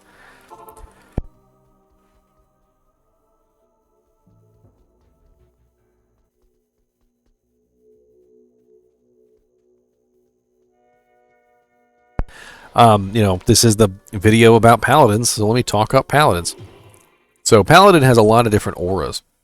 They've got damage increasing auras. They've got lower resistance auras. They've got lower defense auras. They've got auras that slow monsters down. They've got auras that that speed your team up. They've got auras that help your team regenerate mana. You know, they in general, paladins have like 1,000 million abilities that they can use to beef up your group as a whole, and it really depends on how you want to play them. But you know, you can always put at least 1 point into vigor, so you can make everybody run faster. You can put 1 point into you know, like meditation, so you can help everyone restore their mana. I mean, there's a lot of different ways you can play your paladin and make him a very good group character. A vengeance / conviction paladin is actually very effective for, you know, just in general for helping out the group, because conviction is such a huge group effective skill. It reduces all the resistances of all the monsters, which is going to beef up all your elemental skills from your group, and then it also reduces all the defense the monsters have, which is going to help all your melee characters get their targets hit. You know, and reduce the amount of attack rating that they need to actually hit their targets, which is pretty cool. All right, so let's see if we can find an ancients. I could probably just do this. The Diablo community is actually a fairly nice community, and if you make a game like this, like ancients, help please, or help. Let's see, help ancients please. Peas. Help peas. Revision said, does Diablo 2 Resurrected include Diablo 2 Reaper of Souls? You're funny, Potato Power. You're very funny, sir. No, it does not include Reaper of Souls. They already have a Necromancer in Diablo 2. We don't need a second Necromancer. Oh, Jang, I haven't even killed Diablo yet. What's wrong with me? Hold on. I haven't even killed Diablo yet. I'm a very silly person. I'm a very silly person indeed. Making a game about killing the ancients. Haven't even killed Diablo yet. Haven't even killed Diablo. Act 4 and Act 5. Did he already kill Diablo? He did already kill Diablo. A level 95 barbarian. What are you doing in normal difficulty? Do you think fanaticism is stronger than conviction, aura, and multiplayer? It really depends on what your group you're running with, Bindle. If you're running with mostly sorceresses, no. If you're running with mostly melee characters, yeah. Sorceresses are going to benefit from conviction way more than fanaticism. Whereas if you're running with a bunch of barbarians and Amazons and paladins, then, yeah.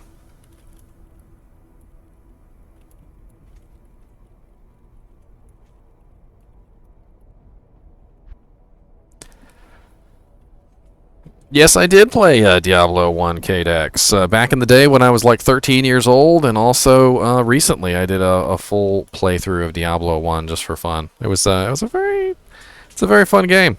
I enjoyed my second playthrough.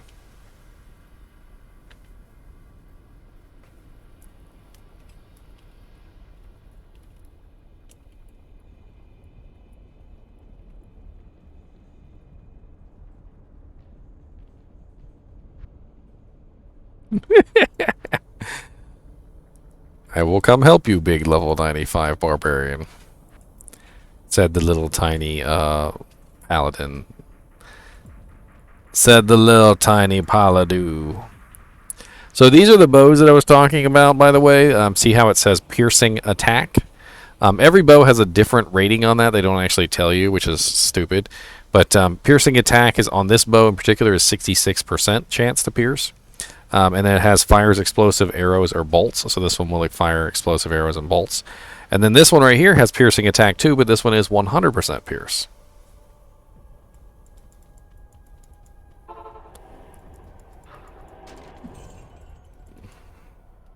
I will assist.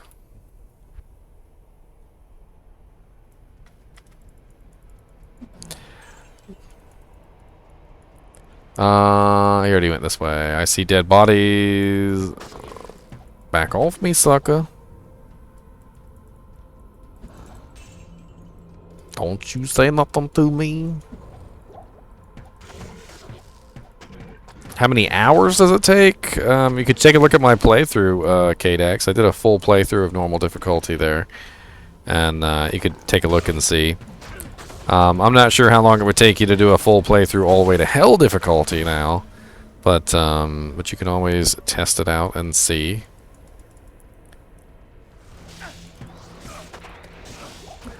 Yeah, so if you do a Amazon for exploding arrow, or you do an enchant sorceress with a bow or things like that, make sure you're stacking up as much fire damage as you can. 3 Ral runes actually works out very nicely for a low level exploding arrow Amazon, because those 3 Ral runes add a ton of extra fire damage to your attacks, which is pretty sweet.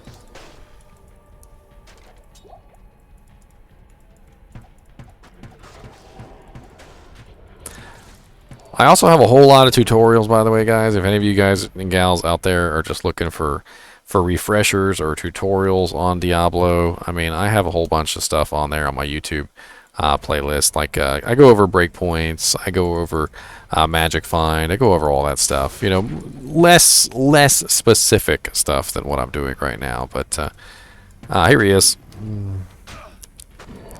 Found him.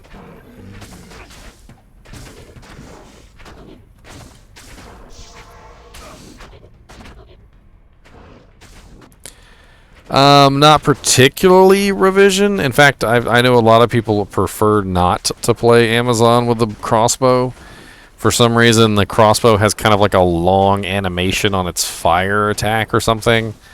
And even though there's not really a huge difference between the two, apparently a lot of people prefer bow over crossbow just in general.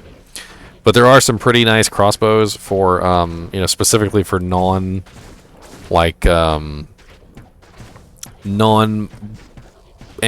characters, I suppose would be the term.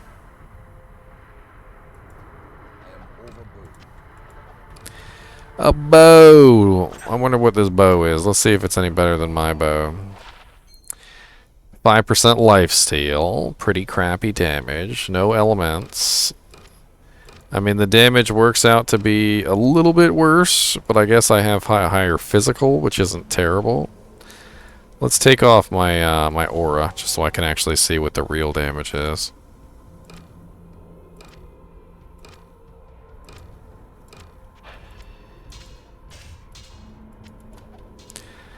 I'll try it out, I guess. We'll see. We'll see if it's any better than what I've got.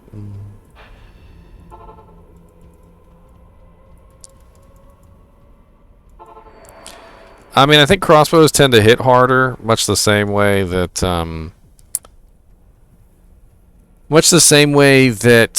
your two-handed weapons hit harder than one-handed weapons, but also the crossbows tend to be slower as well. What's up, OG Techno Viking? What do you mean you can't get on battle.net?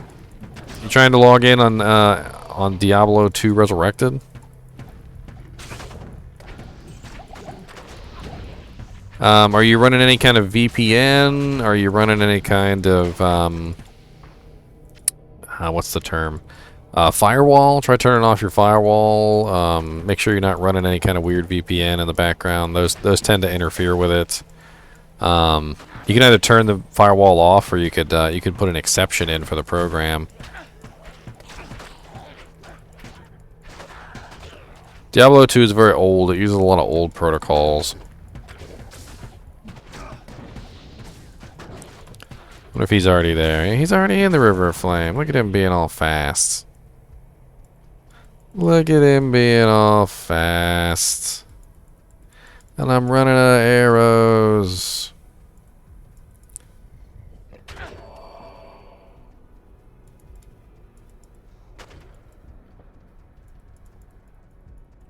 Do you like the modifier reanimate as returned? Oh yeah, I love that modifier revision.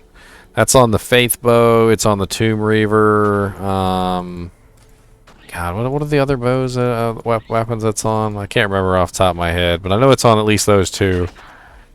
The Tomb Reaver Cryptic Axe and the Faith Bow both have those. They're pretty cool. Nice little meat shields. Kind of help you out a little bit. I mean, they're not like ridiculously amazing or anything, but they'll keep you keep the monsters occupied for a couple seconds. Keep them out of your hair. Which is nice.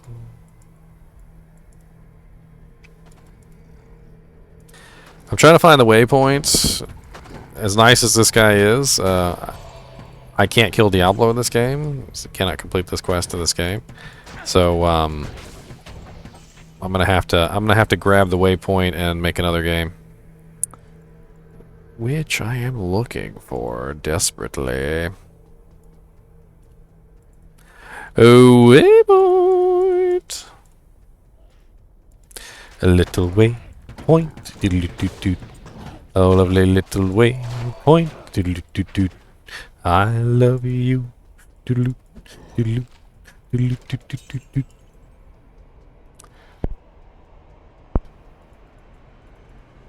Ah, somebody got the reference. I love it. I was wondering if somebody was going to get the reference. The outer steps. I'm in the wrong place. I thought I went up. I didn't go up. I went down. I went down. That's okay. Maybe he's got the... oh, he's got Chaos Sanctuary. Okay, I'll backtrack. Backtrack. Yeah, I went the wrong way, and then I wasn't paying attention because yakking my lips. I was just yak-a-lacking Noir, which, you know, is kind of what you do when you're streaming. I mean, if I wasn't talking, it'd be kind of boring. Unless you guys like just watching a paladin run around with a bow and shoot things.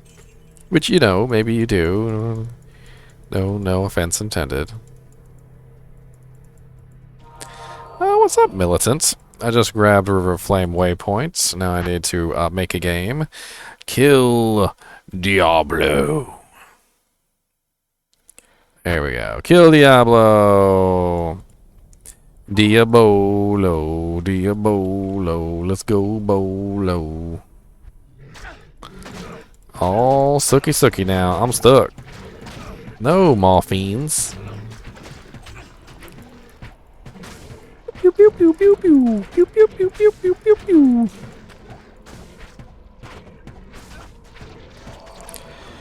I need a little more damage so I can squeeze through. We're gonna kill Diablo and then take a poo.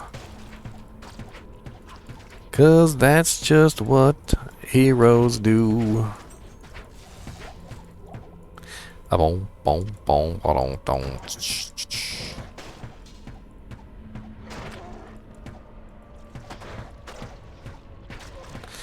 What if you were fighting Diablo and you just took like a massive dump? You'd just be like, it'd be like, Diablo. Like, Diablo. Really, Diablo? You couldn't hold it in till after the fight. I haven't seen the Diablo model in Diablo 2 Resurrected revision. It was only up to Act 2. Did someone extract the files and rip it out? I assume that's what happened, right? Somebody extracted the files and ripped it out. Oh, here comes Maximus Pally with his Hammerdin. He's got his meditation and his little concentration aura. Oh, you can see it in the trailer. I bet you somebody has extracted it. If it was in the beta files, somebody probably has extracted it out by now.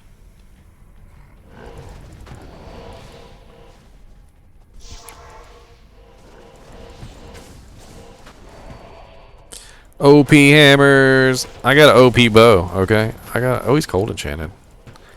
What's up, suckers? They did worse. They found a way to unlock the alpha full game, and there's footage of it on YouTube. Yeah, I know. People unlock the alpha. I got a swift kick in the butthole for showing off the footage of the Necromancer and like the assassin during the alpha, and they didn't. Blizzard did not much like that at all.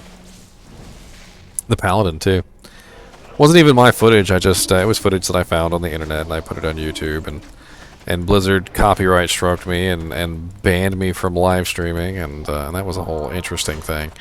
So so that's why I ended up over here on Twitch, just because I was like, hey, you know what, I don't care, I'm still gonna live stream. Screw you guys, I'm going home.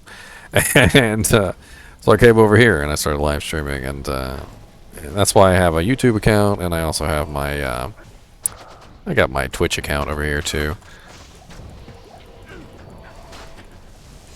I'm almost up to 1,500 subscriptions over there on YouTube too. I'm pretty excited about that. You guys and gals are being so nice to me. I appreciate it.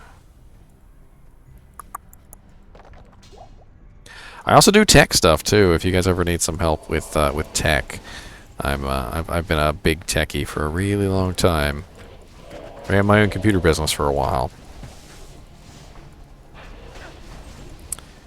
I had a Necromancer join one of my games for a short period of time, but it wasn't very long. I'm not really sure if he got booted immediately or what. There was like some hacked way that you could unlock them during the beta, and people were joining games every now and then, but it was like really rare. And even when they did join the game, they left really quickly, and it kind of made me think that perhaps Blizzard was like Johnny on the spot with the ban hammer. I mean, I can't be 100% sure on that, but I think they were Johnny on the spot with the ban hammer, because it didn't seem like they hung around for very long at all. So I really don't know.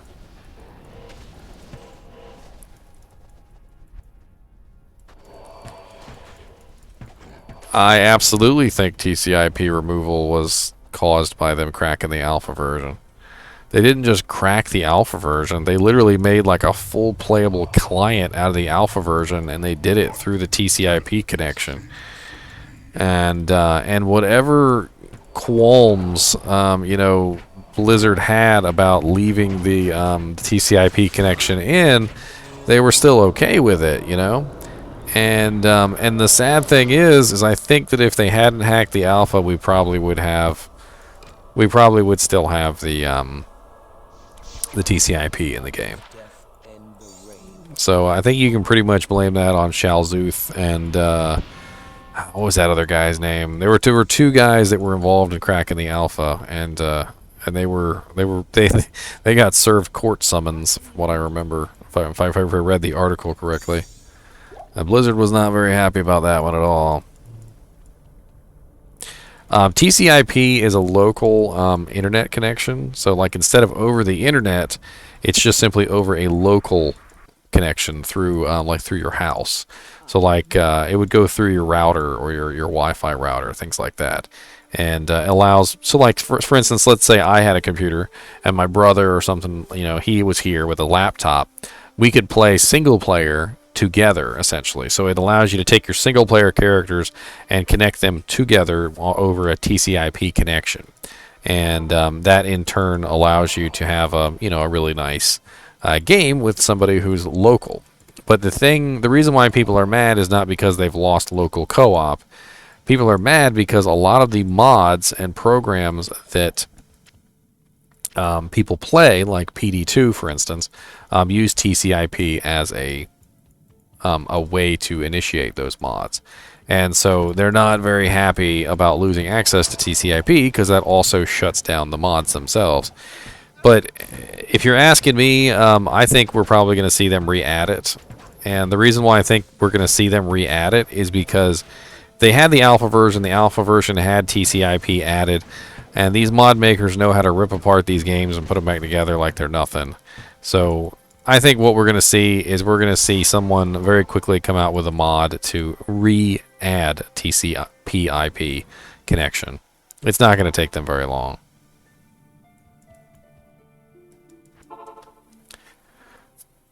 I do leave out the P. That is actually a thing I do, and I've noticed it. I don't know why I leave out the P. It's TCP/IP, Transfer Control Protocol / Internet Protocol. And of course, when you're doing regular connections over your local network, the Internet Protocol part doesn't even apply.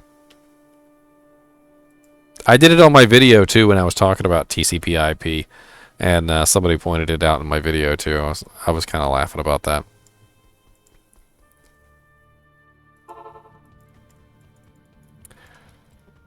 I was laughing at myself, of course. If you don't laugh at yourself, I don't know what you're doing with your life, sir. I have all cold damage, and these guys are like mostly cold immune. Not the greatest combination. What's up, Kashahaha? I have no idea if I said that correctly, but I tried.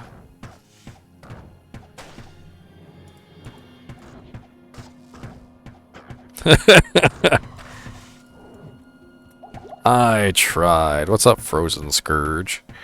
Freaking immune to light cold. Oh, you dropped a thawing potion. Now, that makes a lot of sense. I'm gonna drink it. La, la, la, la. Delicious. Oh, you found it already? Alright, let's go. Hi. Why are you using a bow as a paladin? Zajmer says. Because I am playing a Strider, and it was voted for. They voted for Strider, so that's what I'm playing. A Strider is a paladin who uses a bow, so just like Aragorn. I'm ready. Let's go. I got it. Come on, clickety, clickety, clickety, clickety, clickety, clickety, click. Nobody's gonna click it. Click it. Come on. What's wrong with you suckers? Clickety, clickety, clickety. Come here, Corlick. Die. Alright, holy freeze again. We're gonna keep boofing it up. Gotta get our damage all nice and high. High. All nice and high. Gotta get it high.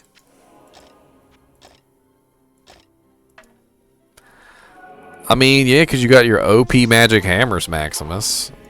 That's all that was. Smack him in the face with a big old blessed hammer of godliness. Alright, let's go do some Bale runs, I guess. Bailey Eliotson freeze. Do I need to kill Bale for normal cows? To open the portal, yes. To go in and kill stuff when someone else has opened the portal. No.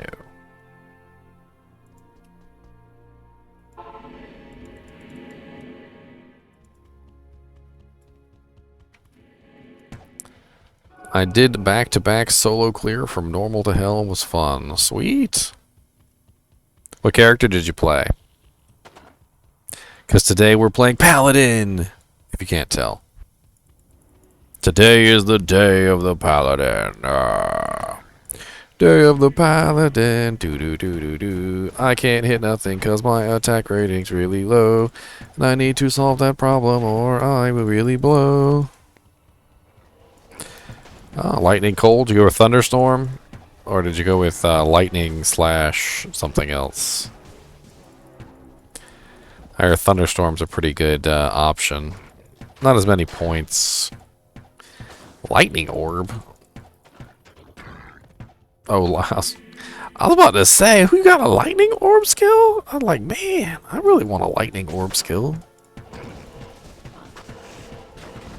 That'd be cool if we could use that lightning orb skill that the Tainted have. The one that's in the little Tainteds in Act 1 Catacombs. I always thought that was really cool. An emerald. A quantum gemerald.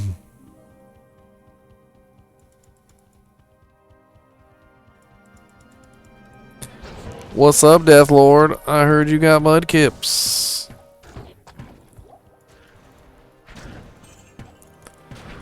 I mean, luck is luck. Luck is luck.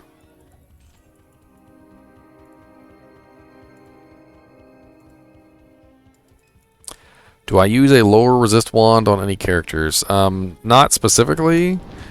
Mainly because I haven't really found a lot of good lower resist stuff.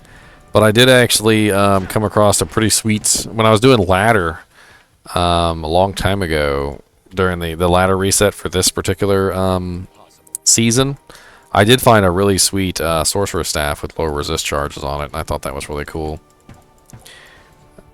I ended up giving it to a Javazon so that she could lower resist like Bale and stuff like that when she was soloing. I am on US East, sir. US East.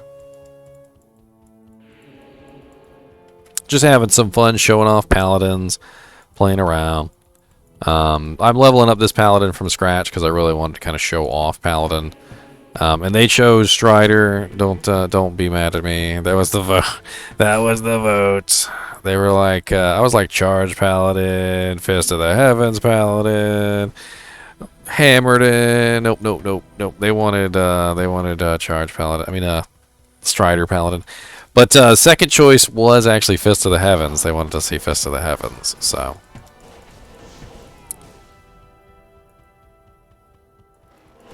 Yeah, if you want to come in here, I'm just leveling up this little newbie. He's level 25.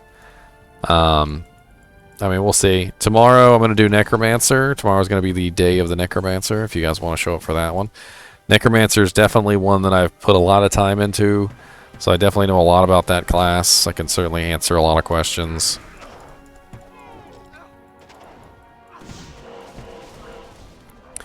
But not today, because today is the Necromancer. The Necromancer.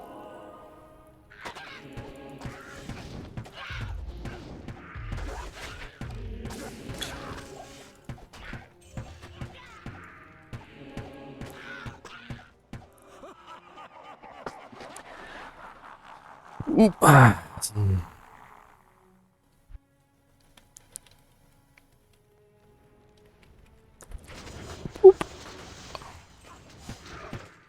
Pew pew pew pew pew pew pew pew pew pew pew. Man, that's one of the things Necromancers do best. Yes, I am on ladder. I should be anyway.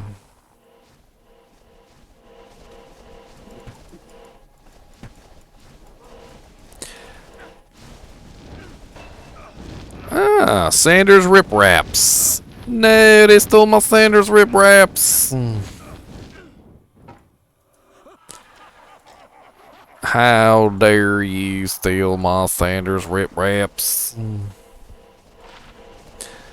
I mean, Sanders, yeah, Rip Raps. That's right. Sanders Rip, I got it right.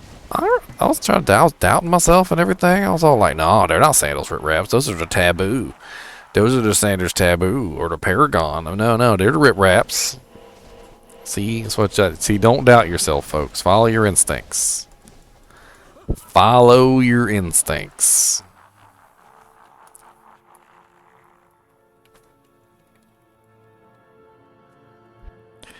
All right, we're gonna go do some bail runs now. I don't want to kill Diablo just yet because I'll lose access to normal difficulty. I don't want to do that. Old Man Stalker. How many times can you respec skills? The correct answer to that is infinite, but with limitations. So you get one free respec in normal difficulty for defeating the Den of Evil. You get one free respec for Nightmare difficulty Den of Evil, and one free respec for Hell Den of Evil. And then you have to collect essences. So the essences are these special little things. Let me see if I can show you one real quick.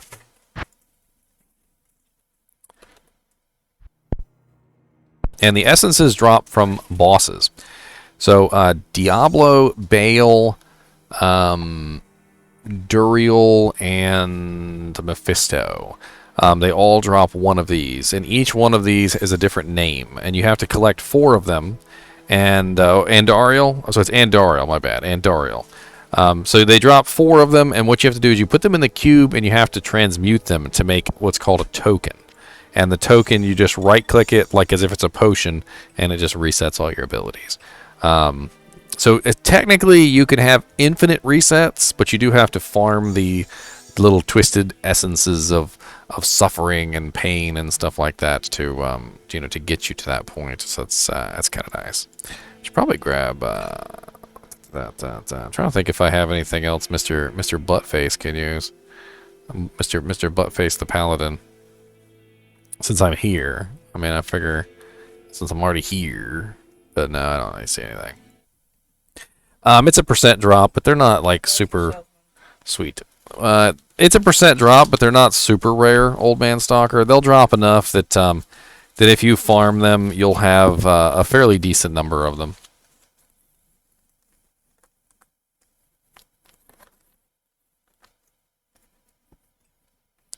Dang. I think one of the dogs just farted, and that jank was loud.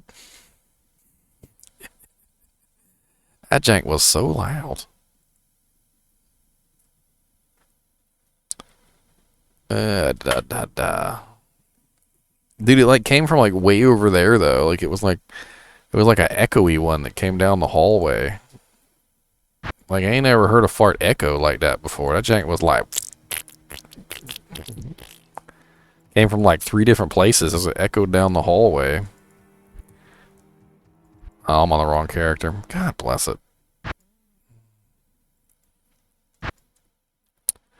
That's what I get.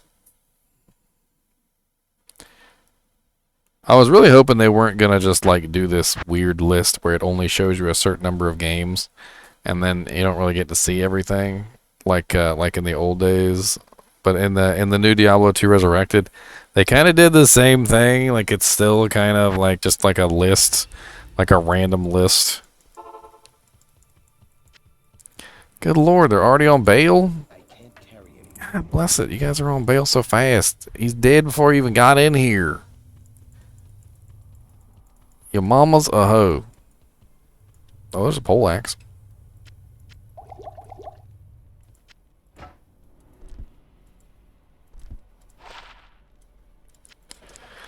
Hmm, 20 to 43. Come here, Murky Merc. Let me give this to you, Sam.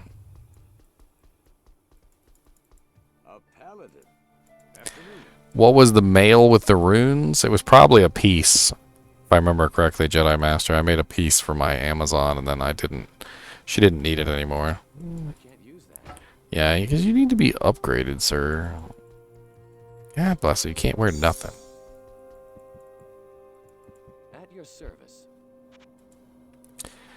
How do we differentiate the prices of items in D2 Res? I think it will be hard, as it will be a fresh start for all. I mean, in general, the really rare items will probably still be really rare. They will just get a little more rare. So, you know, if you happen to find something that is hard to find in Diablo 2 regular, you know, just assume that it's going to be a little bit harder to find in Diablo 2 Resurrected. Just simply because there is a kind of a huge gap between the two. You know, there's not going to be as many bots in Diablo 2 Resurrected because they're going to be actively banning people for that. You know, it's not going to be as open. You're not going to have a bunch of bail runs to leech off of. In general, when you first start a ladder, and Diablo is going to be very similar to that. So when you first start Diablo 2 Resurrected, it's going to be very similar to starting a ladder. There's going to be a lot of sorceresses. There's going to be a lot of paladins. So anything that you find that is sorceress or paladin related, like faster cast stuff or mage fists or triangles, gloves, things like that, you're definitely going to want to hold on to those and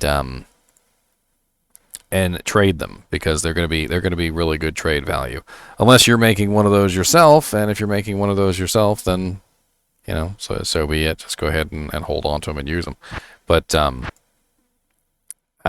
definitely it's like a supply and demand thing.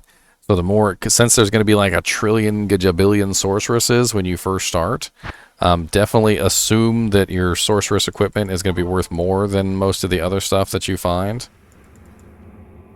God bless it, they're already on the next one. Okay, they didn't kill Bale yet. Good, I can get a couple shots in. It can be abusive. Hey, a Vidala's bow. You know how long I was looking for one of those?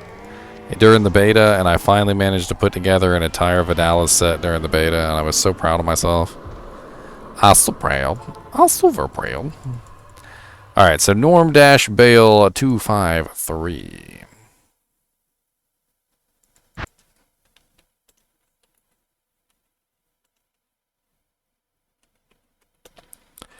Boop. Alright, Farty Man, I'll stalk back by. What's Farty Man? Where's a Farty Man at? I have plenty of Farty Mans, by the way. There's Fart Canius that comes in here, and there's also Captain Fart that comes in here. So, you know, you next time they swing by, I'll introduce you.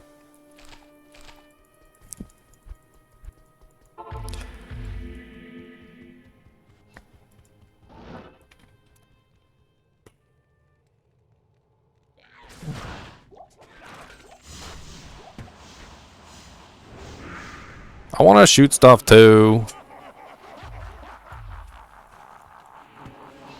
I want to shoot stuff. I want to shoot them. Let me shoot stuff. I'm going to shoot them. Ha ha ha. A flawless emerald. A flawless emerald. I can't. My flawless emerald. You know, can't ask.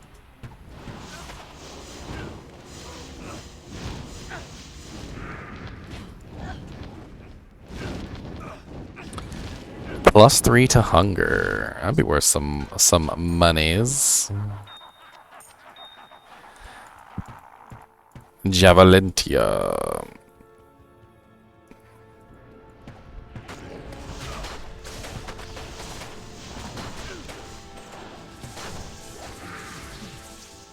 Stay frozen.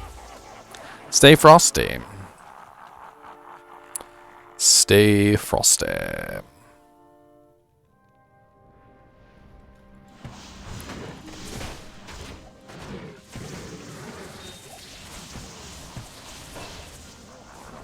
Alright, level 27. Moving on up in the world. Moving on up to the Holy Free side. Gonna shoot everybody with our bow. Gonna be really cold, so don't grow no mold. Well, dang. Alright, that was a little rough. Got a falcon mask, a Thunder Cougar falcon mask. Plus through the heart of the Wolverine.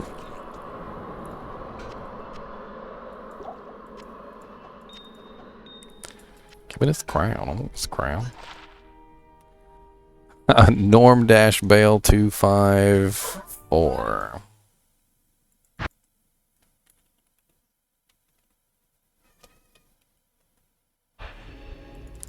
Alright. Blink. What we got here? We got some poopy stuff. That one's worth 20k. That one's worth 5k.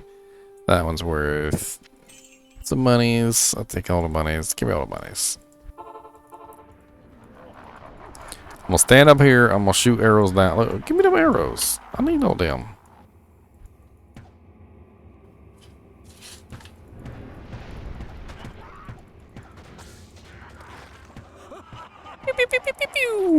Man, I need to get access to this to these upper bows, but it'll take me a little while. I forgot I need to kill Diablo. What is the best non-Sorc ladder starter character? I mean, when you start ladder, you got nothing, right? Potato power. So you got absolutely nothing. Your characters are running on fumes. They've got no good gear. You don't really have anything to give them. You know, it's whatever you find, basically, right? So the gear-based characters tend to do the worst. In general, like if you have a character specifically that's very gear-based, like barbarians tend to be very gear-based. Paladins tend to be very gear-based. Amazons tend to be very gear-based. Although I do notice that the cold arrow Amazon tends to be not so gear-based. Although she does have issues with mana. So like you look at your characters and you're like, which ones are not very gear-based? You know, a Necromancer, a summon Necromancer can be pretty much be naked, right? You can also have a very good time with a Sorceress, because Sorceresses can pretty much be naked. Of course, you can start building them equipment. It's not the biggest deal in the world. And there's some pretty nice rune words that you could use on both the Sorceress and the Necromancer. There's a white wand, which is Dole IO. And then there's the leaf staff, which can also be pretty good for early level sorceresses. So pretty easy to make a decent starter weapon for both classes. The sorceress has teleport, which is definitely very nice. What a freaking ethereal burnt wand. +1 to all skills with 50% faster cast. Man, that is quite... That would be an amazing find for a low-level sorceress. The suicide branch. I have not found very many suicide branches, and that is a lucky find.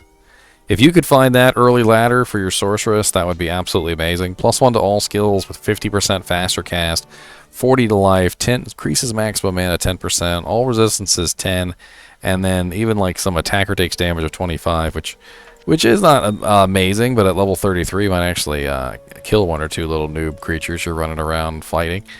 That's actually kind of ridiculous. Just don't go whacking anything with it, since it's ethereal. That's freaking really sweet. Can't believe I just found a suicide branch.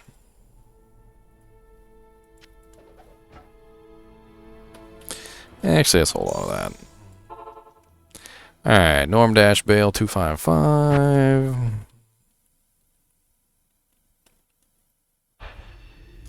Gaming, streaming, and corn hub. What about corns? Where are we corning?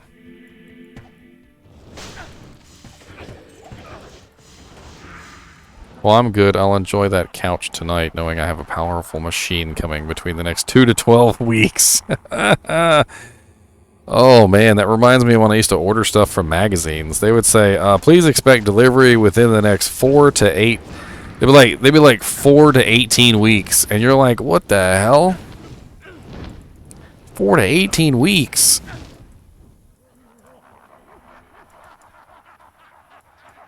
Like, that's bare minimum a month.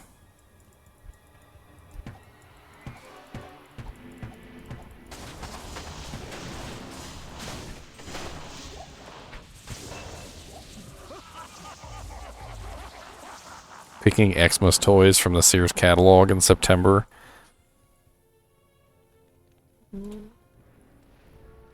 Presents. What's up, Lister the Tormentor?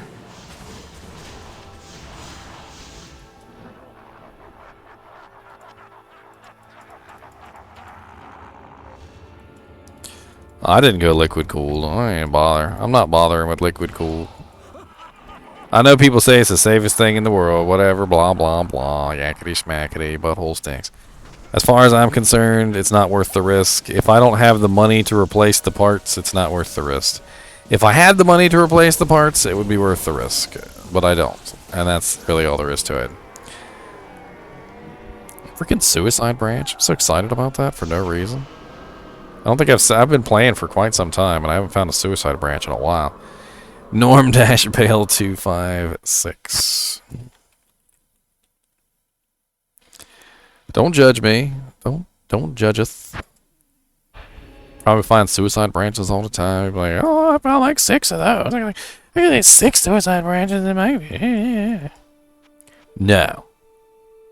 I got one, and I'm excited, and you guys can't take that from me, and I know you guys aren't saying nothing, and I don't care. I'm still talking smack anyway. So what all is the Threadripper capable of? So the Threadripper is like a... It's not really specifically for gaming, although it does game rather well. The Threadripper is more specifically for massive amounts of, like, throughput. Like, you could probably play Diablo 2 Resurrected with a Threadripper, stream it, and encode a video at the same time, because the frickin' Threadripper has, like, a ridiculous number of cores and threads to perform a multitude of tasks on. I can't remember exactly how many threads the Threadripper has. Let me say, Threadripper... Blah blah. Where's I don't know which Threadripper you have, of course, but I mean, it's definitely overkill for gaming. I mean, if you want to do things other than gaming, it's definitely very nice. The Threadripper is definitely very nice for everything, including gaming. So like you can do all of it at the same time. So the Threadripper has 64 cores and 128 threads, an unprecedented 88 total PCIe 4.0 lanes to meet large GPU and NVMe needs, up to 288 megabytes of combined cache for rapid access to large datasets, and quad-channel DDR4 with available ECC support. So you're looking at, like, just absolutely ridiculous redundancy. Like I said, you could be on a Threadripper. You could be playing Diablo 2 Resurrected at 4K resolution, max settings, and then you could, like, on the side, you could have like 16 of your cores running a video encoding of like a 4K video, and then you'd still have cores left over for other things. It's a little bit ridiculous. I would definitely like a Threadripper. It would be really nice for me because I'm not just playing games most of the time. I'm also streaming, I'm re-encoding the data, I'm recording that to a hard drive, you know, just tons and tons of stuff like that.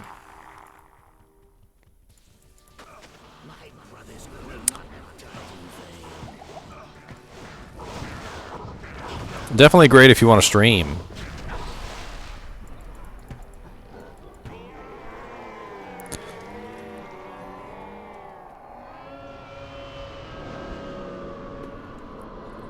What level am I? 29. Let's see. Norm Dash Bale 257. I don't really like doing Bale runs, but I really just want to get myself up high enough so I can show you guys this bow just for fun of it. And at least grab like something like the Pus Spitter, which does have lower resist charges on it, which is pretty funny. I use OBS to capture my files. So, I don't remember the actual, I think that's the name of it, is OBS. Not Streamlabs OBS, just OBS.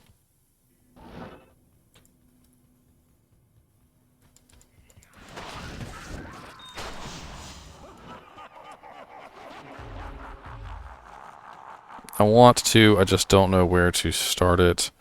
I did before Discord had an affiliate, and I didn't have much of a following after that. I mean, I just, you know, you gotta just keep at it, I guess. I mean, if you still have your account, you can always hop back on to stream some Diablo.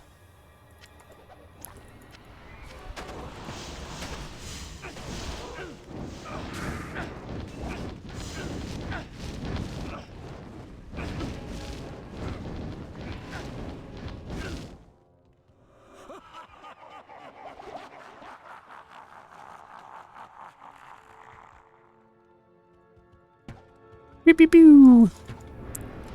I'm doing a whole 516 damage a hit now.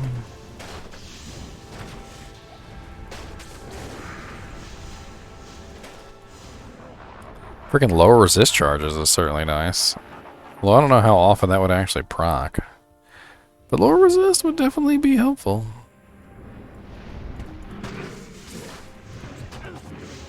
Hey, hey, hey, hey, hey there, sir. Hey, wait a minute. Calm it down, sir.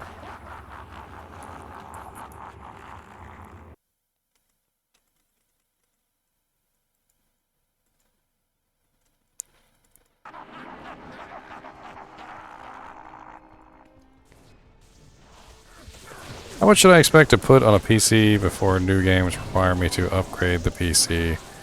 Like a year or two. This is the first time, my first time not buying a pre-built. I mean, from the processor that you got, Deviant Brute, and the video card that you said you got a 3090, right? 258.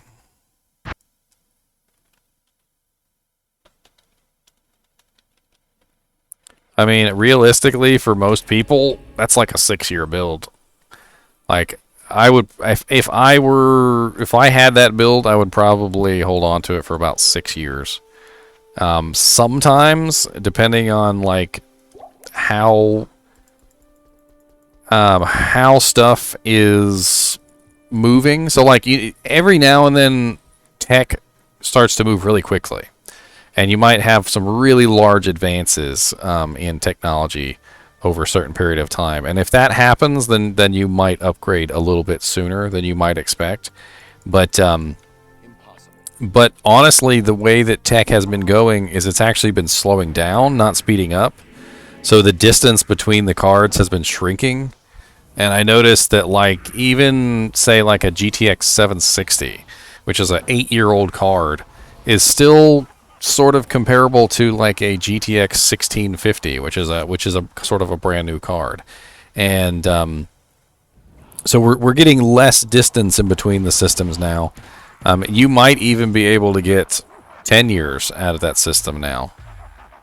It just depends on how technology advances. Like if 5 years from now they have some sort of breakthrough, and GPUs end up like 4 times faster, than what they are right now, then maybe you might need to upgrade sooner than that. But I'd say 6 years would be an optimistic outlook. I usually look at it more in generations too. So like 3 generations back is usually fine. Like especially if you go with a top of the line card. So if you like, for instance, I went with the GTX 1080, and the GTX 1080 was the top of the line at the time. So right now there's GTX, the GTX 20 series, and then the GTX or the RTX 30 series. Those 2 cards, I'm basically 3 generations back. So as soon as the 4th generation happens, so whatever the 4th generation cards are, I'm probably going to have to upgrade at that point.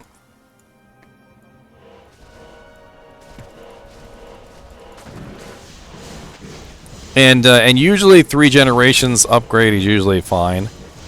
You might not even have to upgrade your computer either. A lot of the times you just upgrade the card. Like with the system that you got, the system you got is probably going to be future-proof for quite some time. And you could just upgrade the card. And then usually after you upgrade the card one time, like to like 3 generations up, by the time you need another upgrade, it's time to rebuild the system.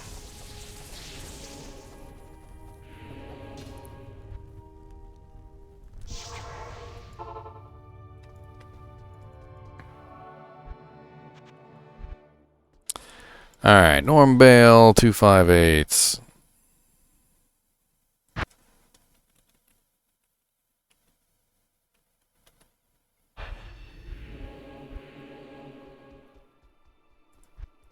I mean, hey, I wind up on the couch all the time too, Deviant Brute. You do what you gotta do. Pride cometh before the fall.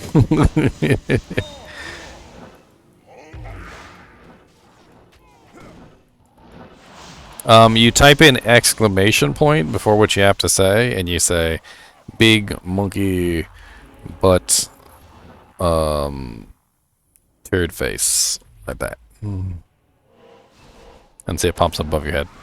I can't remember how you make it stay up there longer though, because it only stays up there for such a short period of time. We were using the chat a lot in Diablo 2 Resurrected. You know why? Because the freaking chat didn't work, but the one over your head worked.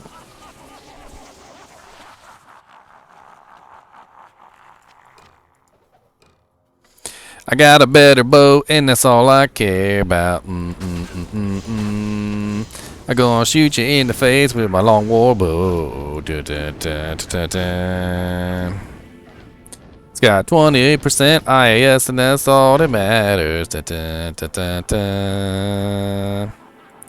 And put more points in my holy freeze. Bum, bum, bum, bum, bum, bum. Wait till I get my plus spitter. I'm gonna be ripping stuff to shreds. Plus spitter. All the dang cats in the world in the house.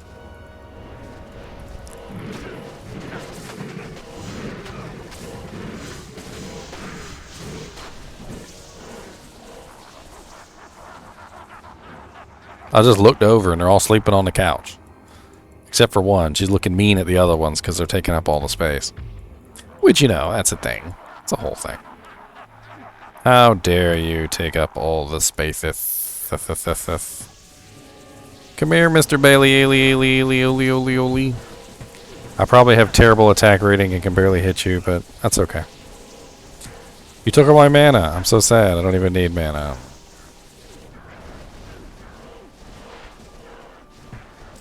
I need to grab him a ring set. A long battle bow. No IAS. Don't want it. I don't want it.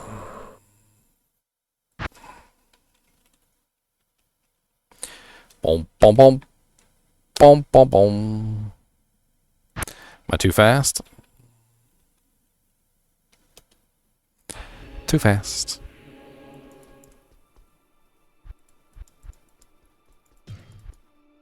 So anybody have any other questions about Paladin? I am here to answer. I mean, I kind of explained everything in the beginning of this video, but I mean, I'm sure there's some things that I left out. I'm sure I left out a thing or two. Increased attack speed. It's essentially how you go attack faster. So I have things on me like Death's Hand and the 20% IAS on the bow. Yes, it'll be on YouTube, Deviant Brute. So if you guys missed anything, you can pick it back up later.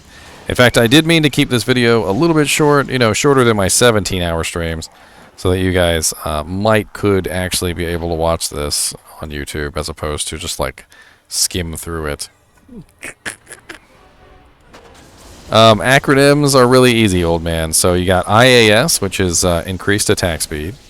You've got FHR, which is faster hit recovery. You have FCR, which is faster cast rate. You have FBR, which is faster blocking rate. And you know, they do all sorts of other acronyms like TP is teleport. PP means party please. WP is waypoint. There's also acronyms for skills and things like that, as well as like builds. So you wouldn't say I'm a Lightning Fury Amazon. No, people just simply call you a Javazon because you are a Amazon who uses a javelin, and it's you know, brought down to a more acceptable level. People aren't going to say you're a Paladin who uses Zeal and fanaticism. They're just going to call you a Zealadin. Things like that. There's also some rather less used acronyms like Dragonadin and Strider. This is actually this build in particular here with the bow is actually called a Strider. Oh no, the Splint Mail! I really could have used that. No, Ethereal Morningstar. Oh, freaking ethereal blood-rise Morningstar. That's freaking awesome looking. Norm dash Bale 261.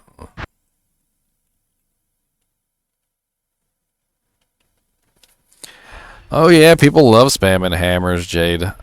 They freaking love it. It's their favorite thing in the world to do.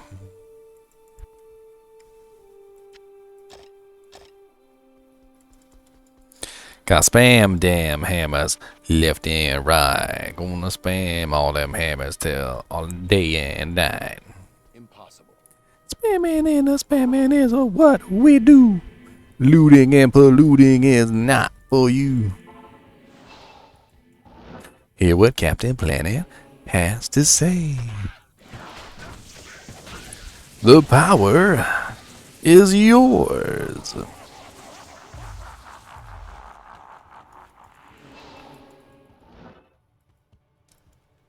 Nope, there's not a single bow skill on him. Not a single bow skill on him, old man.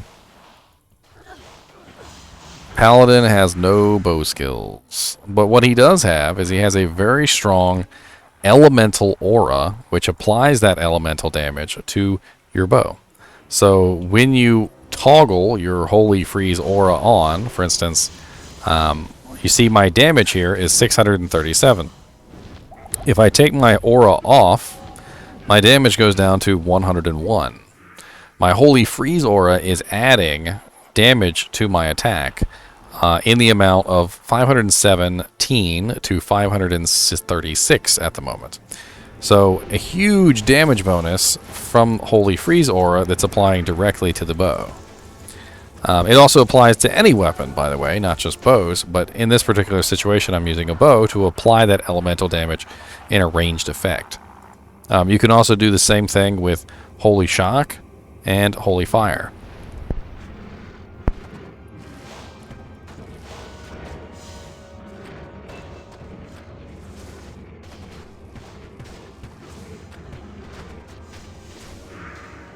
And I desperately need some attack rating.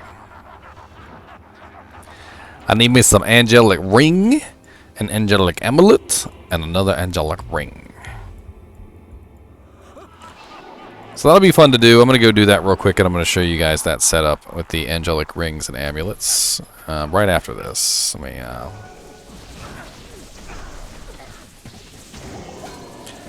because it's fun, old man. There are hundreds and hundreds of ways to build characters in Diablo, and not all of them are obvious. So let me go grab my little unique ring set here.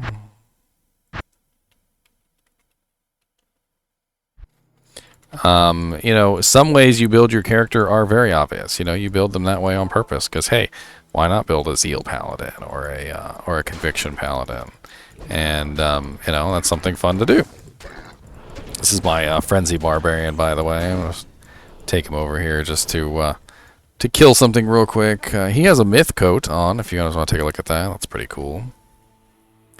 And I believe he's also running a Shaft Stop Bone Weave, which is an upgraded Shaft Stop, and an Ariat's Face. And this is not about my Barbarian, though, so you guys can poopy off. So he has a special set on him that's Angelic. And when you put on the Angelic set all in a row, so you have the wings, the rings together, you actually get a huge amount of attack rating bonus. You see 792 to attack rating. It's pretty ridiculous. And I think he has the other ring in here too. Yep. So what you do is you get yourself 2 angelic halos and you get 1 angelic wings, and then you put them on your character to give him massive amounts of attack rating. And that's something that this character is sorely going to need because he's not using any skills to boost up his attack rating. No, Vengeance is melee only, unfortunately.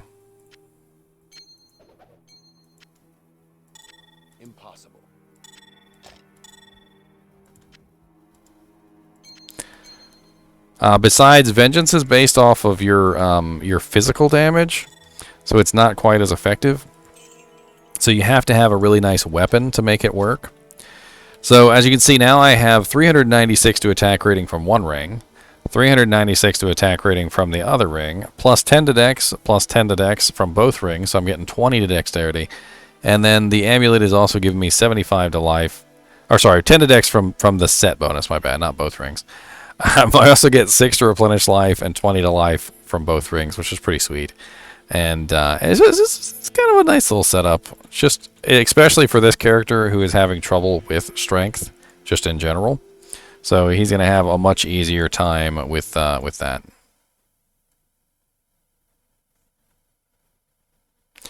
No, I'm like 99% sure that that vengeance does not work with bows. That would be too awesome. That would be too awesome. Too awesome.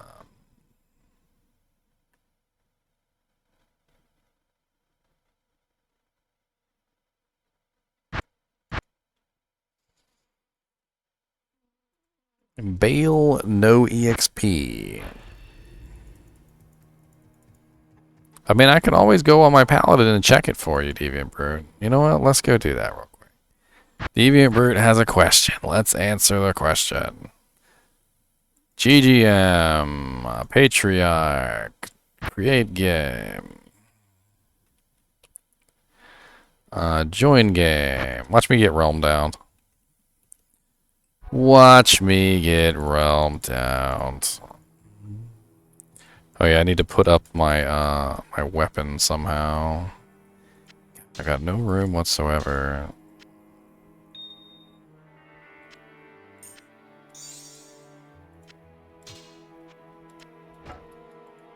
Alright, here we go. Let's get a bow. What you need? Let's get a bow. Here we go. Grabbing a bow. Grab some arrows. Put vengeance on. Walk out of town. Let's see if we can shoot something. Is it letting me actually use the skill? Because it's not burning mana. It's not burning any mana. Doesn't seem like it's letting me use the skill. Because it's got no damage number there, which makes me think it's not. Because when you have something there, it has a damage number. So I'm going to have to say no. I'm going to have to say no. It's not allowing me to use it. Although, I'm not sure. Like, I'm getting a lightning effect. Do I have lightning charms? I do have lightning charms. I've got fire charms. What's my damage on the regular attack with that? 253. Okay. He's trying to build some crazy jank. Don't I know it? He's always trying to build something crazy. And he'll make it work, too. Come on, beta test. We ain't got time.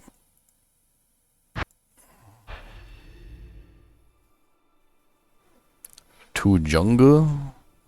I guess we're on to the next game. Fast Bale -39.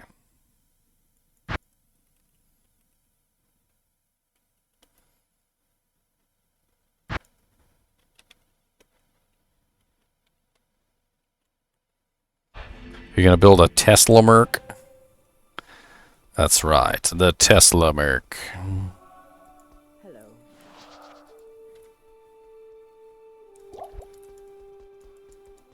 Fire Horse XX, drop it.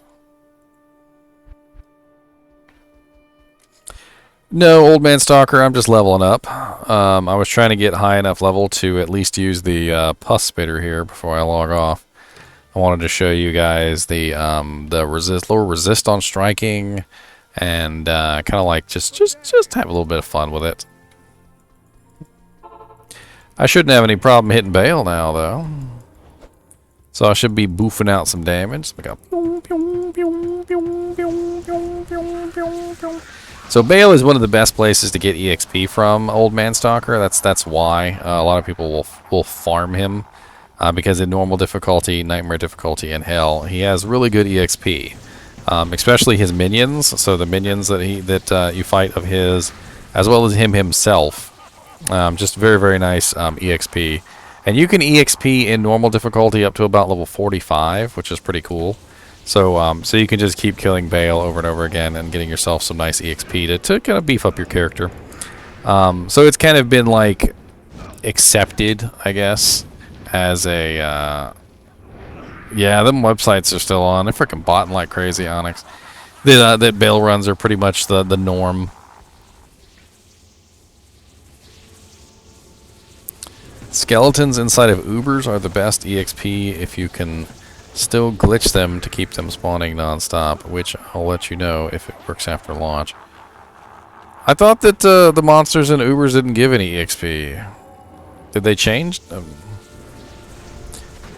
I was in there one day and I remember I was really close to leveling up and they didn't drop any items and they didn't seem to give any EXP. Maybe I'm just imagining things.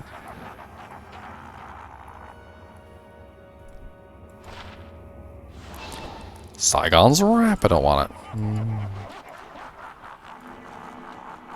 I mean, I'm sure Deviant Brute will test it anyway.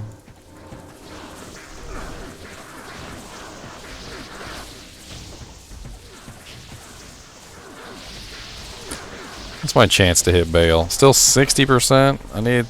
I need more attack rating.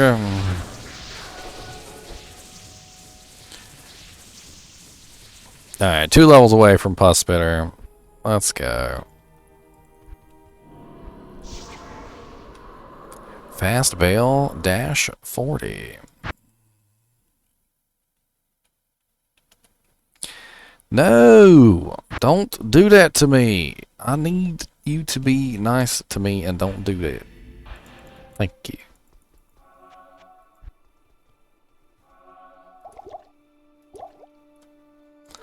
It's freaking broken Paladin. Of course, the other benefit of building something like a Strider is that, number one, you're only putting 20 points into basically 2 abilities, and then you kind of build up Salvation later on. And you can pretty much take the rest of your points, and you can do whatever the hell you want with them. So, you know, once you've done 20 here, and 20 here, that's 60 points. And you're going to have a hell of a lot more than 60 points, so you can put them wherever you feel like it, to be honest. You know, you could build utility, you could grab meditation for teammates, you could grab vigor, you know, you could grab conviction just for the heck of it, just so you can like help out your team. All sorts of interesting things like that you could build. You could sub-build things, so it's not entirely impossible as a Strider Paladin to sub-build something else, to have maybe like, I don't know, let's see, because you're using Holy Freeze. You could maybe like sub-build Zeal if you wanted, you know, and then you could have Zeal / Holy Freeze.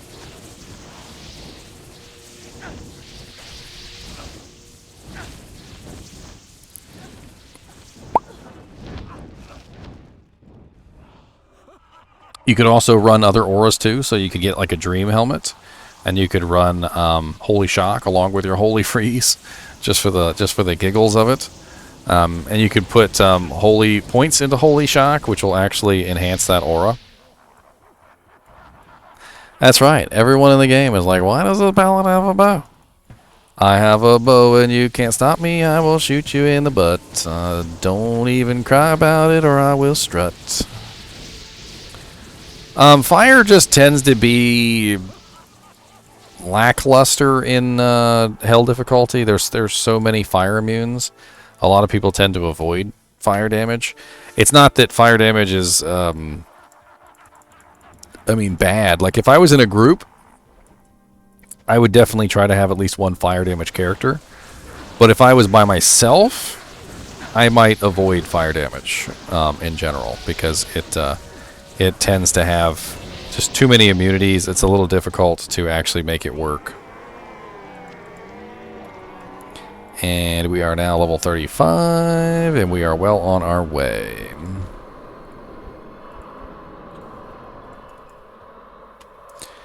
Fast Bale dash 41. Beep.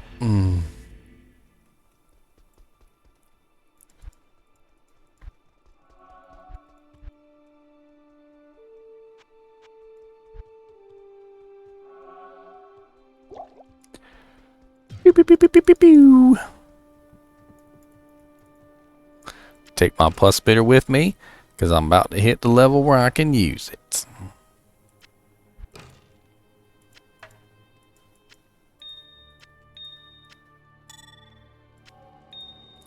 So every time I level up, by the way, I'm also gaining more attack rating from those rings and amulets that I showed you. So the angelic set has a gain on level effect. So it gives me more attack rating every time I level up. So now it is 420 attack rating. Yes, it is hell viable with the correct gear, and it's also fairly decent with PvP as well. I've actually seen some pretty ridiculous PvP build guides with the bow paladin. I wonder if I could pull those up.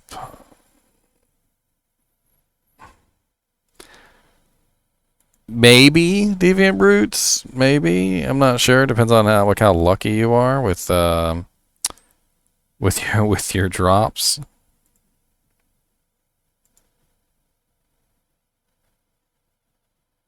See if I can find this PvP. Oh yes, the Murder Paladin. Here it is.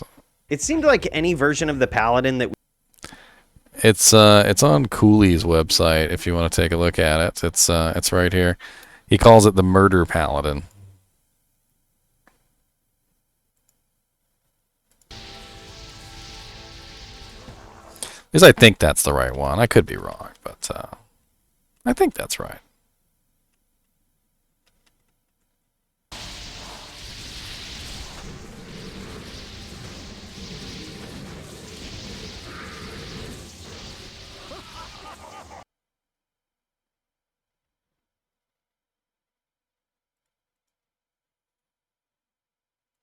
If I link the wrong video, just let me know. I guess I'll try and fix it later. Because if that's not the one, I'm gonna have to actually go and search for it.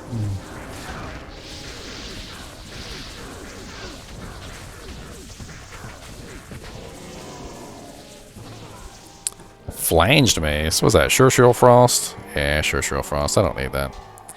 I'll drop it for somebody else.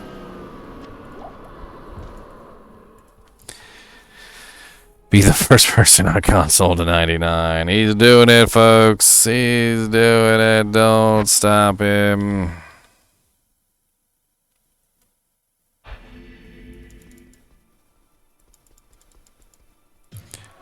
I thought you were doing a fissure druid. A windy druid. A windy druid. I thought you were doing a windy druid.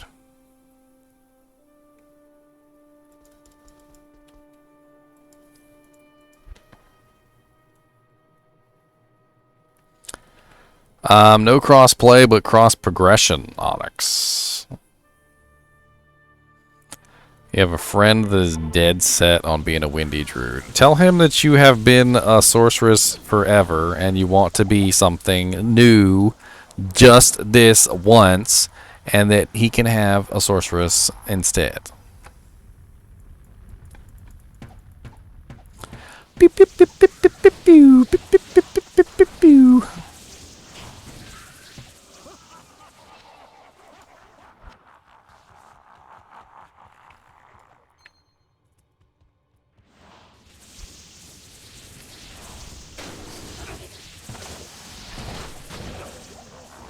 Well, I'm doing 743 damage now. I'm climbing nicely.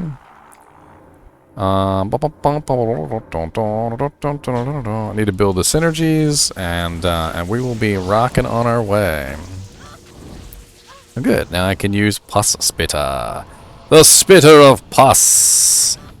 I will spit my pus at you, and you cannot say no. It is green and yucky, and I want you to know I snotted it out last night just for you. Pooped it out my nose.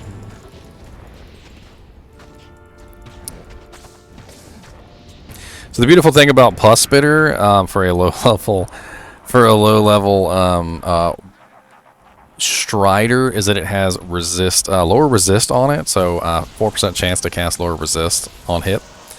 And what that means is that if you can get lower resist to proc, that means your aura, whatever your aura is, Holy Fire, Holy Freeze, or Holy Shock, will do extra damage to those targets very, very nicely. Very, very, very nice.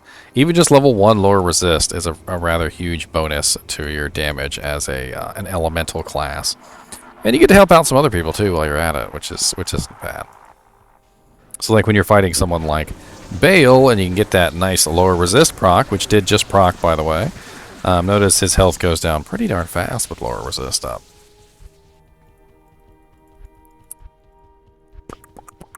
Alright, ladies and germs, I did say I wanted to keep this video a little short because I actually want people to be able to watch it on YouTube, which it's still a little long for YouTube, but what can you do? So I will see you guys and gals tomorrow. We are going to do Necromancer. That's going to be a lot of fun. So I hope you guys come prepared with your skeletons and your little revive kits and your little Necromancer wands, because we're going to be all about Necromancers tomorrow. And we're going to end it with a raid. So I actually want to raid my raid leader. Believe it or not, it's rather ironic. So we're going to raid my raid leader. Girl of Gore. She was my raid leader in Final Fantasy XIV. So I would really like it if you guys could come over here and give her a nice warm welcome. She led me to many victories in Final Fantasy XIV. Many victories. We did. I was the warrior, and she was what was she again? Was she the healer? I think she was like the white mage. Yeah, pretty sure she was the white mage. So let's go raid away.